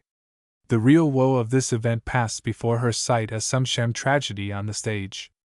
She was seated on a rude bower among the withered thickets, crowning a lofty cliff, a little back from the beach. The thickets were so disposed, that in looking upon the sea at large she peered out from among the branches as from the lattice of a high balcony. But upon the day we speak of here, the better to watch the adventure of those 2 hearts she loved, Hunilla had withdrawn the branches to one side, and held them so. They formed an oval frame, through which the bluely boundless sea rolled like a painted one. And there, the invisible painter painted to her view the wave-tossed and disjointed raft, its once level logs slantingly upheaved, as raking masts, and the 4 struggling arms indistinguishable among them, and then all subsided into smooth-flowing creamy waters, slowly drifting the splintered wreck, while first and last, no sound of any sort was heard. Death in a silent picture, a dream of the eye, such vanishing shapes as the mirage shows. So instant was the scene, so trance-like its mild pictorial effect, so distant from her blasted bower and her common sense of things, that Hunilla gazed and gazed, nor raised a finger or a wail. But as good to sit thus dumb, in stupor staring on that dumb show, for all that otherwise might be done. With half a mile of sea between, how could her 2 enchanted arms aid those 4 fated ones? The distance long, the time once sand. After the lightning is beheld, what fool shall stay the thunderbolt? Felipe's body was washed ashore, but Truxell's never came. Only his gay, braided hat of golden straw, that same sunflower thing he waved to her, pushing from the strand, and now, to the last gallant, it still saluted her. But Felipe's body floated to the marge, with one arm encirclingly outstretched. Lockjawed in grim death, the lover-husband softly clasped his bride, true to her even in death's dream. Ah, heaven, when man thus keeps his faith, wilt thou be faithless who created the faithful one? But they cannot break faith who never plighted it. It needs not to be said what nameless misery now wrapped the lonely widow. In telling her own story she passed this almost entirely over, simply recounting the event. Construe the comment of her features as you might, from her mere words little would you have weened that Hunilla was herself the heroine of her tale. But not thus did she defraud us of our tears. All hearts bled that grief could be so brave. She but showed us her soul's lid, and the strange ciphers thereon engraved, all within, with pride's timidity, was withheld. Yet was there one exception. Holding out her small olive hand before her captain, she said in mild and slowest Spanish, "Señor, I buried him." Then paused, struggled as against the writhed coilings of a snake, and cringing suddenly, leaped up, repeating in impassioned pain, "I buried him, my life, my soul!" Doubtless, it was by half unconscious, automatic motions of her hands, that this heavy-hearted one performed the final office for Felipe, and planted a rude cross of withered sticks, no green ones might be had, at the head of that lonely grave, where rested now in lasting uncomplaint and quiet haven he whom untranquil seas had overthrown. But some dull sense of another body that should be interred, of another cross that should hallow another grave, unmade as yet, some dull anxiety and pain touching her undiscovered brother, now haunted the oppressed Hunilla. Her hands fresh from the burial earth, she slowly went back to the beach, with unshaped purposes wandering there, her spellbound eye bent upon the incessant waves. But they bore nothing to her but a dirge, which maddened her to think that murderers should mourn. As time went by, and these things came less dreamingly to her mind, the strong persuasions of her Romish faith, which sets peculiar store by consecrated urns, prompted her to resume in waking earnest that pious search which had but been begun as in somnambulism. Day after day, week after week, she trod the cindery beach, till at length a double motive edged every eager glance. With equal longing she now looked for the living and the dead, the brother and the captain, alike vanished, never to return. Little accurate note of time had Hunilla taken under such emotions as were hers, and little, outside herself, served for calendar or dial. As to poor Crusoe in the selfsame sea, no saint's bell pealed forth the lapse of week or month. Each day went by unchallenged. No chanticleer announced those sultry dawns, no lowing herds those poisonous nights. All wonted and steadily recurring sounds, human, or humanized by sweet fellowship with man, but one stirred that torrid trance, the cry of dogs, save which naught but the rolling sea invaded it, an all-pervading monotone, and to the widow that was the least loved voice she could have heard. No wonder that as her thoughts now wandered to the unreturning ship, and were beaten back again, the hope against hope so struggled in her soul, that at length she desperately said, "Not yet, not yet, my foolish heart runs on too fast." So she forced patience for some further weeks. But to those whom earth's sure indraft draws, patience or impatience is still the same. Hunilla now sought to settle precisely in her mind, to an hour, how long it was since the ship had sailed, and then, with the same precision, how long a space remained to pass. But this proved impossible. What present day or month it was she could not say. Time was her labyrinth, in which Hunilla was entirely lost. And now follows. Against my own purposes a pause descends upon me here.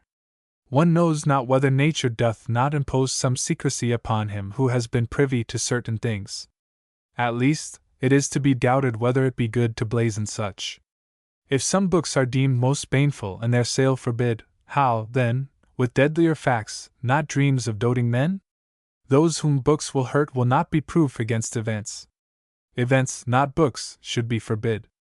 But in all things man sows upon the wind, which bloweth just there whither it listeth, for ill or good, man cannot know. Often ill comes from the good, as good from ill. When Hunilla dire sight it is to see some silken beast long dally with a golden lizard ere she devour. More terrible, to see how feline fate will sometimes dally with a human soul, and by a nameless magic make it repulse a sane despair with a hope which is but mad. Unwittingly I imp this cat-like thing, sporting with the heart of him who reads, for if he feel not he reads in vain. The ship sails this day today, at last said Hunilla to herself. This gives me certain time to stand on, without certainty I go mad. In loose ignorance I have hoped and hoped, now in firm knowledge I will but wait. Now I live and no longer perish in bewilderings. Holy Virgin, aid me! Thou wilt waft back the ship. Oh, past length of weary weeks, all to be dragged over, to by the certainty of today, I freely give ye, though I tear ye from me.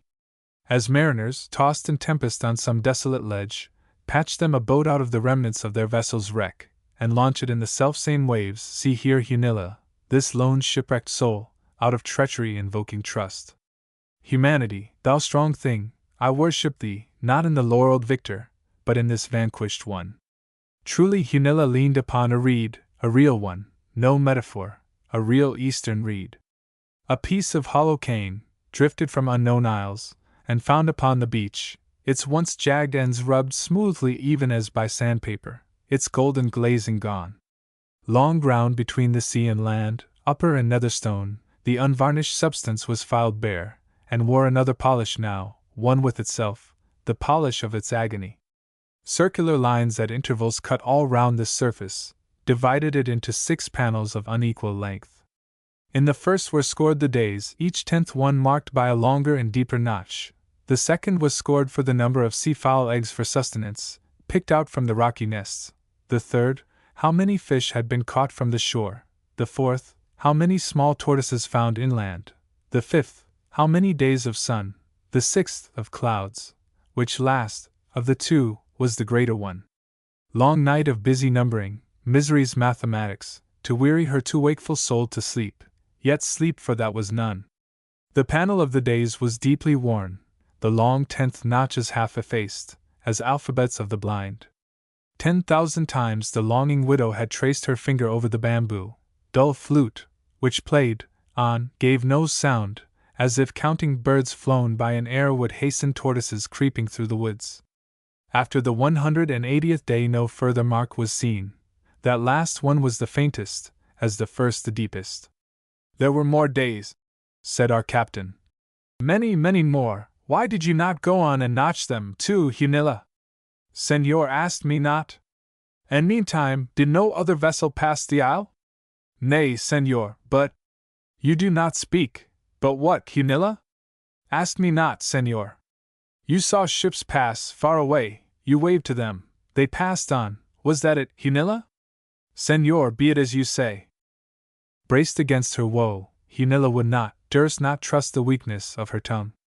Then when our captain asked whether any whale-boats had. But no, I will not file this thing complete for scoffing souls to quote, and call it firm proof upon their side. The half shall here remain untold. Those 2 unnamed events which befell Hunilla on this isle, let them abide between her and her God. In nature, as in law, it may be libelous to speak some truths.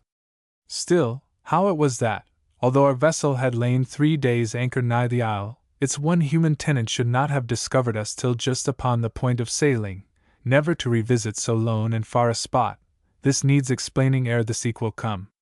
The place where the French captain had landed the little party was on the further and opposite end of the isle. There, too, it was that they had afterwards built their hut.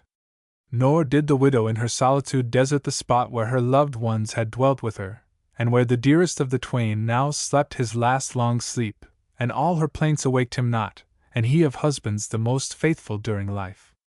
Now high broken land rises between the opposite extremities of the isle. A ship anchored at one side is invisible from the other. Neither is the isle so small, but a considerable company might wander for days through the wilderness of one side, and never be seen, or their halloos heard, by any stranger holding aloof on the other. Hence Hunilla, who naturally associated the possible coming of ships with her own part of the isle, might to the end have remained quite ignorant of the presence of our vessel, were it not for a mysterious presentiment, borne to her, so are mariners averred, by this isle's enchanted air. Nor did the widow's answer undo the thought.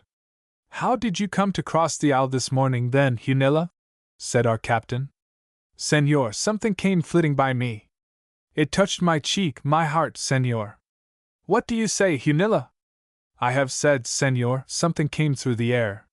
It was a narrow chance. For when in crossing the isle Hunilla gained the high land in the center, she must then for the first have perceived our masts, and also marked that their sails were being loosed, perhaps even heard the echoing chorus of the windless song. The strange ship was about to sail, and she behind. With all haste she now descends the height on the hither side, but soon loses sight of the ship among the sunken jungles at the mountain's base. She struggles on through the withered branches, which seek at every step to bar her path, till she comes to the isolated rock, still some way from the water. This she climbs, to reassure herself. The ship is still in plainest sight. But now, worn out with overtension, Hunilla all but faints. She fears to step down from her giddy perch. She is fain to pause there where she is, and as a last resort catches the turban from her head, unfurls and waves it over the jungles towards us. During the telling of her story the mariners formed a voiceless circle round Hunilla and the captain, and when at length the word was given to man the fastest boat, and pull round to the isle's thither side, to bring away Hunilla's chest and the tortoise oil, such alacrity of both cheery and sad obedience seldom before was seen. Little ado was made. Already the anchor had been recommitted to the bottom, and the ship swung calmly to it. But Hunilla insisted upon accompanying the boat as indispensable pilot to her hidden hut. So being refreshed with the best the steward could supply, she started with us. Nor did ever any wife of the most famous admiral, in her husband's barge, receive more silent reverence of respect than poor Hunilla from this boat's crew. Rounding many a vitreous cape and bluff, in 2 hours' time we shot inside the fatal reef, wound into a secret cove, looked up along a green many-gabled lava wall, and saw the island's solitary dwelling. It hung upon an impending cliff, sheltered on 2 sides by tangled thickets, and half screened from view in front by juttings of the rude stairway, which climbed the precipice from the sea. Built of canes, it was thatched with long, mildewed grass. It seemed an abandoned hayrick, whose haymakers were now no more. The roof inclined but one way, the eaves coming to within 2 feet of the ground. And here was a simple apparatus to collect the dews, or rather doubly distilled and finest winnowed rains, which, in mercy or in mockery, the night skies sometimes drop upon these blighted encantadas. All along beneath the eaves, a spotted sheet, quite weather-stained, was spread, pinned to short, upright stakes, set in the shallow sand. A small clinker, thrown into the cloth, weighed its middle down, thereby straining all moisture into a calabash placed below. This vessel supplied each drop of water ever drunk upon the isle by the cholos. Hunilla told us the calabash would sometimes, but not often, be half filled overnight. It held 6 quarts, perhaps. But, said she, we were used to thirst. At Sandy Peta, where I live, no shower from heaven ever fell. All the water there is brought on mules from the inland valleys. Tied among the thickets were some 20 moaning tortoises, supplying Hunilla's lonely larder, while hundreds of vast tablet black bucklers, like displaced, shattered tombstones of dark slate, were also scattered round. These were the skeleton backs of those great tortoises from which Felipe and Truxell had made their precious oil. Several large calabashes and 2 goodly kegs were filled with it. In a pot near by were the caked crusts of a quantity which had been permitted to evaporate. They meant to have strained it off next day, said Hunilla, as she turned aside. I forgot to mention the most singular sight of all, though the first that greeted us after landing. Some 10 small, soft-haired, ringlet dogs, of a beautiful breed, peculiar to Peru, set up a concert of glad welcomings when we gained the beach, which was responded to by Hunilla. Some of these dogs had, since her widowhood, been born upon the isle, the progeny of the 2 brought from Peta. Owing to the jagged steeps and pitfalls, tortuous thickets, sunken clefts and perilous intricacies of all sorts in the interior, Hunilla, admonished by the loss of one favorite among them, never allowed these delicate creatures to follow her in her occasional bird's nest climbs and other wanderings, so that, through long habituation, they offered not to follow, when that morning she crossed the land. And her own soul was then too full of other things to heed their lingering behind. Yet, all along she had so clung to them, that, besides what moisture they lapped up at early daybreak from the small scoop holes among the adjacent rocks, she had shared the dew of her calabash among them, never laying by any considerable store against those prolonged and utter droughts which, in some disastrous seasons, warp these isles. Having pointed out, at our desire, what few things she would like transported to the ship, her chest, the oil, not omitting the live tortoises which she intended for a grateful present to our captain, we immediately set to work, carrying them to the boat down the long, sloping stair of deeply shadowed rock. While my comrades were thus employed, I looked and Hunilla had disappeared.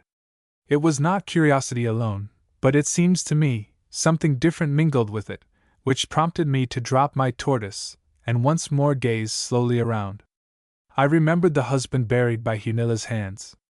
A narrow pathway led into a dense part of the thickets. Following it through many mazes, I came out upon a small, round, open space, deeply chambered there. The mound rose in the middle, a bare heap of finest sand, like that unverdured heap found at the bottom of an hourglass run out. At its head stood the cross of withered sticks, the dry, peeled bark still fraying from it, its transverse limb tied up with rope, and forlornly adroop in the silent air. Hunilla was partly prostrate upon the grave, her dark head bowed, and lost in her long, loosened Indian hair, her hands extended to the crossfoot, with a little brass crucifix clasped between, a crucifix worn featureless, like an ancient graven knocker long plied in vain. She did not see me, and I made no noise, but slid aside, and left the spot. A few moments ere all was ready for our going, she reappeared among us. I looked into her eyes, but saw no tear. There was something which seemed strangely haughty in her air, and yet it was the air of woe. A Spanish and an Indian grief, which would not visibly lament. Pride's height in vain abased to proneness on the rack, nature's pride subduing nature's torture. Like pages the small and silken dogs surrounded her, as she slowly descended towards the beach. She caught the two most eager creatures in her arms. Mia Tita! Mia Tomatita! And fondling them, inquired how many could we take on board. The mate commanded the boat's crew, not a hard-hearted man, but his way of life had been such that in most things, even in the smallest, simple utility was his leading motive. We cannot take them all, Hunilla. Our supplies are short, the winds are unreliable. We may be a good many days going to Tumbes. So take those you have, Hunilla, but no more. She was in the boat.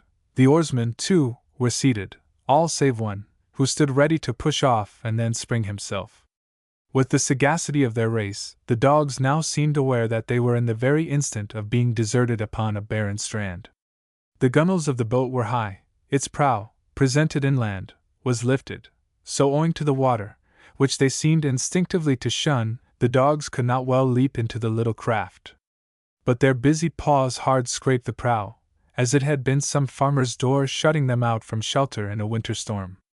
A clamorous agony of alarm. They did not howl, or whine, they all but spoke. Push off! Give way! Cried the mate. The boat gave one heavy drag and lurch, and next moment shot swiftly from the beach, turned on her heel, and sped. The dogs ran howling along the water's marge, now pausing to gaze at the flying boat, then motioning as if to leap in chase, but mysteriously withheld themselves, and again ran howling along the beach. Had they been human beings, hardly would they have more vividly inspired the sense of desolation. The oars were plied as Confederate feathers of two wings. No one spoke. I looked back upon the beach, and then upon Hunilla, but her face was set in a stern dusky calm. The dogs crouching in her lap vainly licked her rigid hands. She never looked behind her, but sat motionless, till we turned a promontory of the coast and lost all sights and sounds astern. She seemed as one who, having experienced the sharpest of mortal pangs, was henceforth content to have all lesser heartstrings riven, one by one. To Hunilla, pain seemed so necessary, that pain in other beings, though by love and sympathy made her own, was unrepiningly to be borne. A heart of yearning in a frame of steel. A heart of earthly yearning, frozen by the frost which falleth from the sky. The sequel is soon told. After a long passage, vexed by calms and baffling winds, we made the little port of Tumbes in Peru, there to recruit the ship. Paita was not very distant. Our captain sold the tortoise oil to a Tumbes merchant, and adding to the silver a contribution from all hands, gave it to our silent passenger, who knew not what the mariners had done. The last scene of lone Hunilla she was passing into Paita town, riding upon a small grey ass, and before her on the ass's shoulders, she eyed the jointed workings of the beast's armorial cross. Sketch 9th. Hood's Isle and the Hermit Oberlus. Southeast of Crossman's Isle lies Hood's Isle, or McCain's beclouded isle, and upon its south side is a vitreous cove with a wide strand of dark pounded black lava, called Black Beach, or Oberlus's Landing. It might fitly have been styled Charon's. It received its name from a wild white creature who spent many years here, in the person of a European, bringing into this savage region qualities more diabolical than are to be found among any of the surrounding cannibals. About half a century ago, Oberlus deserted at the above-named island, then, as now, a solitude.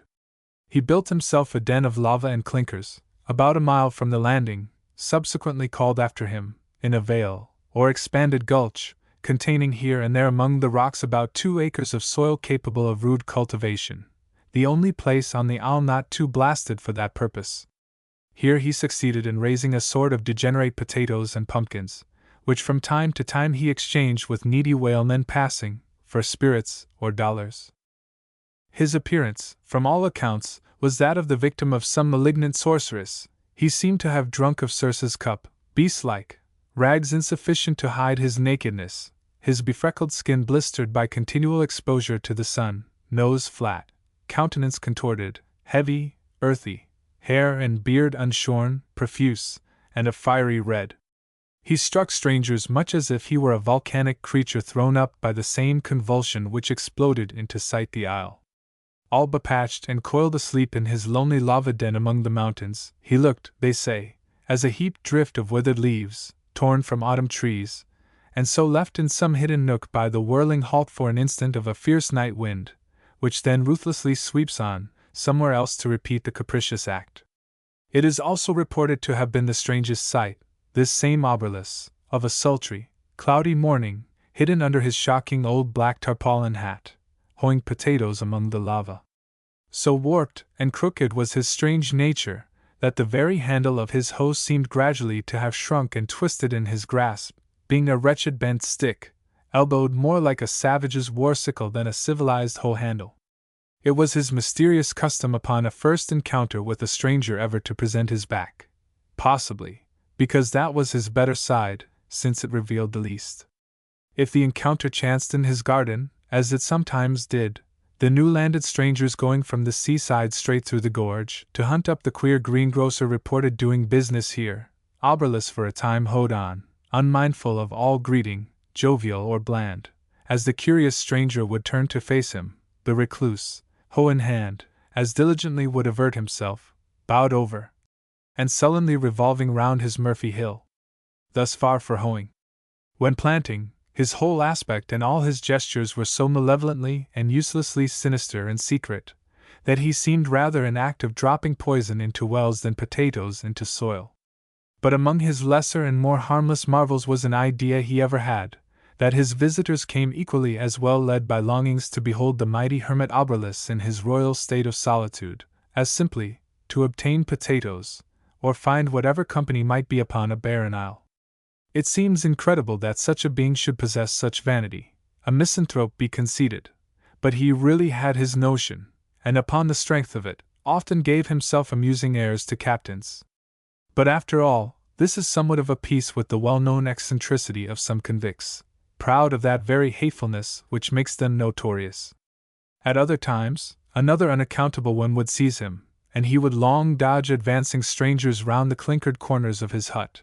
Sometimes, like a stealthy bear, he would slink through the withered thickets up the mountains, and refuse to see the human face. Except his occasional visitors from the sea, for a long period, the only companions of Oberlus were the crawling tortoises, and he seemed more than degraded to their level, having no desires for a time beyond theirs, unless it were for the stupor brought on by drunkenness. But sufficiently debased as he appeared, there yet lurked in him, only awaiting occasion for discovery, a still further proneness. Indeed, the sole superiority of Abrolhos over the tortoises was his possession of a larger capacity of degradation, and along with that, something like an intelligent will to it. Moreover, what is about to be revealed perhaps will show that selfish ambition, or the love of rule for its own sake, far from being the peculiar infirmity of noble minds, is shared by beings which have no mind at all. No creatures are so selfishly tyrannical as some brutes, as any one who has observed the tenants of the pasture must occasionally have observed. "This island's mine by Sycorax, my mother," said Abrolhos to himself, glaring round upon his haggard solitude. By some means, barter or theft, for in those days ships at intervals still kept touching at his landing, he obtained an old musket, with a few charges of powder and ball. Possessed of arms, he was stimulated to enterprise, as a tiger that first feels the coming of its claws. The long habit of sole dominion over every object round him, his almost unbroken solitude, his never encountering humanity except on terms of misanthropic independence, or mercantile craftiness, and even such encounters being comparatively but rare, all this must have gradually nourished in him a vast idea of his own importance, together with a pure animal sort of scorn for all the rest of the universe. The unfortunate Creole, who enjoyed his brief term of royalty at Charles's Isle, was perhaps in some degree influenced by not unworthy motives, such as prompt other adventurous spirits to lead colonists into distant regions and assume political preeminence over them. His summary execution of many of his Peruvians is quite pardonable, considering the desperate characters he had to deal with, while his offering canine battle to the banded rebels seems under the circumstances altogether just. But for this King Abrolhos, and what shortly follows, no shade of palliation can be given. He acted out of mere delight in tyranny and cruelty, by virtue of a quality in him inherited from Sycorax his mother. Armed now with that shocking blunderbuss, strong in the thought of being master of that horrid isle, he panted for a chance to prove his potency upon the first specimen of humanity which should fall unbefriended into his hands. Nor was he long without it. One day he spied a boat upon the beach, with one man, a negro, standing by it. Some distance off was a ship, and Abrolhos immediately knew how matters stood. The vessel had put in for wood, and the boat's crew had gone into the thickets for it. From a convenient spot he kept watch of the boat, till presently a straggling company appeared loaded with billets. Throwing these on the beach, they again went into the thickets, while the negro proceeded to load the boat. Abrolhos now makes all haste and accosts the negro, who, aghast at seeing any living being inhabiting such a solitude, and especially so horrific a one, immediately falls into a panic, not at all lessened by the ursine suavity of Abrolhos, who begs the favor of assisting him in his labors. The negro stands with several billets on his shoulder, in act of shouldering others, and Abrolhos, with a short cord concealed in his bosom, kindly proceeds to lift those other billets to their place.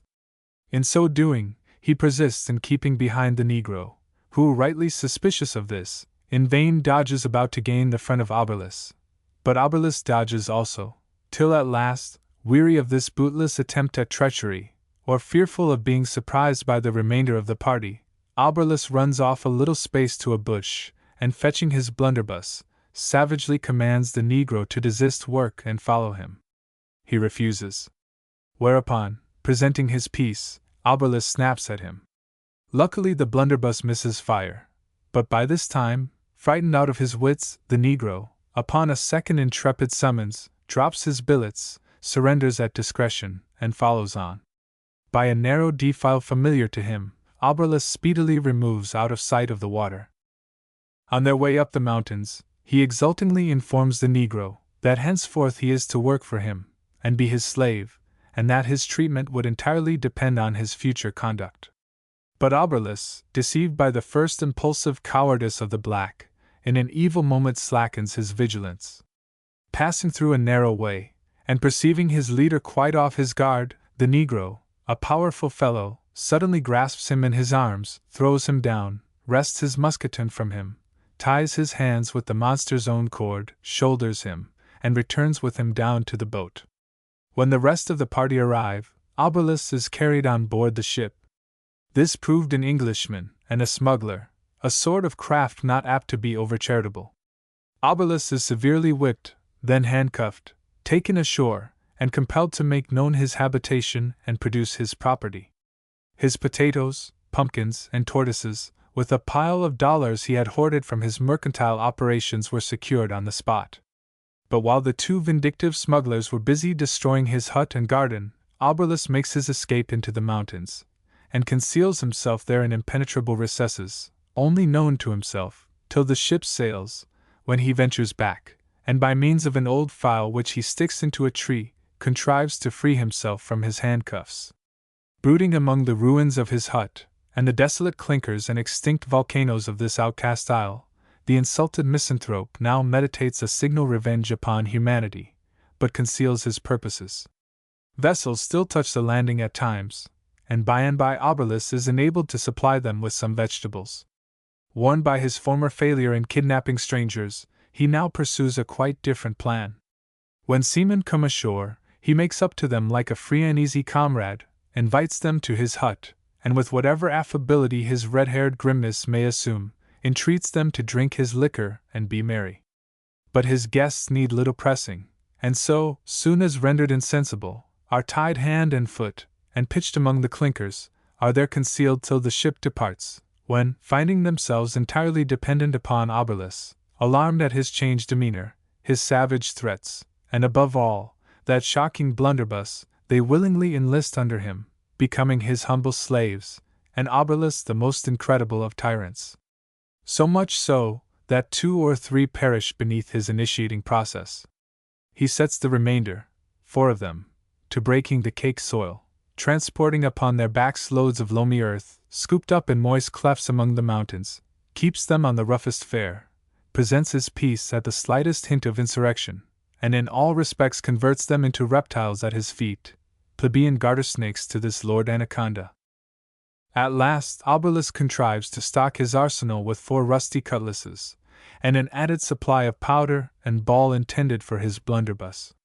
Remitting in good part the labor of his slaves, he now approves himself a man, or rather devil, of great abilities in the way of cajoling or coercing others into acquiescence with his own ulterior designs, however at first abhorrent to them.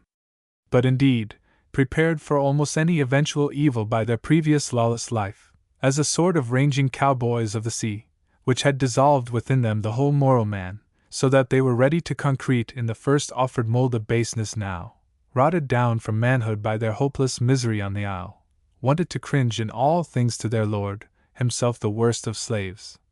These wretches were now become wholly corrupted to his hands. He used them as creatures of an inferior race. In short, he gaffles his 4 animals, and makes murderers of them, out of cowards fitly manufacturing bravos. Now, sword or dagger, human arms are but artificial claws and fangs, tied on like false spurs to the fighting cock. So, we repeat, Oberlus, Tsar of the Isle, gaffles his 4 subjects, that is, with intent of glory, puts 4 rusty cutlasses into their hands. Like any other autocrat, he had a noble army now. It might be thought a servile war would hereupon ensue. Arms in the hands of trodden slaves? How indiscreet of Emperor Oberlus! Nay, they had but cutlasses, sad old scythes enough, he a blunderbuss, which by its blind scatterings of all sorts of boulders, clinkers, and other scoria would annihilate all 4 mutineers, like 4 pigeons at one shot. Besides, at first he did not sleep in his accustomed hut. Every lurid sunset, for a time, he might have been seen wending his way among the riven mountains, there to secrete himself till dawn in some sulphurous pitfall, undiscoverable to his gang. But finding this at last too troublesome, he now each evening tied his slaves hand and foot, hid the cutlasses, and thrusting them into his barracks, shut to the door. And lying down before it, beneath a rude shed lately added, slept out the night, blunderbuss in hand. It is supposed that not content with daily parading over a cindery solitude at the head of his fine army, Oberlus now meditated the most active mischief, his probable object being to surprise some passing ship touching at his dominions, massacre the crew, and run away with her to parts unknown. While these plans were simmering in his head, 2 ships touch in company at the isle, on the opposite side to his, when his designs undergo a sudden change. The ships are in want of vegetables, which Obolus promises in great abundance, provided they send their boats round to his landing, so that the crews may bring the vegetables from his garden, informing the two captains, at the same time, that his rascals, slaves and soldiers, had become so abominably lazy and good for nothing of late, that he could not make them work by ordinary inducements, and did not have the heart to be severe with them. The arrangement was agreed to, and the boats were sent and hauled upon the beach. The crews went to the lava hut, but to their surprise nobody was there. After waiting till their patience was exhausted, they returned to the shore, when lo, some stranger, not the Good Samaritan either, seems to have very recently passed that way. 3 of the boats were broken in 1,000 pieces, and the 4th was missing. By hard toil over the mountains and through the clinkers, some of the strangers succeeded in returning to that side of the isle where the ships lay, when fresh boats are sent to the relief of the rest of the hapless party. However amazed at the treachery of Obolus, the 2 captains, afraid of new and still more mysterious atrocities, and indeed, half imputing such strange events to the enchantments associated with these isles, perceived no security but in instant flight, leaving Obolus and his army in quiet possession of the stolen boat. On the eve of sailing they put a letter in a keg, giving the Pacific Ocean intelligence of the affair, and moored the keg in the bay. Some time subsequent, the keg was opened by another captain chancing to anchor there, but not until after he had dispatched a boat round to Obolus's landing. As may be readily surmised, he felt no little inquietude till the boat's return, when another letter was handed him, giving Obolus's version of the affair. This precious document had been found pinned half mildewed to the clinker wall of the sulphurous and deserted hut. It ran as follows, showing that Obolus was at least an accomplished writer, and no mere boor, and what is more, was capable of the most trustful eloquence. Sir, I am the most unfortunate ill-treated gentleman that lives. I am a patriot, exiled from my country by the cruel hand of tyranny. Banished to these enchanted isles, I have again and again besought captains of ships to sell me a boat, but always have been refused, though I offered the handsomest prices in Mexican dollars. At length an opportunity presented of possessing myself of one, and I did not let it slip. I have been long endeavoring, by hard labor and much solitary suffering, to accumulate something to make myself comfortable in a virtuous though unhappy old age, but at various times have been robbed and beaten by men professing to be Christians. Today I sail from the enchanted group in the good boat Charity bound to the Fiji Isles. F. Athalis O. Burles. P.S. Behind the clinkers, nigh the oven, you will find the old fowl. Do not kill it, be patient, I leave it setting. If it shall have any chicks, I hereby bequeath them to you, whoever you may be. But don't count your chicks before they are hatched. The fowl proved a starveling rooster, reduced to a sitting posture by sheer debility.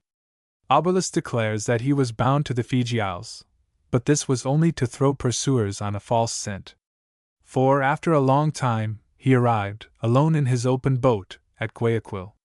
As his miscreants were never again beheld on Hood's Isle, it is supposed, either that they perished for want of water on the passage to Guayaquil, or, what is quite as probable, were thrown overboard by Obolus, when he found the water growing scarce. From Guayaquil Obolus proceeded to Payta, and there, with that nameless witchery peculiar to some of the ugliest animals, wound himself into the affections of a tawny damsel, prevailing upon her to accompany him back to his enchanted isle, which doubtless he painted as a paradise of flowers, not a Tartarus of clinkers. But unfortunately for the colonization of Hood's Isle with a choice variety of animated nature, the extraordinary and devilish aspect of Obolus made him to be regarded in Payta as a highly suspicious character.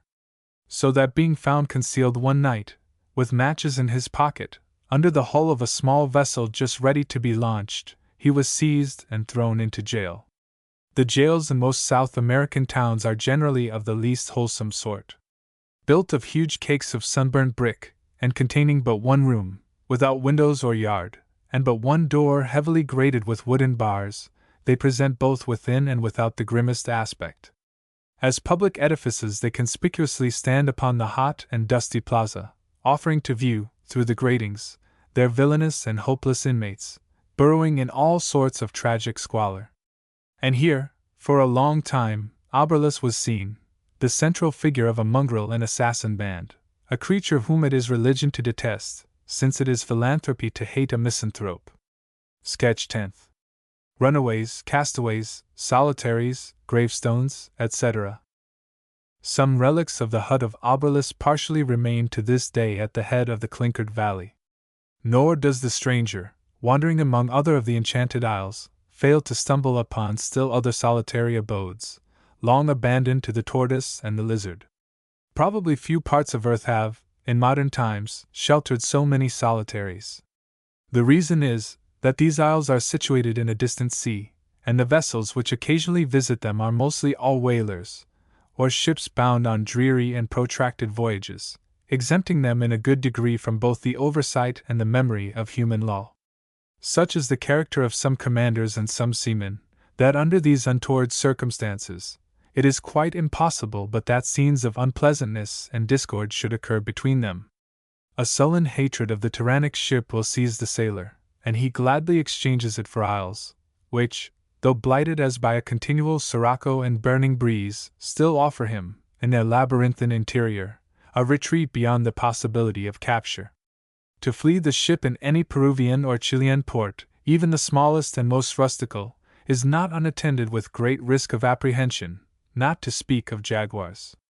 A reward of 5 pesos sends 50 dastardly Spaniards into the wood, who, with long knives, scour them day and night in eager hopes of securing their prey. Neither is it, in general, much easier to escape pursuit at the Isles of Polynesia.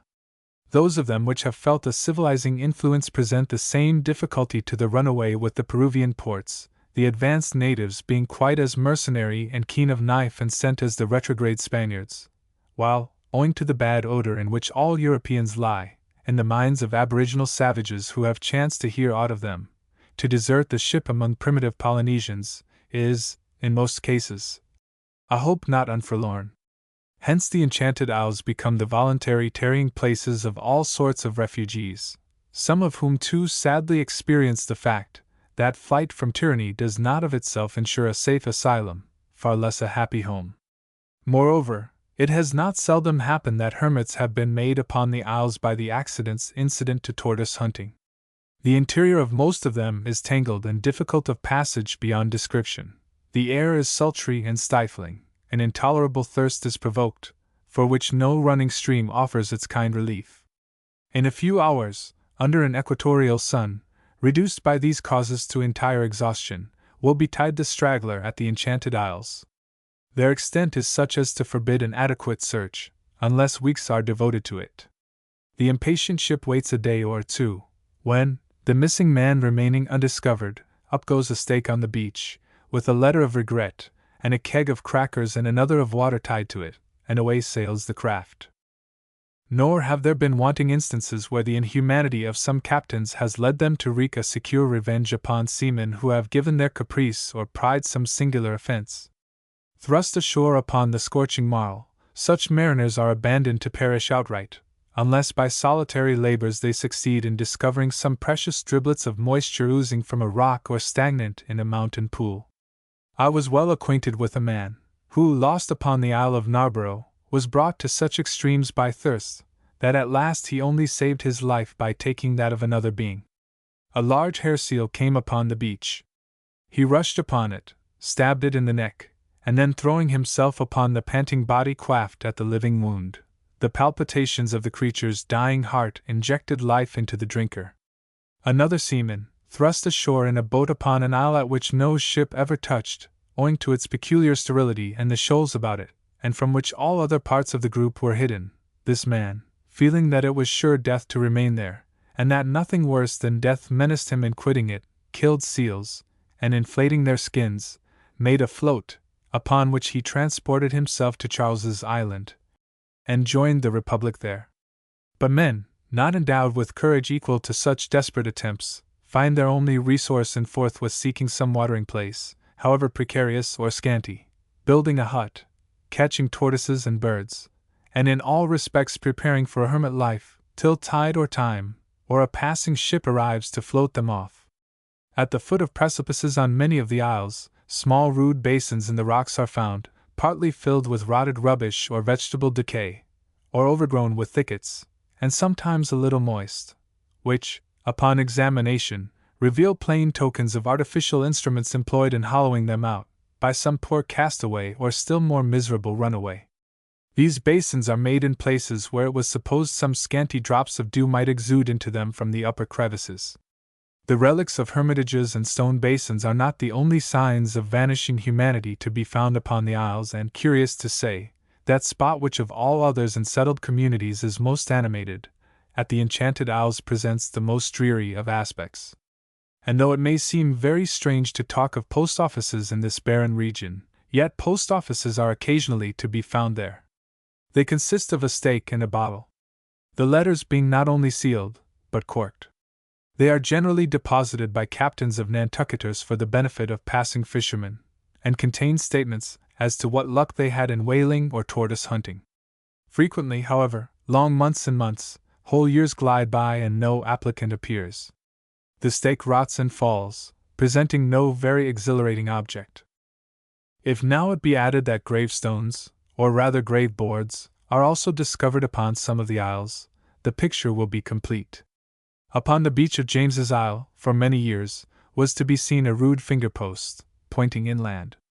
And perhaps, taking it for some signal of possible hospitality in this otherwise desolate spot, some good hermit living there with his maple dish, the stranger would follow on in the path thus indicated, till at last he would come out in a noiseless nook, and find his only welcome, a dead man, his soul greeting the inscription over a grave.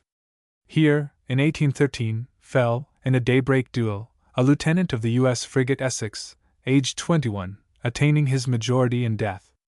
It is but fit that, like those old monastic institutions of Europe, whose inmates go not out of their own walls to be inurned, but are entombed there where they die, the Encantadas, too, should bury their own dead, even as the great general monastery of earth does hers.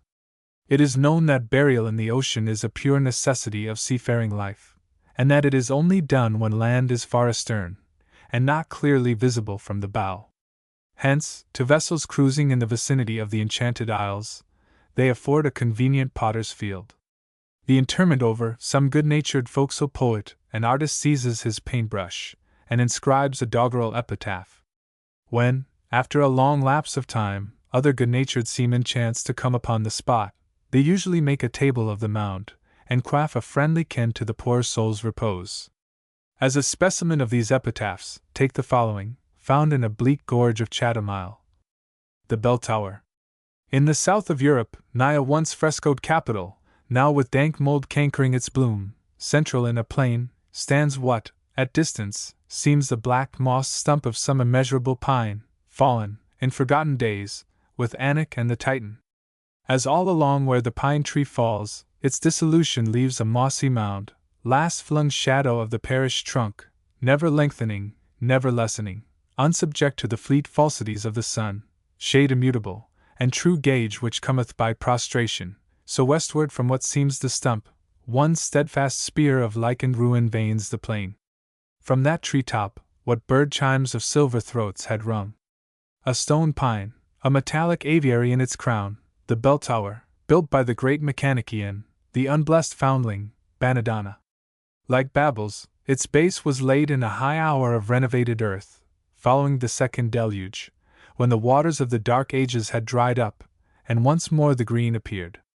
No wonder that, after so long and deep submersion, the jubilant expectation of the race should, as with Noah's sons, soar into shine our aspiration. In firm resolve, no man in Europe at that period went beyond Banadonna. Enriched through commerce with the Levant, the state in which he lived voted to have the noblest bell tower in Italy. His repute assigned him to be architect. Stone by stone, month by month, the tower rose. Higher, higher, snail-like in pace, but torch or rocket in its pride. After the masons would depart, the builder, standing alone upon its ever-ascending summit, at close of every day, saw that he overtopped still higher walls and trees. He would tarry till a late hour there, wrapped in schemes of other and still loftier piles. Those who of saints' days thronged the spot, hanging to the rude poles of scaffolding, like sailors on yards, or bees on boughs, unmindful of lime and dust, and falling chips of stone, their homage not the less inspirited him to self-esteem. At length the holiday of the tower came. To the sound of viols, the climax stone slowly rose in air, and amid the firing of ordnance, was laid by Banadana's hands upon the final course. Then mounting it, he stood erect, alone, with folded arms, gazing upon the white summits of blue inland Alps, and whiter crests of bluer Alps offshore, sights invisible from the plain. Invisible, too, from thence was that eye he turned below, when, like the cannon booms, came up to him the people's combustions of applause. That which stirred them so was, seeing with what serenity the builder stood 300 feet in air, upon an unrailed perch. This none but he durst do. But his periodic standing upon the pile, in each stage of its growth, such discipline had its last result. Little remained now but the bells. These, in all respects, must correspond with their receptacle. The minor ones were prosperously cast. A highly enriched one followed, of a singular make, intended for suspension in a manner before unknown. The purpose of this bell, its rotary motion, and connection with the clockwork, also executed at the time, will, in the sequel, receive mention. In the one erection, bell tower and clock tower were united, though, before that period, such structures had commonly been built distinct, as the campanile and torri del orologio of St. Mark to this day attest. But it was upon the great state bell that the founder lavished his more daring skill. In vain did some of the less elated magistrates here caution him, saying that though truly the tower was titanic, yet limit should be set to the dependent weight of its swaying masses. But undeterred, he prepared his mammoth mold, dented with mythological devices, kindled his fires of balsamic firs, melted his tin and copper, and throwing in much plate, contributed by the public spirit of the nobles, let loose the tide. The unleashed metals bayed like hounds. The workmen shrunk. Through their fright, fatal harm to the bell was dreaded. Fearless as Shadrach, Banadana, rushing through the glow, smote the chief culprit with his ponderous ladle. From the smitten part, a splinter was dashed into the seething mass, and at once was melted in.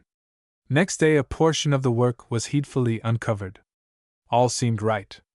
Upon the third morning, with equal satisfaction, it was bared still lower.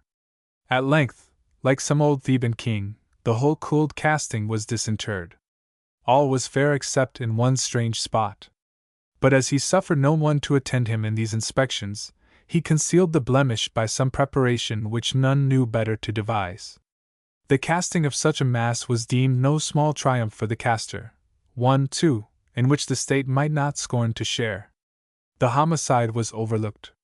By the charitable that deed was but imputed to sudden transports of aesthetic passion, not to any flagitious quality. A kick from an Arabian charger, not sign of vice, but blood. His felony remitted by the judge, absolution given him by the priest, what more could even a sickly conscience have desired? Honoring the tower and its builder with another holiday, the Republic witnessed the hoisting of the bells and clockwork amid shows and pomps superior to the former. Some months of more than usual solitude on Banadana's part ensued. It was not unknown that he was engaged upon something for the belfry, intended to complete it, and surpass all that had gone before. Most people imagined that the design would involve a casting like the bells. But those who thought they had some further insight would shake their heads, with hints that not for nothing did the mechanician keep so secret. Meantime, his seclusion failed not to invest his work with more or less of that sort of mystery pertaining to the forbidden. Ere long he had a heavy object hoisted to the belfry, wrapped in a dark sack or cloak, a procedure sometimes had in the case of an elaborate piece of sculpture or statue, which, being intended to grace the front of a new edifice, the architect does not desire exposed to critical eyes, till set up, finished, in its appointed place. Such was the impression now. But as the object rose, a statuary present observed, or thought he did, that it was not entirely rigid, but was, in a manner, pliant. At last, when the hidden thing had attained its final height, and obscurely seen from below, seemed almost of itself to step into the belfry, as if with little assistance from the crane, a shrewd old blacksmith present ventured the suspicion that it was but a living man. This surmise was thought a foolish one, while the general interest failed not to augment. Not without demur from Banadana, the chief magistrate of the town, with an associate, both elderly men, followed what seemed the image up the tower. But arrived at the belfry, they had little recompense. Plausibly entrenching himself behind the conceited mysteries of his art, the mechanician withheld present explanation. The magistrates glanced toward the cloaked object, which, to their surprise, seemed now to have changed its attitude, or else had before been more perplexingly concealed by the violent muffling action of the wind without. It seemed now seated upon some sort of frame, or chair, contained within the domino. They observed that nigh the top, in a sort of square, the web of the cloth, either from accident or design, had its warp partly withdrawn, and the cross threads plucked out here and there, so as to form a sort of woven grating. Whether it were the low wind or no, stealing through the stone lattice work, or only their own perturbed imaginations, is uncertain, but they thought they discerned a slight sort of fitful, spring-like motion in the domino. Nothing, however incidental or insignificant, escaped their uneasy eyes. Among other things, they pried out, in a corner, an earthen cup, partly corroded and partly encrusted, and one whispered to the other that this cup was just such a one as might, in mockery, be offered to the lips of some brazen statue, or, perhaps, still worse. But being questioned, the mechanician said that the cup was simply used in his founder's business, and described the purpose: in short, a cup to test the condition of metals in fusion. He added that it had got into the belfry by the merest chance. Again and again they gazed at the domino, as at some suspicious incognito at a Venetian mask. All sorts of vague apprehensions stirred them. They even dreaded lest, when they should descend, the mechanician, though without a flesh and blood companion, for all that, would not be left alone. Affecting some merriment at their disquietude, he begged to relieve them, by extending a coarse sheet of workman's canvas between them and the object. Meantime he sought to interest them in his other work, nor, now that the domino was out of sight, did they long remain insensible to the artistic wonders lying round them, wonders hitherto beheld but in their unfinished state, because, since hoisting the bells, none but the caster had entered within the belfry. It was one trait of his, that, even in details, he would not let another do what he could, without too great loss of time, accomplish for himself. So, for several preceding weeks, whatever hours were unemployed in his secret design, had been devoted to elaborating the figures on the bells. The clock bell, in particular, now drew attention. Under a patient chisel, the latent beauty of its enrichments, before obscured by the cloudings incident to casting, that beauty in its shyest grace, was now revealed. Round and round the bell, 12 figures of gay girls, garlanded, hand in hand, danced in a choral ring, the embodied hours. "Banadonna," said the chief, "this bell excels all else. No added touch could here improve. Hark!" Hearing a sound. "Was that the wind?" "The wind, Excellenza," was the light response. "But the figures, they are not yet without their faults. They need some touches yet. When those are given, and the block yonder," pointing towards the canvas screen, "when Haman there, as I merrily call him, I mean, when Haman is fixed on this, his lofty tree, then, gentlemen, will I be most happy to receive you here again." The equivocal reference to the object caused some return of restlessness. However, on their part, the visitors forbore further allusion to it, unwilling, perhaps, to let the foundling see how easily it lay within his plebeian art to stir the placid dignity of nobles. "Well, Banadonna," said the chief, "how long ere you are ready to set the clock going, so that the hours shall be sounded? Our interest in you, not less than in the work itself, makes us anxious to be assured of your success. The people, too, why, they are shouting now. Say the exact hour when you will be ready.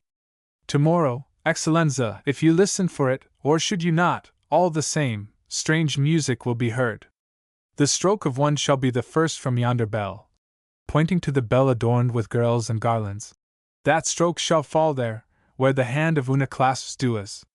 The stroke of one shall sever that loved clasp. Tomorrow, then, at 1 o'clock, as struck here, precisely here," advancing and placing his finger upon the clasp, "the poor mechanic will be most happy once more to give you liege audience, in this his littered shop. Farewell till then, illustrious magnificos, and hark ye for your vassal's stroke." His still, volcanic face hiding its burning brightness like a forge, he moved with ostentatious deference towards the scuttle, as if so far to escort their exit. But the junior magistrate, a kind-hearted man, troubled at what seemed to him a certain sardonical disdain, lurking beneath the foundling's humble mien, and in Christian's sympathy more distressed at it on his account than on his own, dimly surmising what might be the final fate of such a cynic solitaire, nor perhaps uninfluenced by the general strangeness of surrounding things, this good magistrate had glanced sadly sideways from the speaker, and thereupon his foreboding eye had started at the expression of the unchanging face of the hour Una. "How is this, Banadana?" he lowly asked. "Una looks unlike her sisters." "In Christ's name, Banadana!" impulsively broke in the chief, his attention, for the first attracted to the figure, by his associate's remark. "Una's face looks just like that of Deborah, the prophetess, as painted by the Florentine, Del Fonca." "Surely, Banadana," lowly resumed the milder magistrate, "you meant the 12 should wear the same jocundly abandoned air. But see, the smile of Una seems but a fatal one, 'tis different."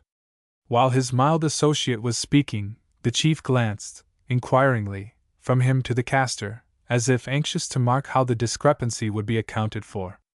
As the chief stood, his advanced foot was on the scuttle's curb. Banadana spoke. "Excellenza, now that, following your keener eye, I glance upon the face of Una, I do, indeed, perceive some little variance. But look all round the bell, and you will find no two faces entirely correspond. Because there is a law in art, but the cold wind is rising more, these lattices are but a poor defense. Suffer me, magnificos, to conduct you, at least, partly on your way. Those in whose well-being there is a public stake, should be heedfully attended. Touching the look of Una, you were saying, Banadana, that there was a certain law in art," observed the chief, as the three now descended the stone shaft. "Pray tell me, then." "Pardon, another time, Excellenza, the tower is damp." "Nay, I must rest and hear it now. Here is a wide landing, and through this leeward slit, no wind, but ample light. Tell us of your law, and at large. Since, Excellenza, you insist, know that there is a law in art, which bars the possibility of duplicates.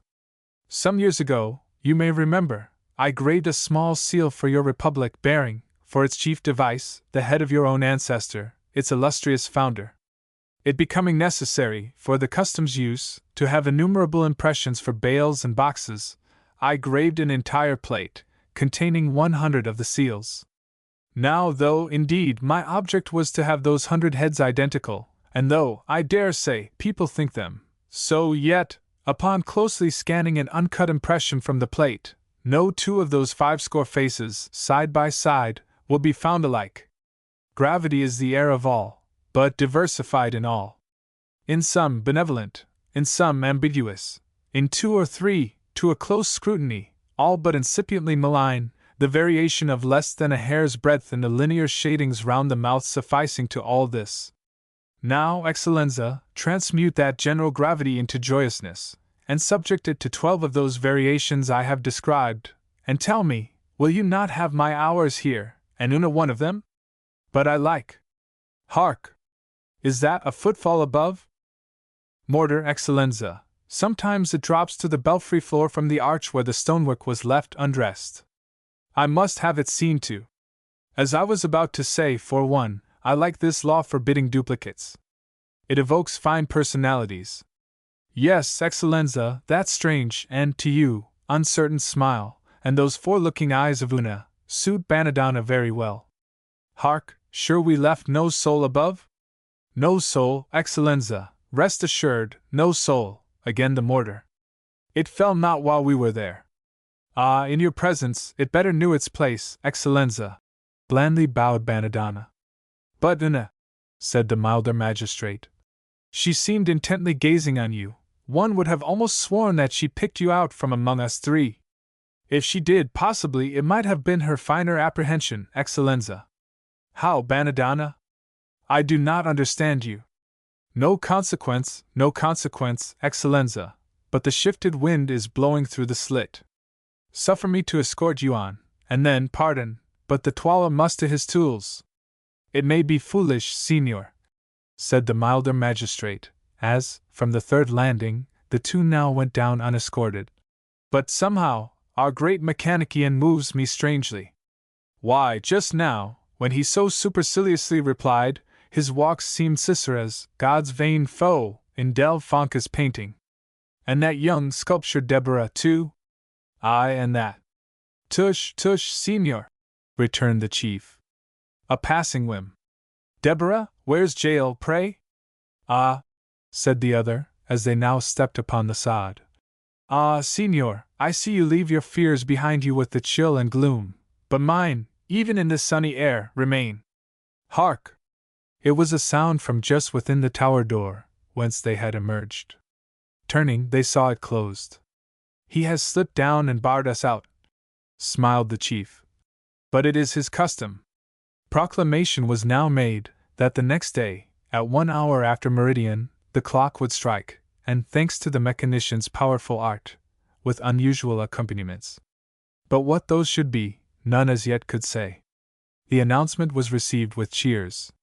By the looser sort, who encamped about the tower all night, lights were seen gleaming through the topmost blindwork, only disappearing with the morning Sunday. Strange sounds, too, were heard, or were thought to be, by those whom anxious watching might not have left mentally undisturbed, sounds, not only of some ringing implement, but also, so they said, half-suppressed screams and plainings, such as might have issued from some ghostly engine. Ove replied. Slowly the day drew on, part of the concourse chasing the weary time with songs and games, till, at last, the great blurred sun rolled, like a football, against the plain.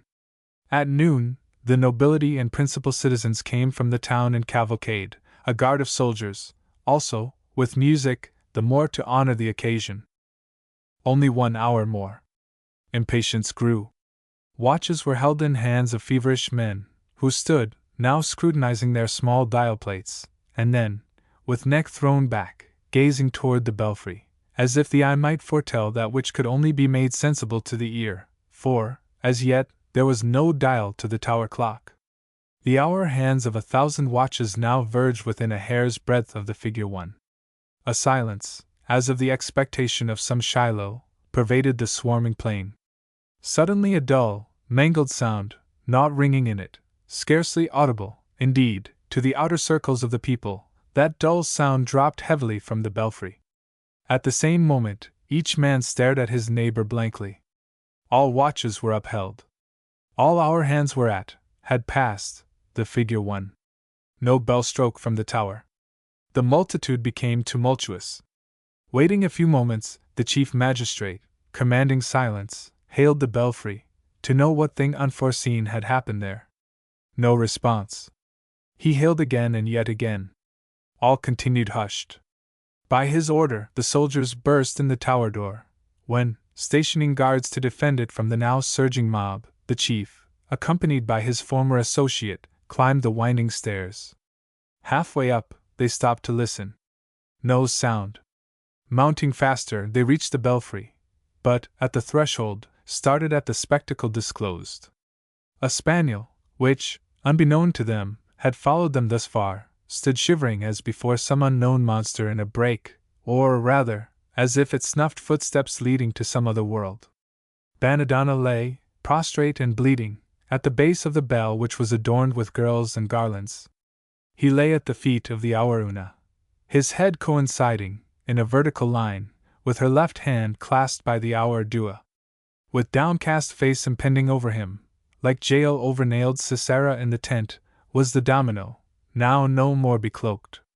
It had limbs, and seemed clad in a scaly mail, lustrous as a dragon beetle's.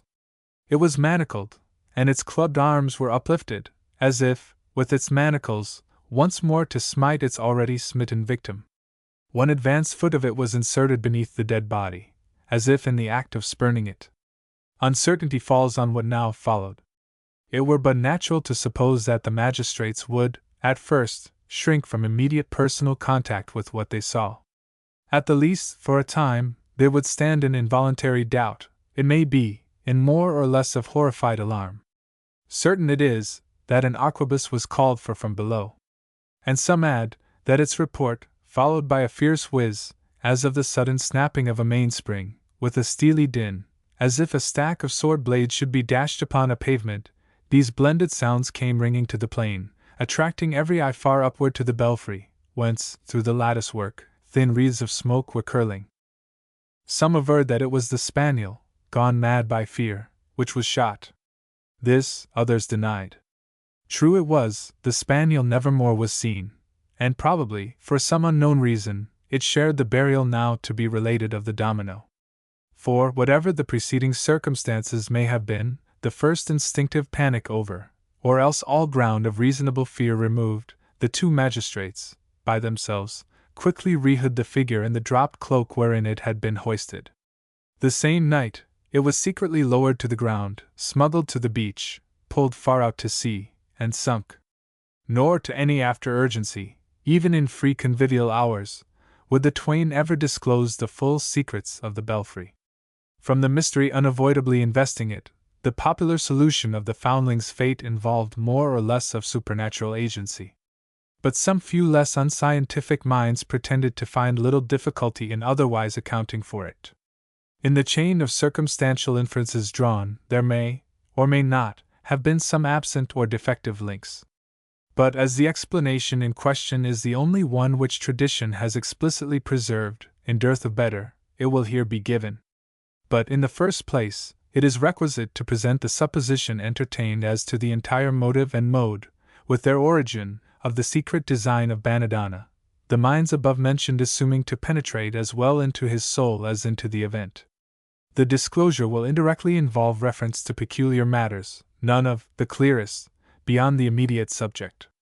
At that period, no large bell was made to sound otherwise than as at present, by agitation of a tongue within, by means of ropes, or percussion from without, either from cumbrous machinery, or stalwart watchmen, armed with heavy hammers, stationed in the belfry, or in sentry boxes on the open roof, according as the bell was sheltered or exposed.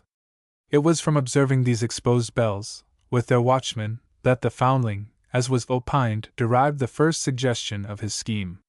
Perched on a great mast or spire, the human figure, viewed from below, undergoes such a reduction in its apparent size, as to obliterate its intelligent features. It evinces no personality. Instead of bespeaking volition, its gestures rather resemble the automatic ones of the arms of a telegraph. Musing, therefore, upon the purely Punchinello aspect of the human figure thus beheld, it had indirectly occurred to Banadonna to devise some metallic agent, which should strike the hour with its mechanic hand, with even greater precision than the vital one. And, moreover, as the vital watchman on the roof, sallying from his retreat at the given periods, walked to the bell with uplifted mace, to smite it, Banadonna had resolved that his invention should likewise possess the power of locomotion, and along with that, the appearance, at least, of intelligence and will. If the conjectures of those who claimed acquaintance with the intent of Banadonna be thus far correct, no unenterprising spirit could have been his. But they stopped not here, intimating that though, indeed, his design had, in the first place, been prompted by the sight of the watchman, and confined to the devising of a subtle substitute for him, yet, as is not seldom the case with projectors, by insensible gradations, proceeding from comparatively pygmy aims to titanic ones, the original scheme had, in its anticipated eventualities, at last, attained to an unheard of degree of daring. He still bent his efforts upon the locomotive figure for the belfry, but only as a partial type of an ulterior creature, a sort of elephantine helot, adapted to further, in a degree scarcely to be imagined, the universal conveniences and glories of humanity, supplying nothing less than a supplement to the 6 days' work, stocking the earth with a new serf, more useful than the ox, swifter than the dolphin, stronger than the lion, more cunning than the ape, for industry and ant, more fiery than serpents, and yet, in patience, another ass. All excellences of all God-made creatures, which served man, were here to receive advancement, and then to be combined in one. Talus was to have been the all-accomplished helot's name. Talus, iron slave to Banadonna, and through him to man. Here, it might well be thought that, were these last conjectures as to the foundling's secrets not erroneous, then must he have been hopelessly infected with the craziest chimeras of his age, far outgoing Albert Magus and Cornelius Agrippa. But the contrary was averred. However marvelous his design, however apparently transcending not alone the bounds of human invention, but those of divine creation, yet the proposed means to be employed were alleged to have been confined within the sober forms of sober reason. It was affirmed that, to a degree of more than skeptic scorn, Banadonna had been without sympathy for any of the vainglorious irrationalities of his time. For example, he had not concluded, with the visionaries among the metaphysicians, that between the finer mechanic forces and the ruder animal vitality some germ of correspondence might prove discoverable. As little did his scheme partake of the enthusiasm of some natural philosophers, who hoped, by physiological and chemical inductions, to arrive at a knowledge of the source of life, and so qualify themselves to manufacture and improve upon it. Much less had he aught in common with the tribe of alchemists, who sought, by a species of incantations, to evoke some surprising vitality from the laboratory. Neither had he imagined, with certain sanguine theosophists, that, by faithful adoration of the highest, unheard of powers would be vouchsafed to man.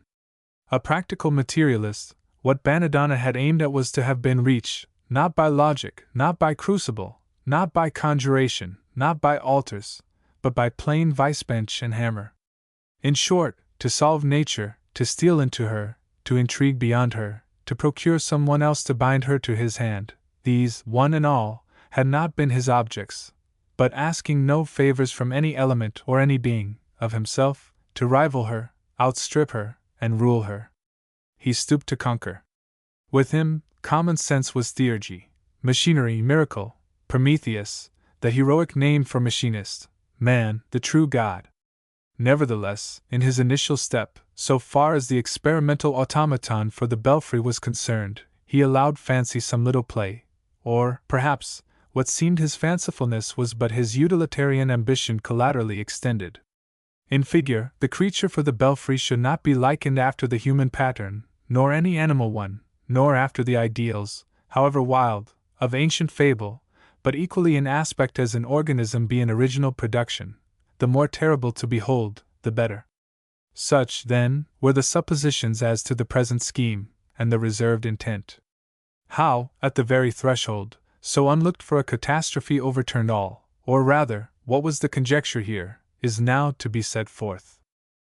It was thought that on the day preceding the fatality, his visitors having left him, Banadonna had unpacked the belfry image, adjusted it, and placed it in the retreat provided, a sort of sentry box in one corner of the belfry. In short, throughout the night, and for some part of the ensuing morning, he had been engaged in arranging everything connected with the domino, the issuing from the sentry box each 60 minutes, sliding along a grooved way, like a railway, advancing to the clock bell, with uplifted manacles, striking it at one of the 12 junctions of the 4-and-20 hands, then wheeling, circling the bell, and retiring to its post, there to bide for another 60 minutes, when the same process was to be repeated, the bell, by a cunning mechanism, meantime turning on its vertical axis, so as to present, to the descending mace, the clasped hands of the next 2 figures, when it would strike 2, 3, and so on to the end. The musical metal in this time bell being so managed in the fusion, by some art, perishing with its originator, that each of the clasps of the 4-and-20 hands should give forth its own peculiar resonance when parted. But on the magic metal, the magic and metallic stranger never struck but that one stroke, drove but that one nail, served but that one clasp, by which Banadonna clung to his ambitious life. For, after winding up the creature in the sentry box, so that, for the present, skipping the intervening hours, it should not emerge till the hour of 1, but should then infallibly emerge, and, after deftly oiling the grooves whereon it was to slide, it was surmised that the mechanician must then have hurried to the bell, to give his final touches to its sculpture. True artist, he here became absorbed, and absorption still further intensified, it may be, by his striving to abate that strange look of Una, which, though, before others, he had treated with such unconcern, might not, in secret, have been without its thorn.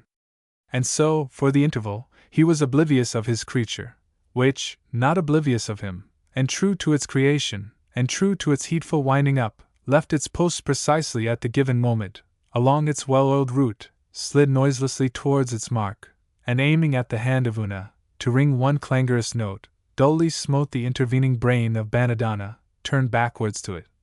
The manacled arms then instantly upspringing to their hovering poise. The falling body clogged the thing's return, so there it stood, still impending over Banadonna, as if whispering some post-mortem terror. The chisel lay dropped from the hand, but beside the hand, the oil flask spilled across the iron track. In his unhappy end, not unmindful of the rare genius of the mechanician, the Republic decreed him a stately funeral. It was resolved that the great bell, the one whose casting had been jeopardized through the timidity of the ill-starred workman, should be rung upon the entrance of the bier into the cathedral. The most robust man of the country round was assigned the office of bell-ringer. But as the pallbearers entered the cathedral porch, naught but a broken and disastrous sound, like that of some lone alpine landslide, fell from the tower upon their ears. And then, all was hushed. Glancing backwards, they saw the groined belfry crash sideways in. It afterwards appeared that the powerful peasant, who had the bell rope in charge, wishing to test at once the full glory of the bell, had swayed down upon the rope with one concentrate jerk.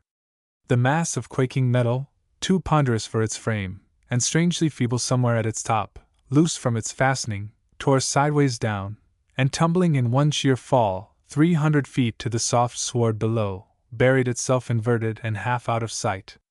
Upon its disinterment, the main fracture was found to have started from a small spot in the ear, which, being scraped, revealed a defect, deceptively minute in the casting, which defect must subsequently have been pasted over with some unknown compound. The remolten metal soon reassumed its place in the tower's repaired superstructure. For 1 year the metallic choir of birds sang musically in its belfry bowwork of sculptured blinds and traceries. But on the first anniversary of the tower's completion, at early dawn, before the concourse had surrounded it, an earthquake came. One loud crash was heard. The stone pine, with all its bower of songsters, lay overthrown upon the plain. So the blind slave obeyed its blinder lord, but, in obedience, slew him. So the Creator was killed by the creature. So the bell was too heavy for the tower. So the bell's main weakness was where man's blood had flawed it. And so pride went before the fall.